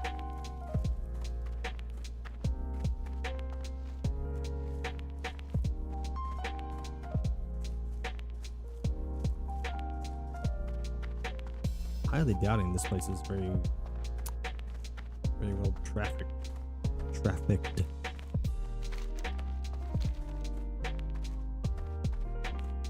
Right. Buying gold like hotcakes, people want the challenge. And as soon as we allow even a minor bit of cheating the challenge, the immersion is gone. People won't believe we did shit. They'll believe we cheated. Even with a small change, people will be like, ah, sure, bro. Yeah, okay, sure, you found that fiery war axe. Yeah, sure, bro. We have to avoid that. And Sequisha, to an extent, an example is being made out of you. But this example will hopefully prohibit other people from being in the same position. Because if they are in the same position, yeah, they're gonna kill their character. Same, like, you can't use the auction house. What were you selling? What was it? Can I ask that? Oh, it was like mithril casings and shit I was just throwing on there. And like iron bars, stacks of iron bars. I like 80 of them. Or not 80 stacks. All right. But... Here's what I'm receiving from people. Okay. We can maybe do a compromise of some sort. Okay. Like something for the tribute chest? I can. No. It's gonna be fucked. Goddamn inventory. I want it has to be something where you might, like, we might make you play with a coward debuff and delete all of your gear. Okay. Oh, wait, what does the coward debuff even do? It reduces and destroys all of your stats and everything for like 3 days playing time. You delete all of your gear and you have a coward debuff. At that point, again, you might want to just re-level a new character. But it could be fun to play that. I mean, it's a challenge. You want to do it. That's probably the only compromise I can come up with. I mean, I haven't gotten to like sit here and think about it, considering this just came across my desk from the interns. But yeah, From the interns, Okay. suggested by chat. Well, I mean, it seems like, you know, we're making some progress here. I know, like, you know, people are pissed and want blood. I'm not gonna make you shave your stash. It's like your thing. I could never make you do that. I mean, I could grow it back fast, but I'm probably not gonna do that. For using the goddamn shit is. I don't know, dude. I know it's minor. I am fully f***ing aware. Like, I know this game. I know that it's like that doesn't actually. It's 3 gold as well. Like, who gives a? But I've explained the position that I'm in, and the rules are rules. My compromise is delete all your gear and receive a coward debuff, or kill your character. All right, Liz. Yeah, what's up? I have an idea. He has to sit in the Guabashi arena for like 30 minutes to an hour, and we all just watch him sit there, and we wait and see if someone just kills him. So he has to stay in the Gurabashi arena.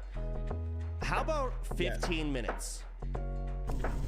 He has to sit there for 15 minutes. We have everyone come watch him sit there. We see if someone goes in and kills him. So basically, the server will decide, the higher level will decide whether or not he lives. It might be a blood. I fucking love that. Because it can get bloody. I agree. Because the thing is, if people want to go in and try and kill him, they're also now setting themselves up to die. My macros got reset. My macros got reset. What the actual fuck? That is not cool. Why?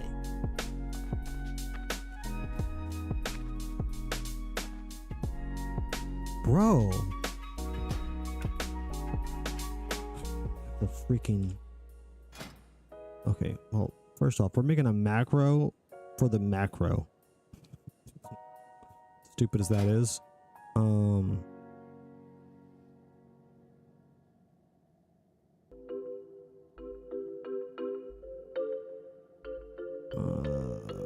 don't want to have to spend a lot of time searching for this.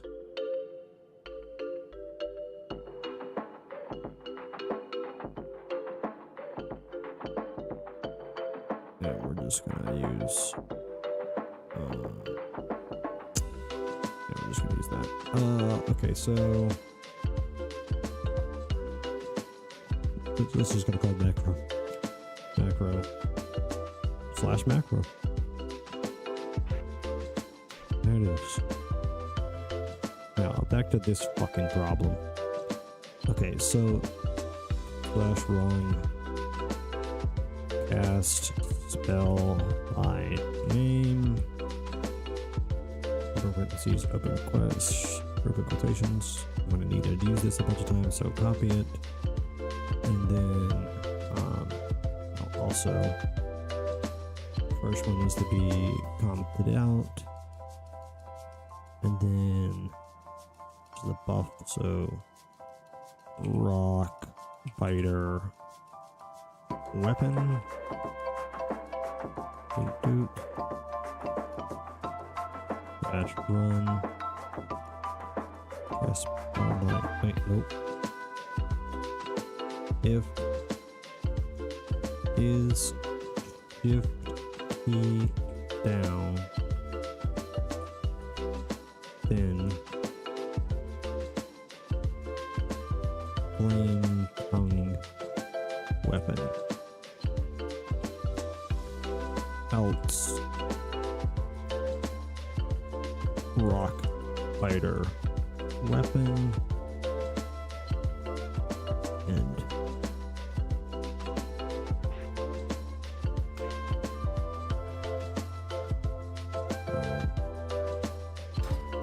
right now this says rock fighter, and if I shift not doing anything. I messed something up.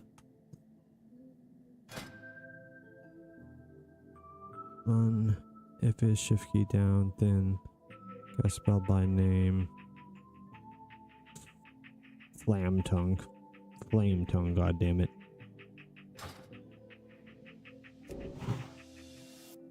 Rock biter, and then there we go. That works. And then shot /run earth shot /run if is shift key down, then flame shot else earth shock and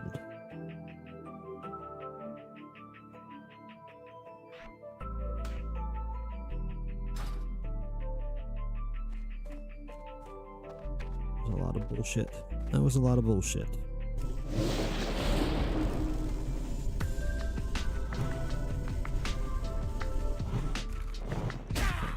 It worked. He resisted it with the spell cast.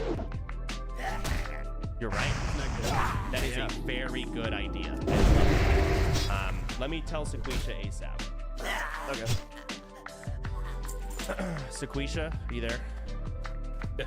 Hey, sorry. I just talked with Miz. He has a actually much more fun idea, Sequisha. Your fate will be determined by the server to an extent. You must stand in the Gurabashi arena, let's say for 10 minutes, without being in a group. And if no one comes in and kills you, you may walk out and continue your journey.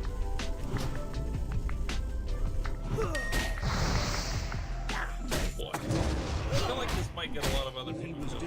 Yeah.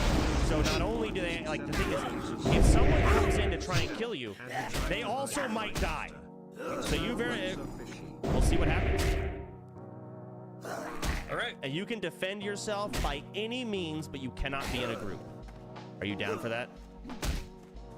Yep, that's what we're doing. Brother, Yeah, Vajin. the trolls be asking me, do we want to go kill the undead mon at the Gurabashi No, man, please. Please. Because as soon as we... Maybe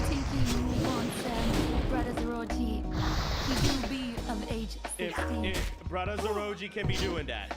Yeah, man. I read Brother Zeroji. But everybody else, when they enter the arena, their character can die. Everyone. Oh, his chat's not happy. I already know. Oh, there's turned Adam. Don't be mean. God, please don't be mean. The poor guy's already getting fucking murdered. I don't like any of these people going in caps locking attack. I don't want him to just get off scot-free. He's paying his dues. God damn it.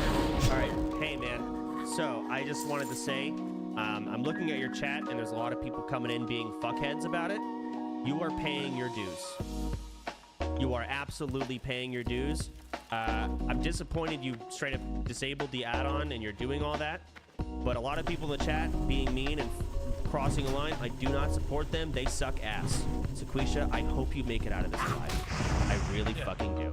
All right? Yeah, no, I get it, man. It's all good with chat. It's all good, man. I'd be feeling so bad, man.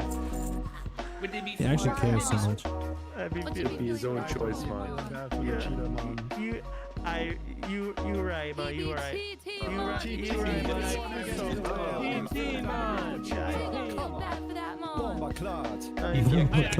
Whole guild is fucked, man. We actually have sufficient time. You be right, man. You be right. They want me to make a call. Do they want to sacrifice the whole race, or do they want to send their brother to die? Yeah, man. You're right. You're right. Well, yeah, and then still protect that cheetah, man. Yeah, man. You're right. Fuck. It's a damn shame what they must be doing. Yeah, they can't protect the cheater and get away with it, man. They could be just as culpable then. Look, let's be real, man. This is the most fun way. They be the punishment, man. If you be confused about what be happening, man, this arena, as soon as you step in, everybody around you can kill you. Everybody, same faction, do not jump in there. I see a level 27 dead.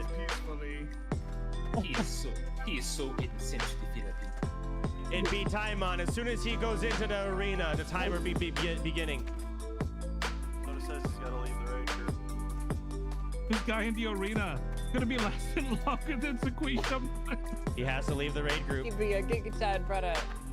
He'd be sitting there, fearless man. Wait. Chad Parser. He beat up Giga Chad brother. Irie. He be going in real. I hope somebody goes in there and fights him.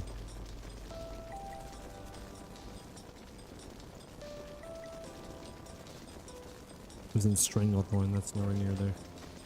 Also, yeah, this guy's gotta be like level 40 or something. So, yeah. Yeah, here we go. We gotta turn this quest there. Talk to me. Stay away from the voodoo.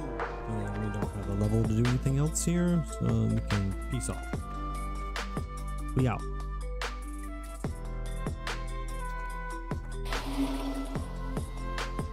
And, oh, it just dropped here. Okay.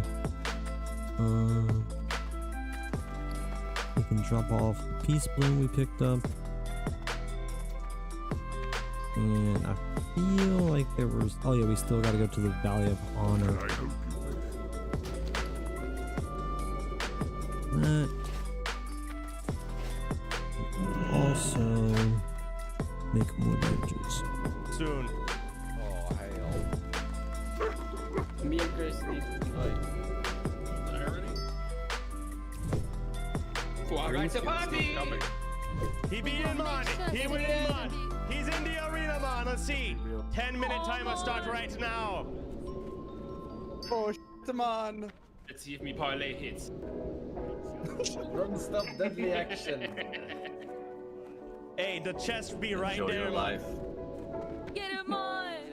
Give me the odds, man. What the odds, man? He's killing us. Kill, go, man. No! He be taking first blood. Crazy. Oh, he be going for the chest, man.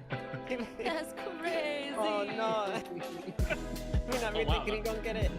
There actually is a chest. Oh, 43. I love 43 as the arena. Oh, shit, man. It's be a 1v1. Oh no. Playing a mage too. Interesting. Alright, Alibon, there we go. It's all right, Mom. Oh, it's your ass, Mr. Postman. Yes, Mr. Postman. No way, brother! To be a 30 warlock now, man. That's crazy. That guy be dead me things. Wait. How did death go there? Oh, it's your ass, Mr. Postman. That's crazy. No Yeah, he finished him, boy. He finished him. To be a 30 warlock now, man. That's crazy. That guy be dead me things. No way, man. There will be blood. Shit. He be alive, man. No way, brother. Nah, that'd be crazy. Pretty bad. He be having a 43 row. One more minute and we parlay here. He's out to. He's out to get. He gonna need to be real smart, man. That's why the trolls need to go in there and back him up. I don't know why we let him go in alone. That's the stupidest thing I ever heard. What do you mean, man? Unfortunately, this was my man. Oh, 34 versus 37? Yeah, respect the 1v1. It's Warlock. Oh, shit. Oh, he polyed his ass. He's got 3 levels on the guy, though. Warlock is a really, like, almost hard counter to fucking mage, in my opinion, but he's got 3 levels, which means he's gonna get good resists. He's not going to be resisted, like, ever. It is weighted in his favor, I would think, even despite the class matchup being out of his favor. The 3 levels really makes a difference at this level. Like 3 levels later on isn't so big a deal, but this level it's still a big deal, which is weird because it takes way more experience to get later levels, but the later levels don't make much of a difference in terms of like who's stronger. Well, that's why it's funny that way. This should never happen. Damn, this guy's got balls. He's lower level. We got another one. Level 30 warrior. He's in. We got another one. Level 37 warrior. Go, man. Go.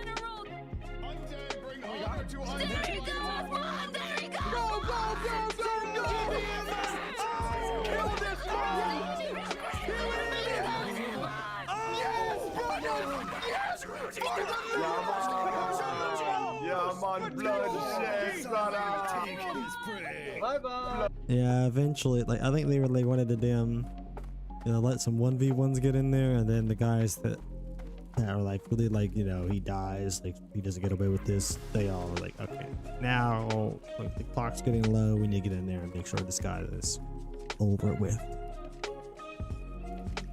Why did I walk this way?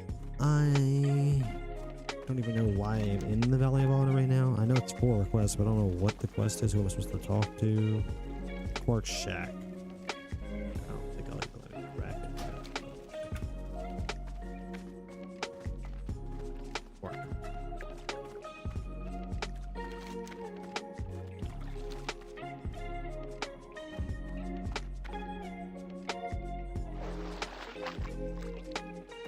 Drunken Bros. Shack, no.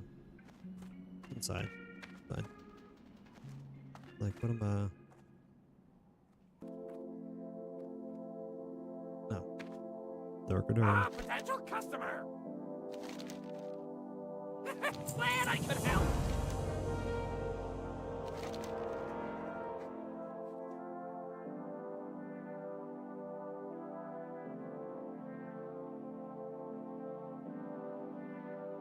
Maybe some gambling. Gamble. Welcome, friend. One soul. I lost.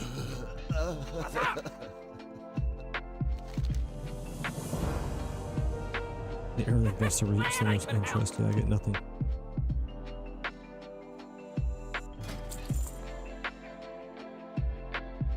this shit. I do not actually want it. For real? Talk to me.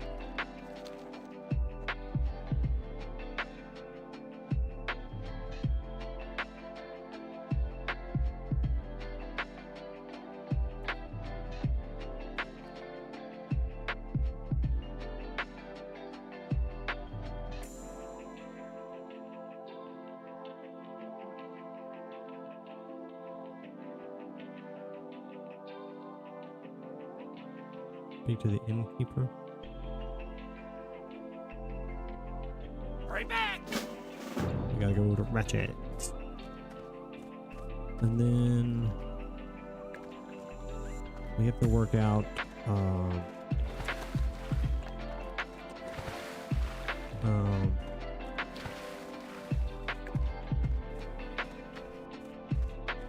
there's some other things. Oh, Kaja. I have no idea where the fuck Kaja is.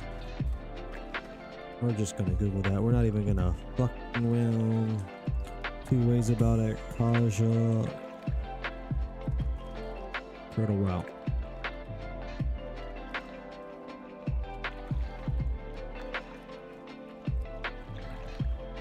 Oh, that's not right.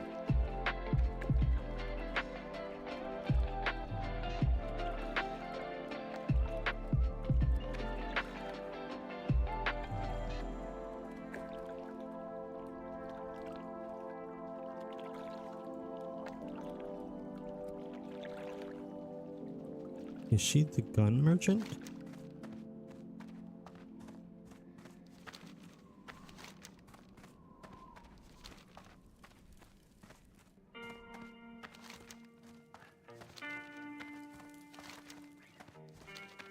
I think she might be.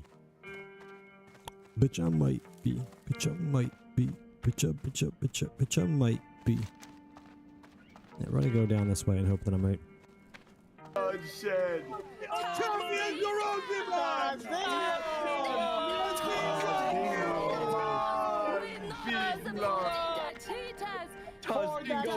better be listening. Green skin, Toraman, you better follow the example.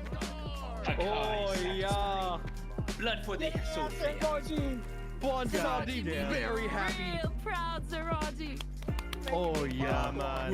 That's the way, Get to all Jesus, man. Get to all Jesus. Extreme. Hufford is going wild about it. How about we celebrate with Jake Sully Avatar? Oh, big fan. We celebrate with the Avatar movie. Is this the part where we call out Sardaukar and the other undead for not backing him up? Come on. The undead, them cowards, man. Them cowards. Nah, just Ed Dud would have got wiped out, that dude. We'd have a fucking massacre, dude.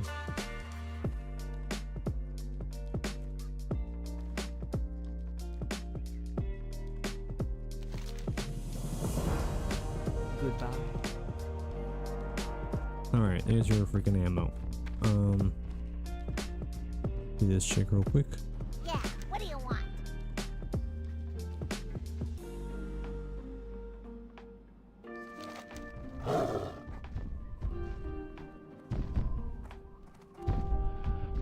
Pleasure doing business with ya.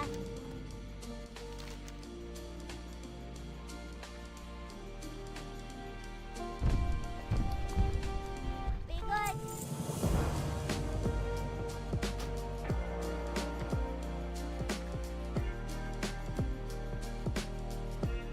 I'm gonna just store that. I actually will read it, but not now. Interesting. Have a good one. Well, if you ever need The second issue. Issue number 2. Yeah, let me just put them in the bank. And then oh baby, Gucci, baby. Boop, boop. And then this is going. That's the one I turned to the Woodland Master.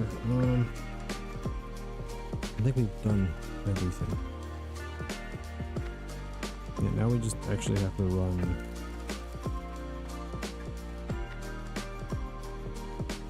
all the way. The Singe in the village, bro. This is such bullshit, dude. I hate the one I'm about to have to do, bro. This is so stupid.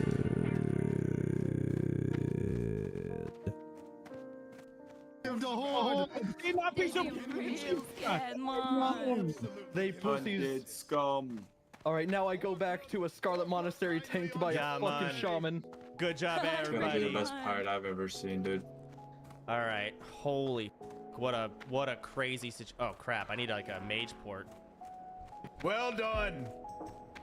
We Well have done. Any mage? I cannot ports? believe we did this. Troll bring great honor to Horde today. I can't hard. I don't want to run back either. There ain't no honor in Fuck it, I'll run back with everybody. There ain't no honor. More blood. Potentially put bag of beef in there next time. All right, let me call Squisha here. Earth Warrior Hearthstone return to quest to That's become what I'm waiting a for. real Call them in. leader and show how to dominate Skurbashi next time. A level 42 died right here. Listen, What the hell man. happened, dude? Be thinking, not with the bias, but with my heart, man. Zeroji be doing that for the horde and the good of the guild, man. Yeah, man. Me think, yeah, be giving them the points for killing the cheetah, for taking the risk, for being brave, man. I can't be giving them the points for that, man. I can't just change it out of nowhere. That's crazy. It had to have been decided before the whole event, man. No, man. No, no, I can't. No, the other races, I can't be biased, man. It wasn't decided That's before. not bias, man. That's not the bias. That'd be biased, taking man. the initiative, man. Yeah, man, but it can't be happening, man. I'm sorry. It can't be happening, man. It really can't. The Pokemon, don't be shy. It's not in this one. Okay, yeah, I'm not doing that. Where does this take it? Fuck it, dude. Okay, not good. It doesn't activate. Just by stepping on it. I was worried that it might. But I was also curious. I had to know. I had to know. Alright. Finish out this bid. You be thinking of the undead, I be sorry, man. You be saying, nah, I hear you be saying you're feeling real bad. What you be feeling real bad for? Because I just feel bad. I just do. You better man up, or you're going to get off the troll race. The trolls not got the room for the pussies, man. You be hearing me? Yes, Bajan. Irie, man. You Irie. better think the points through. No, That's real the torn point can't, shit, Dad. the point can't be going through, man. Torn shit, man. You be hearing me, man? The Zoroji can be getting the 20 gold, man, from the tribute. The gold that he be taking Sequisha gold. That be decided before the whole battle. That be good enough. That be good enough. Irie, man. Alright. Okay, well, either way, if you ever sees this clip, respect Sequisha. A hard-fought battle. I didn't expect a level 60 to go in. I actually did not know that was going to happen. And just kind of one-shot your ass. But you took out about 3 people or so. You had a hard-fought battle. It was peak cinema. I appreciate you taking it on the chin. Well done. Re-level, and welcome back to the Guild Gamer. Hopefully you'll see that. Don't fucking cheat. Fucking cheat. Yeah, they'll do that. You got what you asked for. You're not supposed to use the auction house. You try to say, well, I'm not really using the auction house. I'm only sort of using it. It's just bags. But yeah, well, now look what you got. That was such a good ending. I can't explain.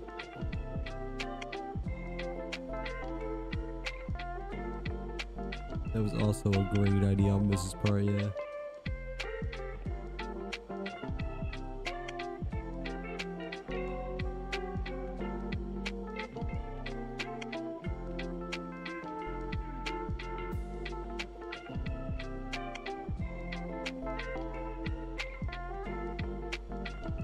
It is not dying though. Like hardcore WoW is rolling right now though. That's crazy actually how much support it's getting.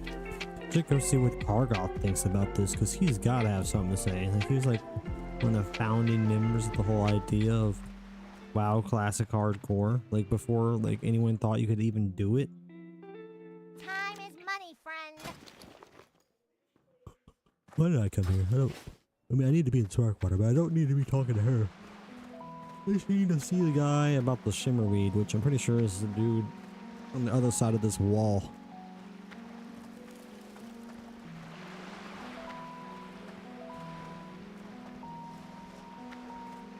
Not that guy? Oil worker? What's up? No. Be good. Which one of you needs the fucking... Oh, it's Technician Spuzzle.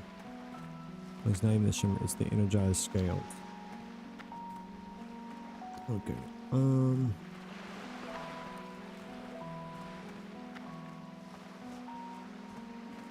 He's right over there. I like walk past him pretty much coming in this fucking place.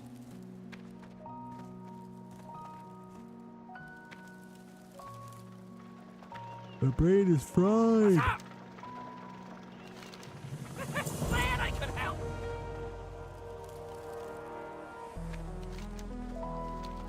I'm so tired. I gotta push for at least one more hour. Well, not at least. I gotta push for one more hour.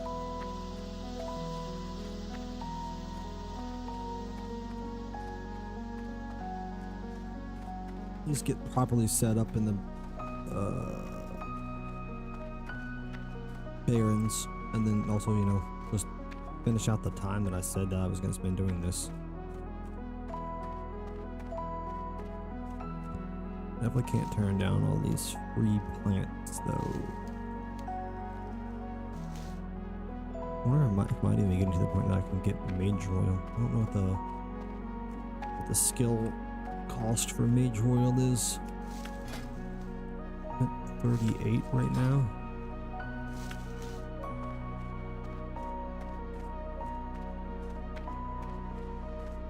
I believe. I'm not gonna go out of my way for Mage Royal that I probably still can't harvest. I think it's 50 for Mage Royal. Peace Bloom, Silverleaf. Silverleaf is what I really need, man. I need as much Silverleaf as I can get my hands on. The Peace Bloom's like whatever, really.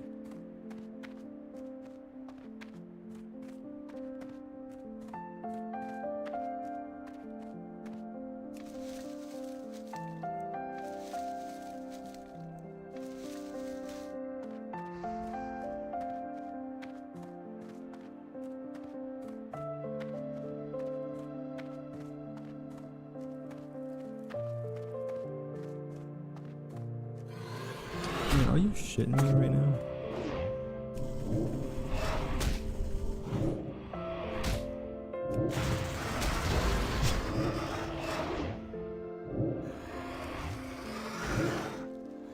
I hope.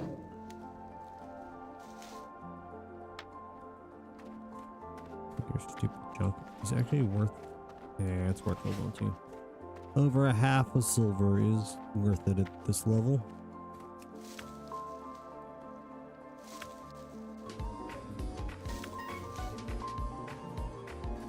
Show me what other videos I might find.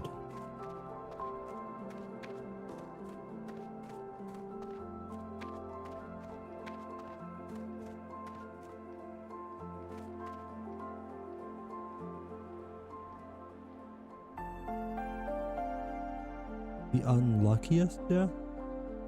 I'm intrigued.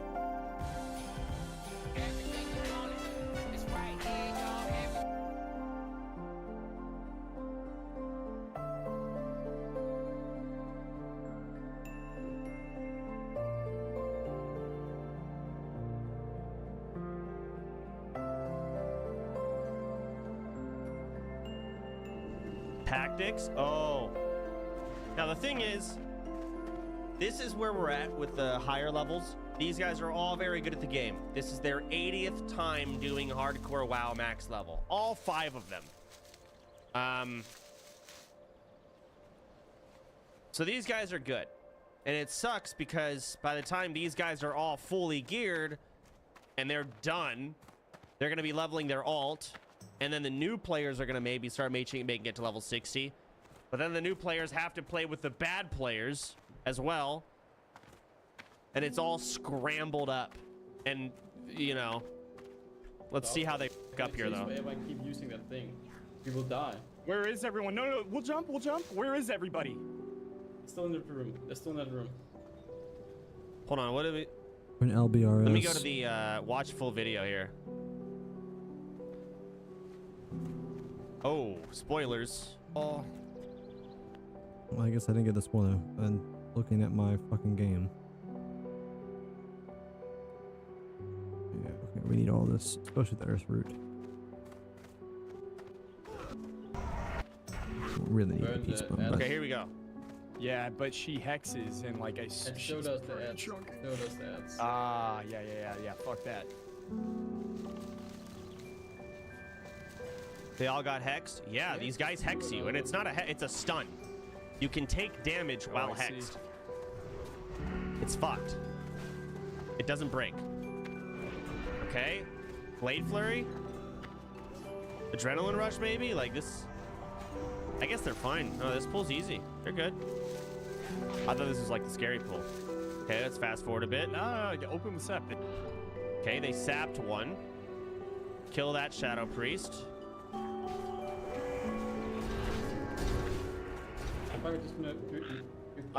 We're all... Four me. people. 4 people. So they're all Four hexed. We have to people kill that hexed. skull in the back. Oh my god. Uh-oh. Uh-oh. Yep. I'm killing him. Social aggro. He's running. They didn't clear this room. That is some crazy bad luck. I'll tag out him.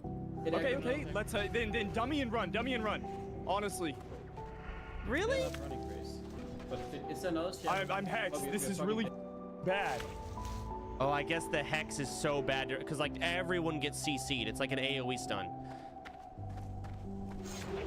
I'm trying to stop them, but they're gonna chase forever and keep using that thing. I mean, to be fair, this is some insane luck. We'll jump. Where is Bad everybody? luck. Still in the room. They're still in that room. Is this an evade spot up here? Right, man, I need this early. I'm so sorry. Tactics has vanish. We're all hexed. Honestly, god Dead. damn it, bro. You just gotta run. Yep. Pine's down. Graze is down. Thorley is just disconnected.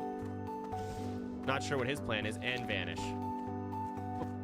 25 seconds into a pack outside the room. That is insanely bad luck. My god. Pay attention to the warrior. Okay.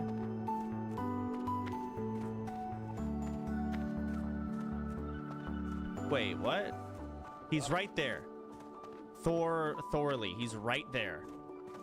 I could just vanish. We're all hexed. Honestly, god damn it, bro. You just gotta run. Poof.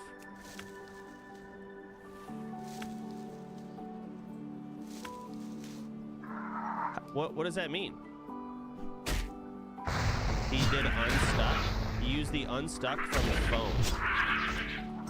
So is it like the sweat petri? I don't even know what this is. The unstuck from phone exploit. That's not cheating. How does that work? What is it? It just basically teleports you to your nearest Hearthstone? That's cheating? I don't think it is. Why? It's not a rule. How's that not cheating? Unless like Blizzard is like a Blizzard TOS rule kind of thing.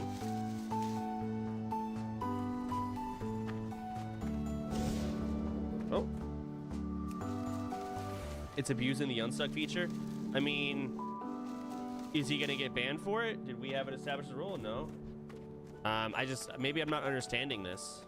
I mean, you can say that he gets away with it because you didn't establish the rule, but like this is a situation where we overlooked the rule then, and we need to damn update the rules at this point. Like, no one else can do this because that's obviously, you don't just get to use a free teleport they're not supposed to have.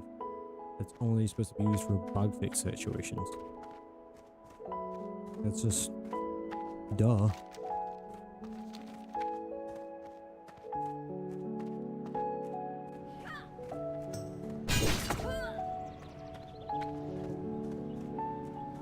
lame as fuck to not have it. I don't even heard of this. I just don't know. I mean, the other 3 people died. It seems like it's not a very. Either it's not commonly known, or it's not easy to use.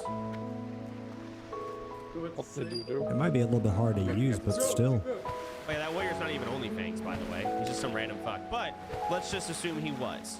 How would I want to handle this? It's not OnlyFans, okay. I don't know. I need to understand it more.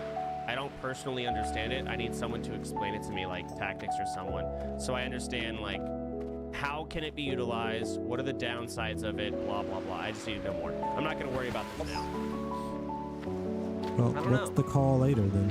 'Cause I need to know what the call made here is, because I need to know if I'm gonna have to call bullshit.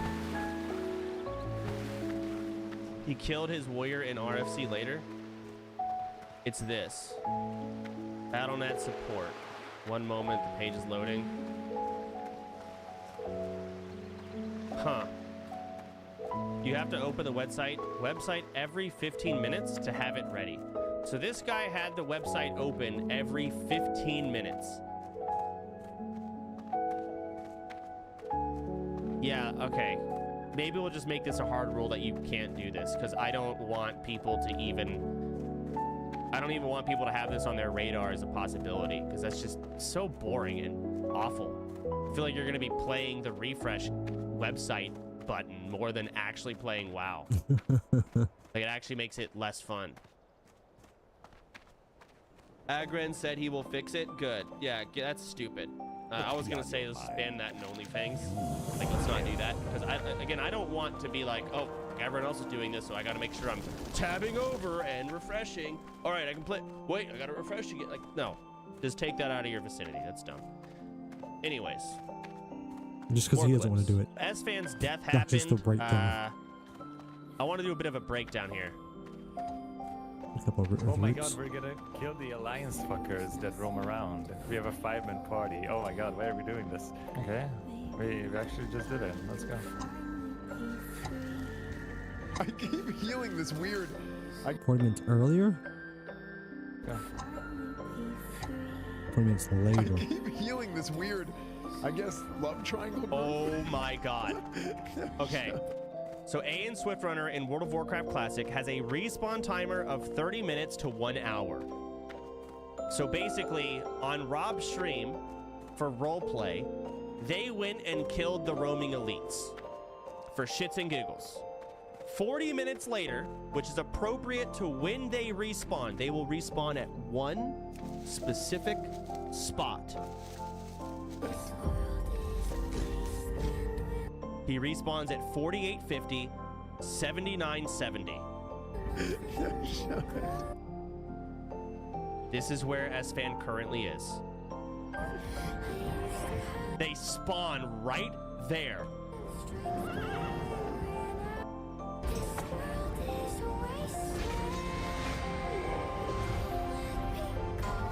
Oh, he died to the Alliance pack. That is an insane amount of stars that had to align. S-Fan is a space cadet. Yes, he is. That is insanely. That's just unlucky. There's nothing else to it. It's just. That's crazy. No, did we Okay, fly let's to see here, Thunder Bluff? 'cause I gotta find out. I mean, we're already in like. We almost might as well, bro.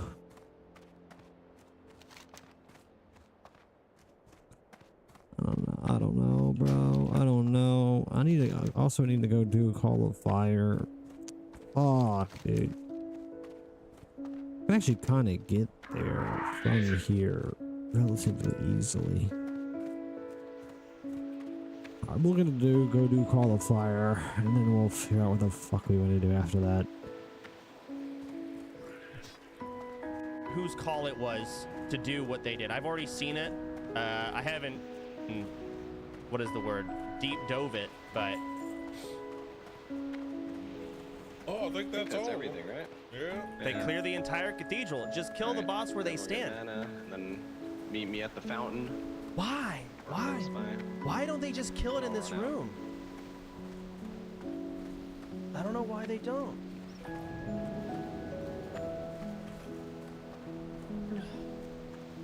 Okay. Let's try and get up to this. Yeah. No? Alright then. Stay right there, Julia. Yeah, perfect. And the thing is, I will say, we'll watch for now. Just in case. Like, if I was in this group and Jay was telling me to pull this boss out, I would ask why, but I wouldn't know. Like, I thought the entire cathedral pulls. When you pull the boss, every mob in the cathedral pulls. I did not know it was like some AoE shout. Like, I didn't know these mobs in here would do it.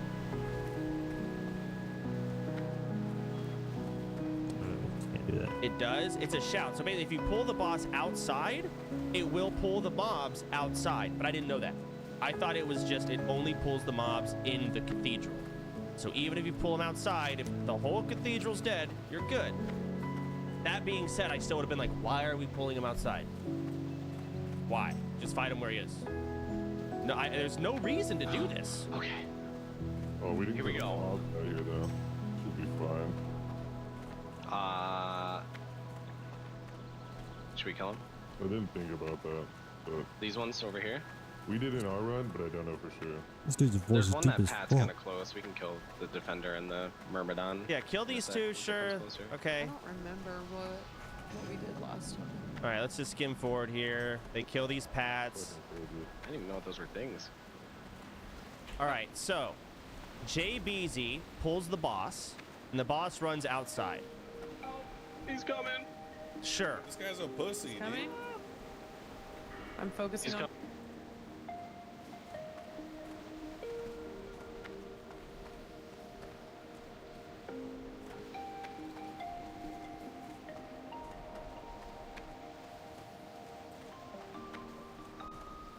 Coming. Meals only. And he's on the way.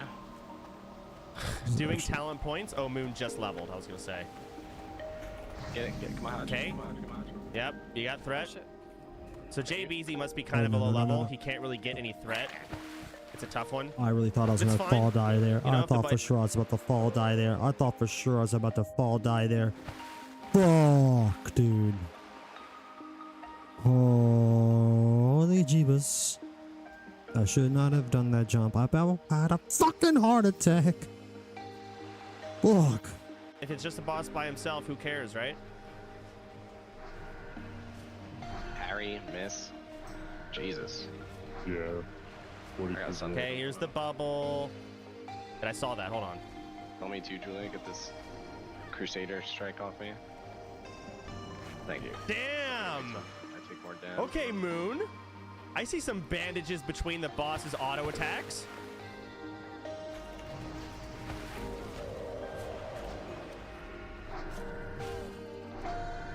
All right, boss dies. Here come what's her name? Arise, my champion.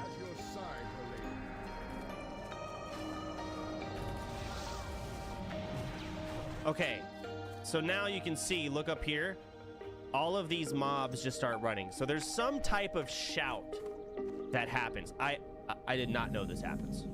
I've played this game my whole life. I've never pulled the boss out here. I never knew that happened.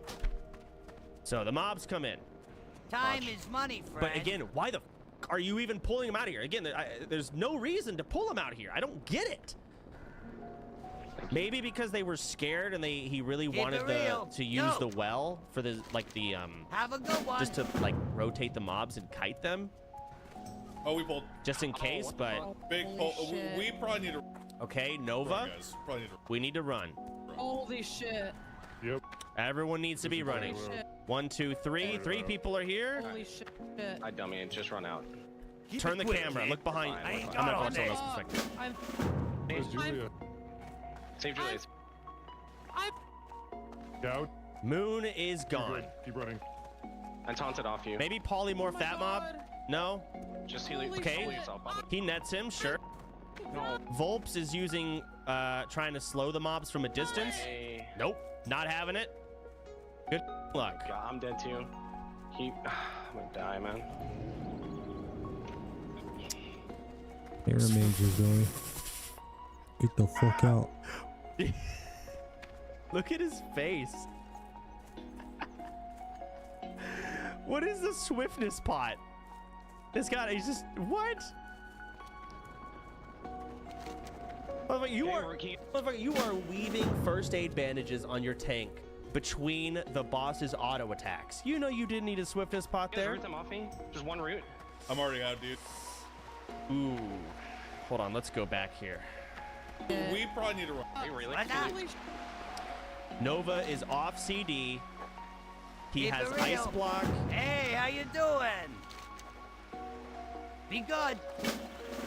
JBZ did not need to die. However, the JBZ did not need to die. Julia was probably dead. Cold snap as well? I don't even see it. Oh yeah, shit. Yep, you're right. However, it's like I can't. Like they did a Nova and they ran. I can't expect all of the mages in the game to be like the ultimate Zaryu, Zico, CC chain, get everyone out of the dungeon. Funny, friend. No way. Oh my god, I'm dead too. I'm gonna die.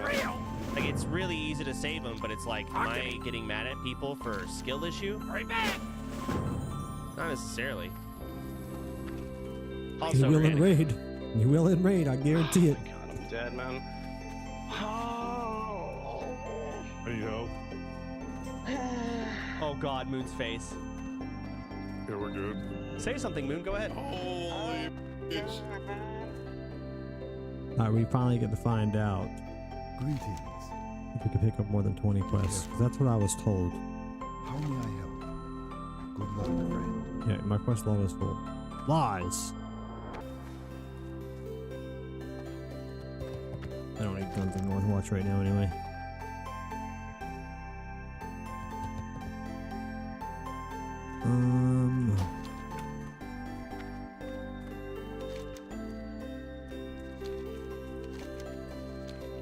I think we just fly to Orgrimmar and then run out and take the Zeppelin to Thunder Bluff.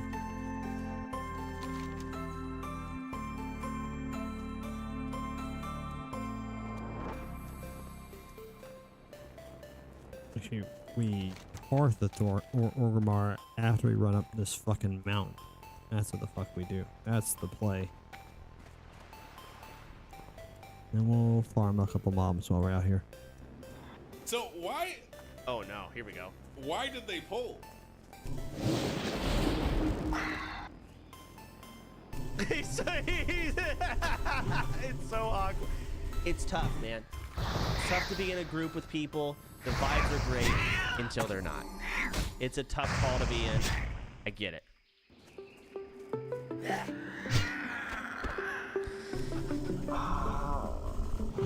Yeah.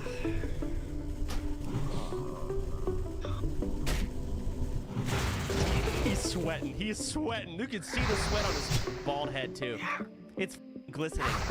Holy. You can root and blizzard for them.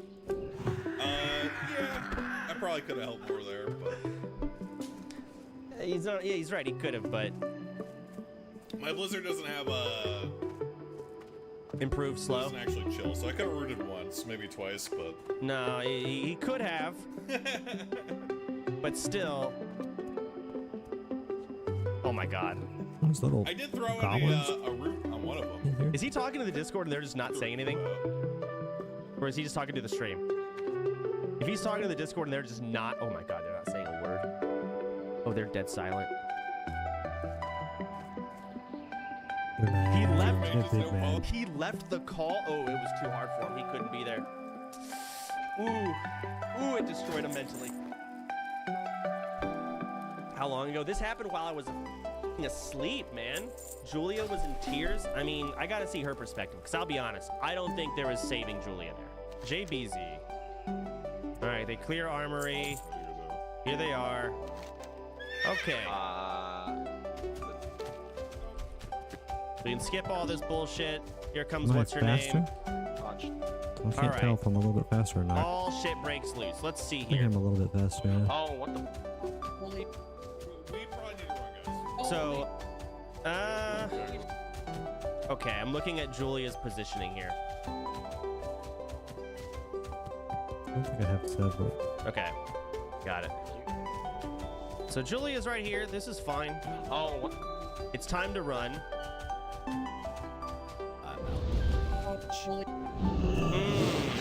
She's got a cache. She's worried about JB. She's running farther in. Yeah, everyone else is over here. She's here, or JB's here. She's over there. Death. I mean, it's at that point not much you can do. She got frost bolted. I mean, that's fine, but that doesn't change the direction in which she runs. As soon as shit starts hitting the fan, in my opinion, as a healer, you should always put yourself as far away from your team as possible between you and the exit. Always, if you can. Watch. Thank you. Watch her clip. All right, let's see her clip. I'll watch her clip. Let's see it. All right. Oh. Okay. Oh, here we go. YouTube video. Thank you. Okay, prayer of healing. Shit. So when you, oh man, that's, I mean, I don't know how new she is to WoW, but as soon as the mobs get Nova'd, they're gonna attack the person nearest to them, despite the aggro. Psychic Scream. Holy. Health pot. Clicking shield. Can't I shield. just run out. Oh man, you can see the panic in the cursor. Holy. This poor girl. I'm. You're really. Will for safety. Oh god. Get start. Here. Yeah, you're good. Keep running. I taunted off you. Oh my god. Oh, I feel. She's. Yeah, I feel bad. That's scary. If she had a heart rate monitor, you'd see she's probably near death. This poor girl, that sucks. I mean, yeah, her positioning's bad, but you can tell that's a tough one. That's a tough one. That sucks. Come on, bro. Damn, 2 level 39 deaths. That's sad. Yeah, no, No way. Yep. She's not new. Okay, well, regardless, clearly her brain was not calculating what to do.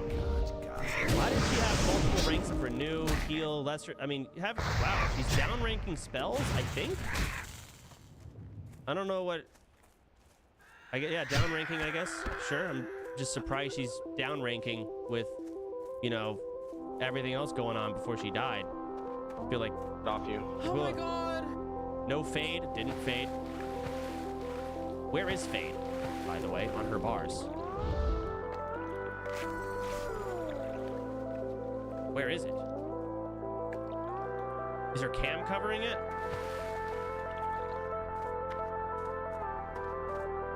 Huh. Bobka, 7 hours, 20 minutes. What is this? Moon, 7 hours, 20 minutes. It's this way, I'm pretty sure.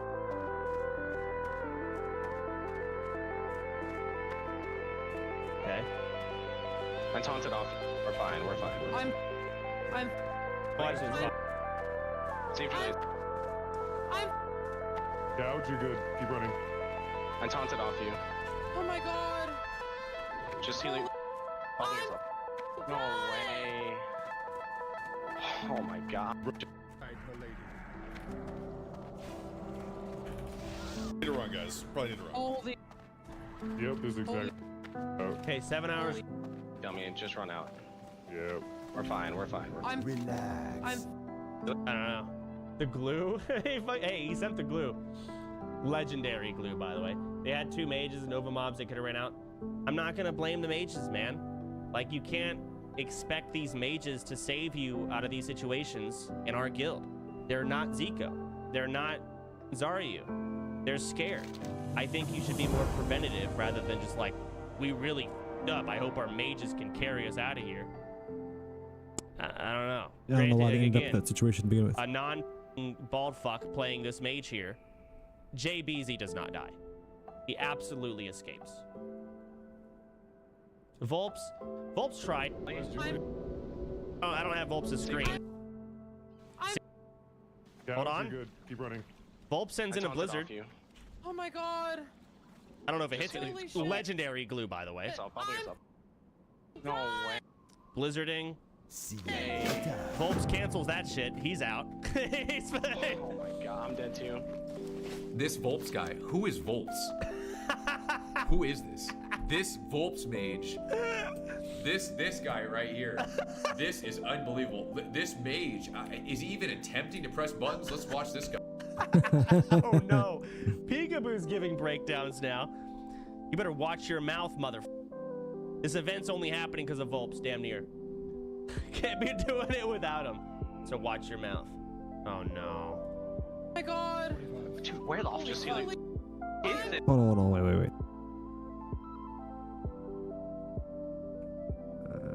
Where was this at? Oh, as a human. I was supposed to talk to a human. I wasn't keeping my eyes open for a human. Oh, we're gonna get this fucking boring ass goddamn thunder bluff run out the way. That way everything stupid will be taken care of for next session. Okay. That's Hearth.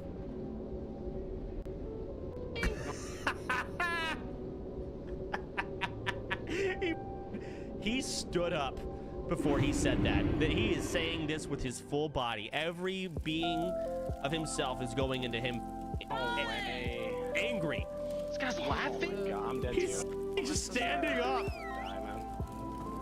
He's not laughing, he's cringing. Probably at himself. Thug. Can you guys root them off? Just one root. I'm already on, dude. Please. Please, one root. He puts his dead, man. He goes like this. He's not wrong. He's completely right. Moon probably, JBZ could have probably gotten out. Everyone could have lived except Julia was dead. There's no saving Julia there. She's done. But Jay, absolutely. We can actually work on the alchemy too. Saved. JBZ got Gunner killed yesterday. He has nothing to complain about. I believe that. The pool happened because of him, though. What a tard. I mean, dude, whatever. It sucks. Whatever.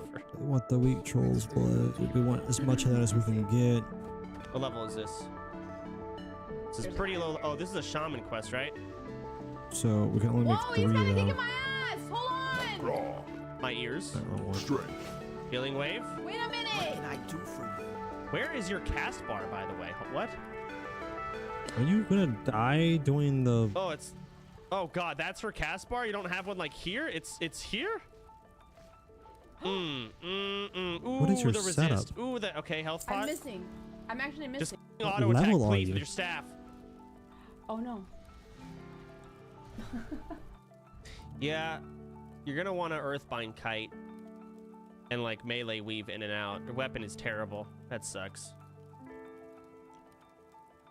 You just went You guys unprepared. got a lot of clips. All right, Flutton. Oh no, God, go! Oh, can we see that? We get a moment where there's. You guys got a lot of clips. Nope. It's immediately in combat. Well, if the plane strider there is 16. All right, Flutton. No, we're not gonna.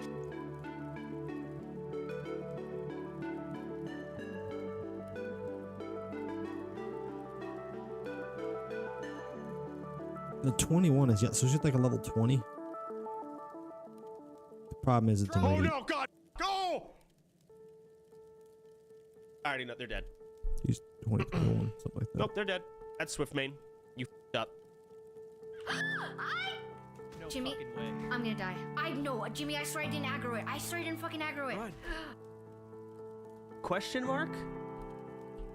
I'm gonna try. She's got this like adorable fucking damn smile the way like the corners of her mouth turn up.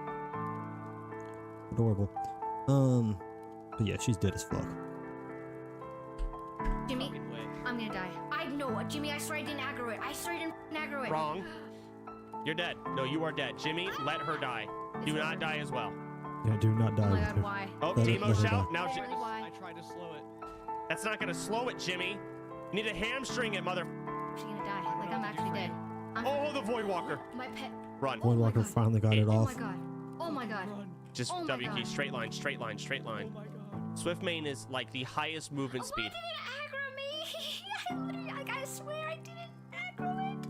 My pet's dead. It's running The out. pet doesn't matter, bro. Yeah. Like at and all. It's fast. Jimmy, run. As it's zooming. Don't even. It's oh my god. zooming, bro. It's Don't booking release it. it. There you go.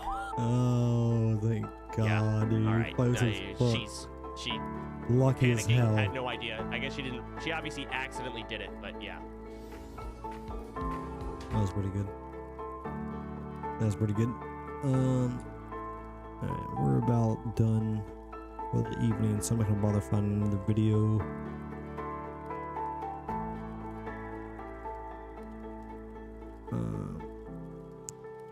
Let's just. Dude, I've had my music playing this whole time too. Oh well. It is what it is at this fucking point. Close this window too.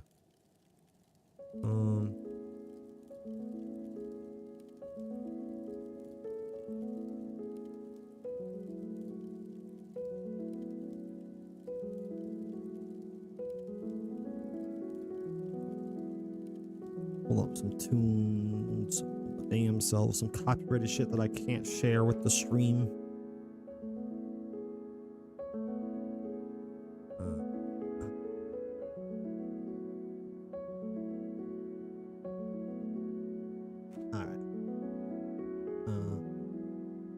Yeah, I need to actually make these potions now. First off, all the trolls blood we can get.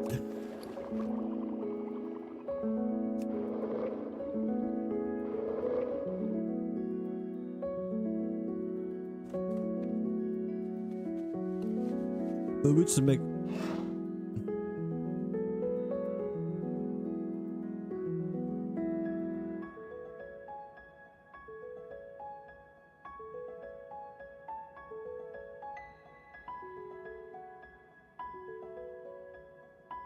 Speak, friend.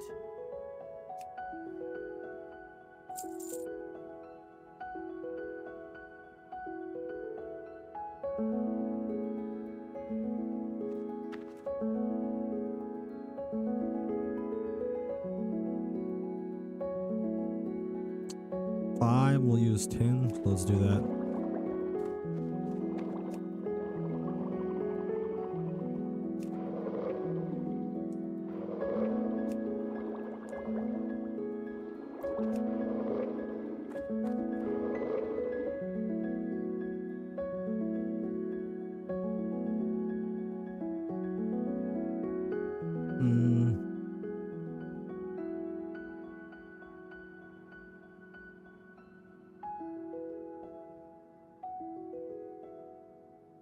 I'll just make 2 of these.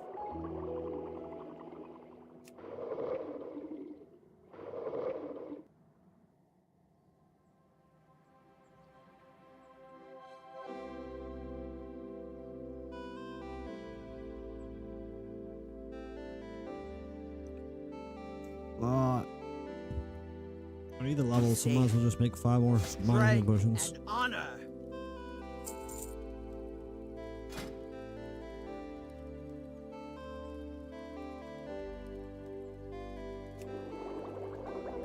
May your blades never dull.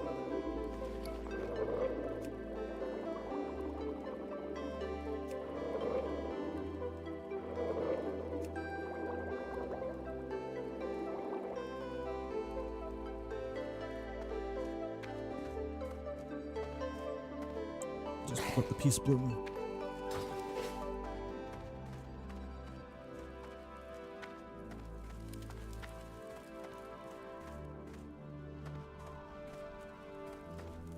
Blood and thunder. I don't need this. dope. For the Thunderbuff Zeppelin.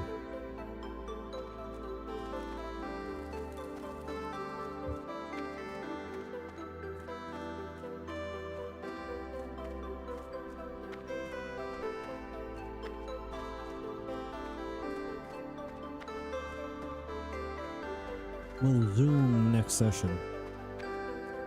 I'll try to fit in like, probably make next session mostly a hardcore WoW grinding session. Maybe like 4 hours of grinding, and then it'll be all the way set up in the beginning. So we'll just be grind, kill, kill, kill, kill. You know, we'll do 4 hours, pick up fucking 3 levels. Maybe 4 levels.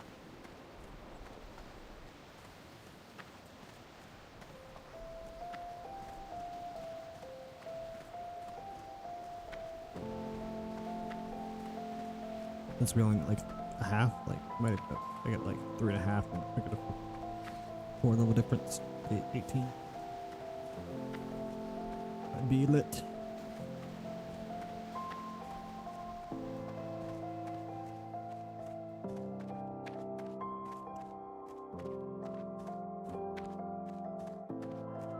Anyway, they know. What's up?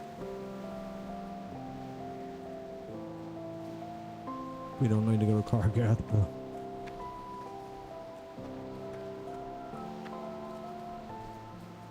You're the one that goes to Thunder Time Bluff, is right? money, friend. Yep.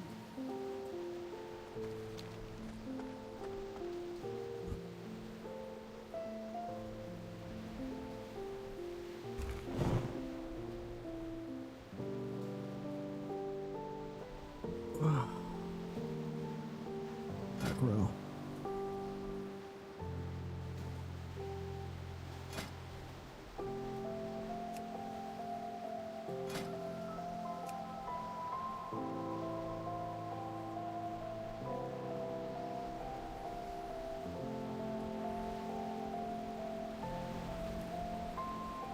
Just in case, I'm gonna copy this shit.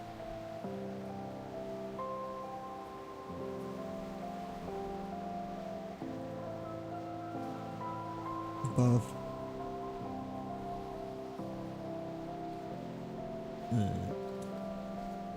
Shock.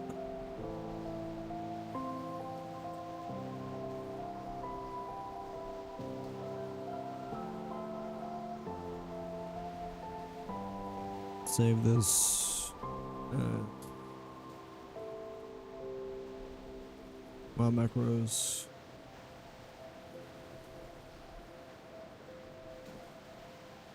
A random notepads folder.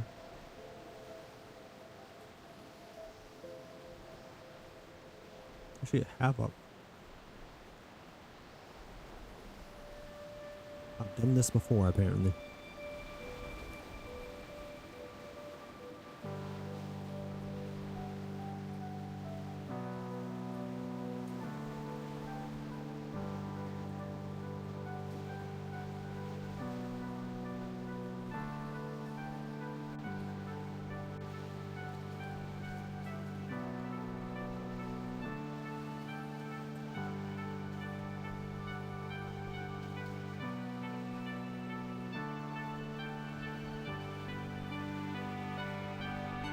Arcane Explosion, buff.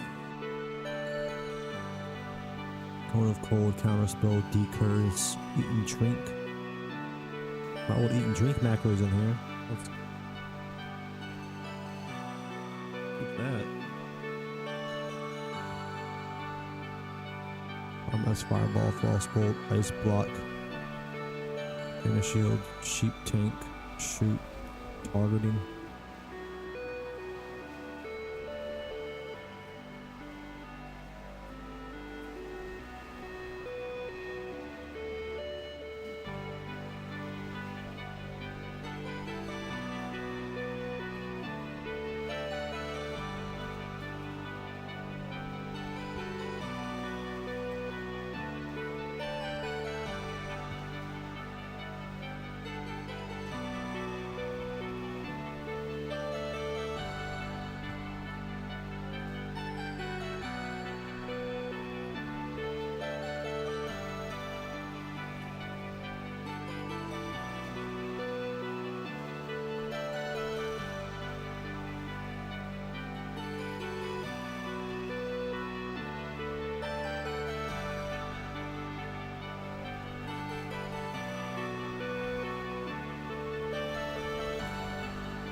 There, that shit's saved.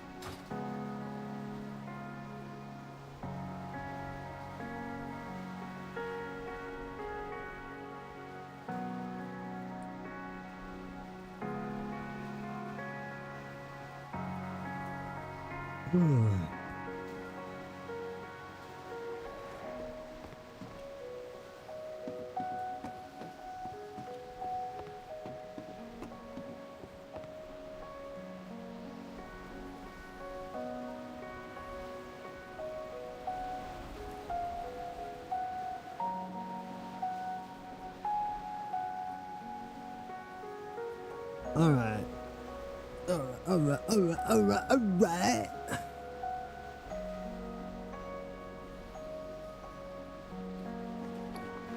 Sort of fucking bad.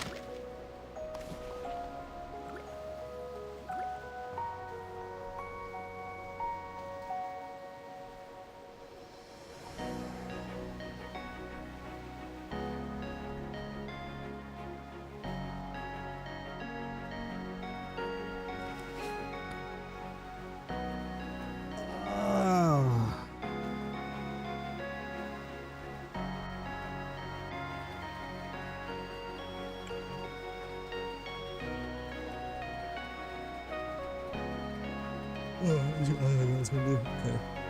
Let's look that up. API.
What is inventory item?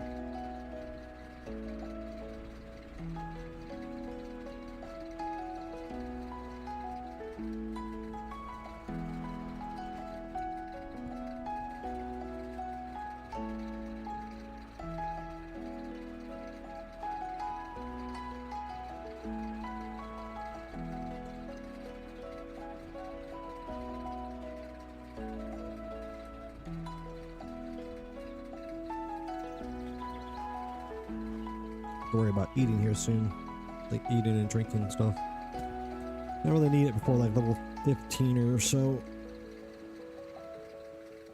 but I'm 14 now, so I gotta start worrying about getting food and water.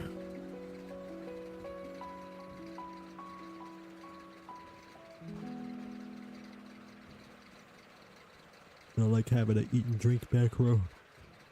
That shit useful. Or one button eats. Any drinks. Saving me a button slot.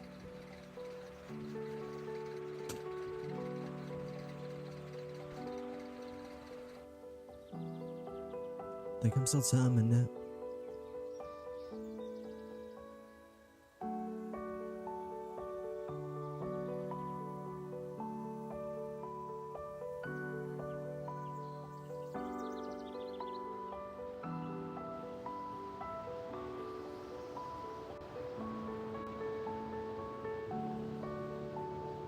I got some down bitches I can go.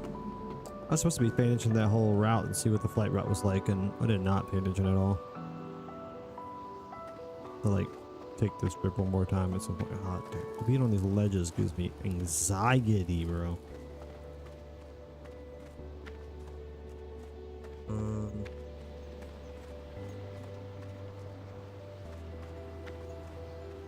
I gotta speak to the Atari chieftain.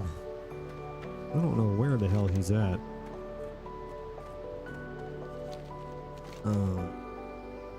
Elder Rise, probably. But I gotta take this one and then run across. I'll be there. And then I'll go grab the flight path and take that flight to the crossroads.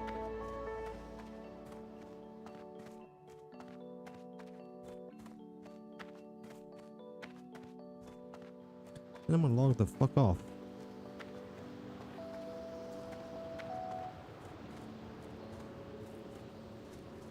Might not even take the flight. I might just log off here in Thunderbluff.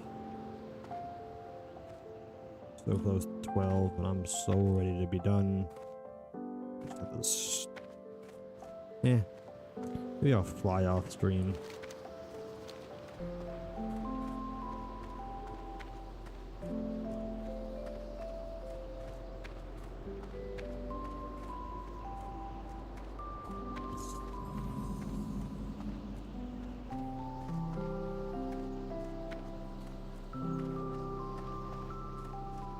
Please don't find the right man inside here.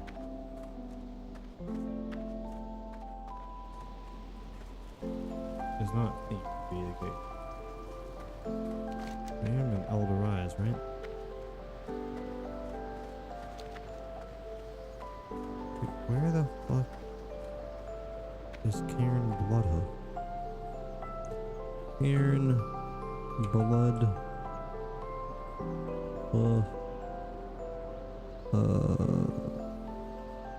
Classic location.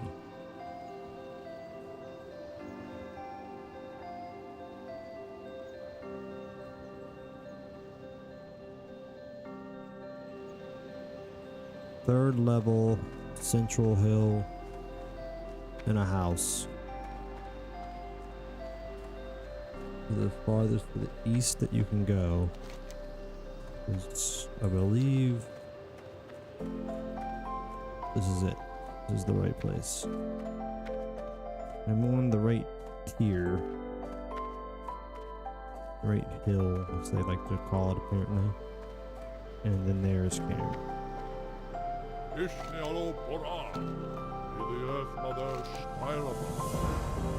Legends of Wars from God.